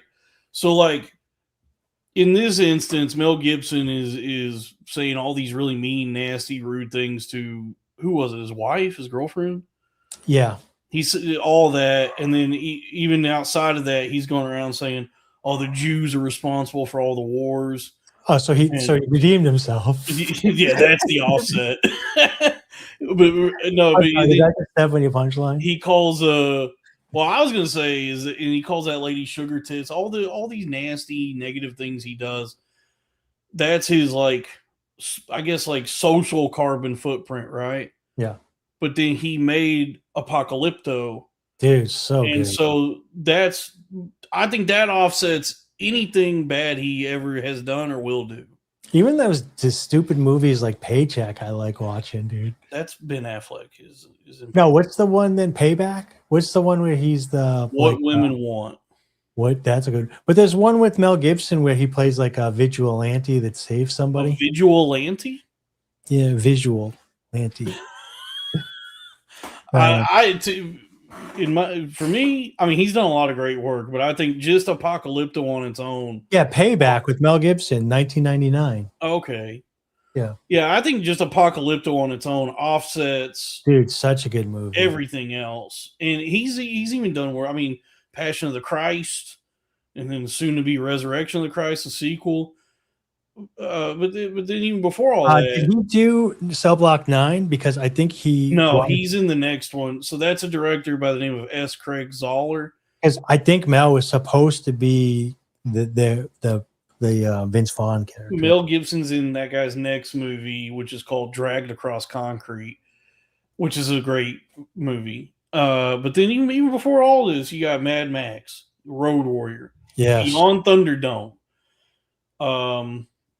The Patriot, We Were Soldiers. Patriot, oh, so good. Mel Gibson has offset Lethal Weapons. Do what? Lethal Weapons. Oh, Lethal Weapon 1, Lethal Weapon 2, Lethal Weapon 3, Lethal Weapon 4. He's done, so he's got offsets upon offsets that I don't think. I know that he was. Some of these are really bad, but socially, Maverick I liked. Socially, he was punished pretty severely, but I think the arc of the universe bends toward justice. Yeah, and I think like when we really consider everything Mel Gibson has done, we will remember him as a truly great man. So that's what I had. He was being Bird on a Wire. For some reason, I thought that was the other guy. No, Bird on a Wire is Mel Gibson and Goldie Hawn. Yeah, I thought that was the guy from Air America. Daddy's Home 2. Some of these are bad. Maverick I really liked. I didn't know there was a Maverick sequel. Braveheart really good. Pocahontas I didn't see. Ransom I didn't see. Father's Day I didn't see. Beaver. Conspiracy Theory I didn't see. Payback I did see. He was in The Simpsons. Yeah. Yeah, he's great. The Patriot really good. What a Woman Wants I actually don't hate. Signs. I love Signs, dude. Of course, yeah, Signs. So good, dude. Signs. The Beaver. I wanted to see that. I never saw that. That's a Jodie Foster. Get Foster. the Gringo is actually the movie that I was thinking about that was Payback. Oh, shit. Dude, because Jodie Foster directed The Beaver, which I've never seen that. There's another movie she directed that, because you're all mad about the and I'm mad about it too, all the financial stuff. There's another movie she directed I watched recently that is like a premium basic cable movie. It's like, I mean, it's nothing spectacular, but it's a really fun, like, if you happened upon it on TNT one day, you'd say, this is a pretty good 2 hours. But you're going to have to go find it yourself on one of the streaming platforms. And it's called Money Monster. It's directed by Jodie Foster. It's George Clooney, Julia Roberts, the guy from The Wire, but a bunch of people. But it's all about like what we were just talking about with like stocks and like all the financial stuff. Yeah, it's basically the premise of the movie is basically like, what if somebody went into a Jim Cramer show with a gun and threatened to kill Jim Cramer if he didn't say what they wanted him to say? Well, no, it's just that George Clooney plays a Jim Cramer type character who hosts one of these like stock money tip shows, and it's obviously based on Mad Money, the Jim Cramer show, and like a disgruntled retail investor who just lost his ass on a stock tip from this show shows up with a gun and is threatening to kill him. Yeah, and it goes from there. But it's like a really fun, cheesy movie that exposes the corruption within the within Wall Street and the financial system in this country. So I was just thinking back about you talking about this is kind of on topic, off topic, as you were saying it was a TV show. I was thinking back to you talking about scrolling. I do think I'm not the type of person that with Netflix, yes, but like that scrolls and scrolls endlessly looking for something that I want. But what I like about the scrolling is the randomness of it, like the surprise, the element of surprise. So I do think there's something to the scroll that you don't know what you're going to see next. Because I've been getting back into the radio rather than streaming music. Like rather than saying, here's exactly what I want and I'm going to listen to it, just putting the radio on for an hour and being like, okay, take me on a ride. What am I listening to today? And there is something I do miss about TV where you have the limited options. You're no longer burdened by choice. Yeah, or it's kind of like a surprise thing. So I just turn on TV and I'm like, okay, what am I got? Okay, I'm going to watch this Jodie Foster movie. What's it about? You know what I mean? Like, because I got an hour. This is the only thing that's on right now. So we're going to make the best of it. Right. And that element of surprise is kind of like cool. You know, yeah, I if you don't listen to the radio, I would suggest like next time you're in the car, anybody listening, just put your radio on while you drive somewhere, find a good station and just like sit it out and like make the best of it. And the surprise is kind of exciting because we have, like you said, I can punch in any song that I want and listen to it at any time. It's kind of nice to just sit back and be like, okay, surprise me. You know? Yeah, I mean, there's been a lot of like philosophizing about that having so much available, so much choice actually like paralyzes us.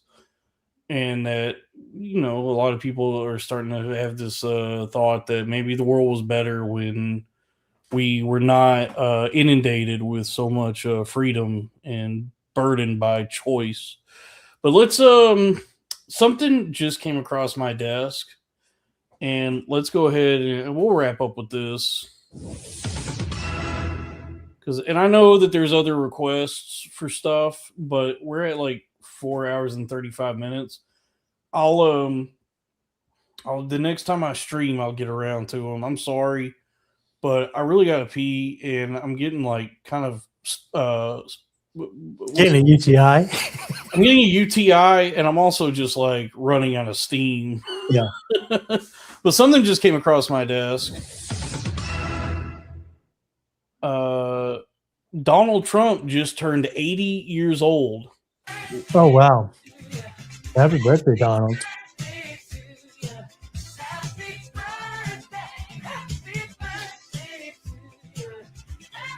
Friend of the show, Donald Trump. All right. Happy birthday, Donald Did Trump. you see that Dave Chappelle, Shane Gillis clip going around? Yes. When I saw it, I was just like, this is all they're going to give us is like 5 seconds of slop. Give me some more slop. Sure. Yeah. I mean, I don't even know who that other guy was. It wasn't Godfrey, who I think. Was that Ari Spears? I have no clue. They all look the same to me. He was wearing a wig, so I couldn't tell. Yeah, I don't know.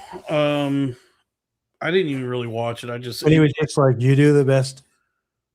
You're the best black guy that does Trump. You're the best white guy that does that Trump. came across my desk, and like I saw it briefly, like without the sound, and I said, I get it. I didn't actually watch it. But, I went on YouTube, it was there. I switched YouTube channels, it was there. I went on Instagram, it was there. I went on TikTok, it was there. I went on, and I couldn't get away from it. You know? Oh, the thing that have the video that happened like that with me today. The video I couldn't get away from that kept coming across my feed over and over again. Infinite's butthole. I kept having to scroll past it because I don't want to watch it. But it's something out of Brazil where this lady thought she was about to go bungee jumping. Oh, I saw that. They just threw her off a bridge, and they hadn't like actually bungeed her. I got off Twitter because of that, and started playing chess because it's like I kind of saw it, and it was the early stages. But then every time you logged on, it was like different angles. And more. I was like, dude, why are you guys watching this? It feels like they put more effort into getting the cameras ready than actually securing her. Because, there's like, they got this video at like so many different angles. And every time I was like, I don't want to watch it. I don't want to see this. I didn't seek this out. I don't want to watch anybody die today. and so far I've been able to stave off actually watching her die. But I mean, I did see them like, chuck her, and I was like, nope, I'm not watching this. I did get through the whole thing. They don't show it and it's blurred out, but not on purpose. I didn't sit down. I was just like being inundated with it. Like by the time I could scroll past it, I'd already seen the whole thing. What's just crazy? Maybe Raphael could talk about this, dude. What's going on in Brazil, dude? That they didn't strap her at all. Oh yeah, so the caption says they forgot to put like the support harness, like the safety harness. It's like, no, they didn't put the bungee cord at all. I want to believe it's just not a lady real. and threw her off the building. I was like, this is fake. Right? I want to believe it's fake. Yeah, it may just be that we got duped by AI, which is concerning in a different way. But the fact that they just had like the bundle of like the bungee cord just laying there behind them, and nobody caught that is like, it kind of leads me to think maybe it's fake. But well, the caption says, so and so men forget to put on like safety harness or whatever on the woman. It's like, no, they didn't put anything on her. Yeah, that's kind of what makes me think it might be fake. Yeah. But I mean, like I'm watching it. The only way that I'm like getting through the day after watching that is I'm not even thinking about it as fake. Like I'm thinking about it like a cartoon because it's so like it's so like I can't even put the pieces together. Like if I recognize that it's real, it's gonna hit me really hard. Raphael says it's real. I mean, he's our Brazil correspondent. Wow. Well, sorry for your loss, Raphael. But hey, it's Brazil. For Raphael, that's a loot drop. You can go root around her pockets and get some trinkets and take them back to the bazaar and sell them. I dated a woman from Brazil, and I was supposed to go back to meet her family, but we didn't end up going. But one thing she was telling me was when they go and they live, her father was a dentist, and they lived in northern Brazil, and they didn't do terrible. But she's like, at nighttime, we run red lights, we run stop signs, we don't stop because if you stop, you'll get carjacked.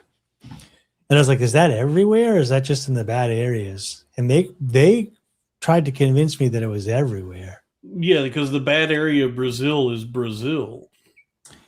Yeah, and I kind of feel like the world is generally peaceful for the most part. No. With violent places. The world is a cruel and hostile place, and surprisingly, America is where it's like mostly peaceful. Yeah. But then when you leave these borders, it's keep your head on a swivel. So maybe we should move to Thailand, or the algorithm was listen to us talk because after last week, my whole algorithm was Filipino. Dude, so you know how they like you're in charge of your own algorithm? Sure. I don't know if I believe that. No. Because like I don't go on YouTube that much. But over the past like 3 weeks, maybe to a month, all I do is log on and click on like Legion of Skanks, Cornfed, Arena of Ideas, Pandatron, Story Wars. That's it. I don't scroll. I don't even do the whatever. And my whole feed when I open it up is just Filipino girls now. Yeah, targeted lady, dude. I am, dude. Here, let me open it up to see what we get. Because like well, look, hold on. If we're doing anything else, I gotta go. Let me go pee at least. I'm about to piss. All right, we can get off, but just look at this screenshot. I just opened it up. This is Legion of Skanks at the bottom. And it's just these random, like weird, like foreign girls in bikini. I don't even know what the channel is. So my whole algorithm has been overtaken by this now. Am I changing my algorithm just by having the phone open like this now? Probably. Looking at it. You might find that you enjoy ladyboys, dude. I don't like looking at it because it corrupts me. I want to find a real wife. So yeah, I need a real to wife have, with a real penis. You're gonna love it, dude. I need to go out into the world, and I need to have the fire in my belly to find a lady boy. Let's end the show so you can take a You'll have piss. something else in your belly. She'll mix them guts up. Everybody, thanks for joining us. Tomorrow morning, once the transcript's done, I'm going to send Dalton over a link. It's going to get all the chapters. People were asking for the link to the Patreon earlier. I have the link to the Patreon. Patreon is Patreon. Arena of Ideas Patreon. The Patreon for this channel is patreon.com/cornfed with Dalton Pruitt. And the merch page is bpnmark.com. And then, anyway, Dave, do you have what else?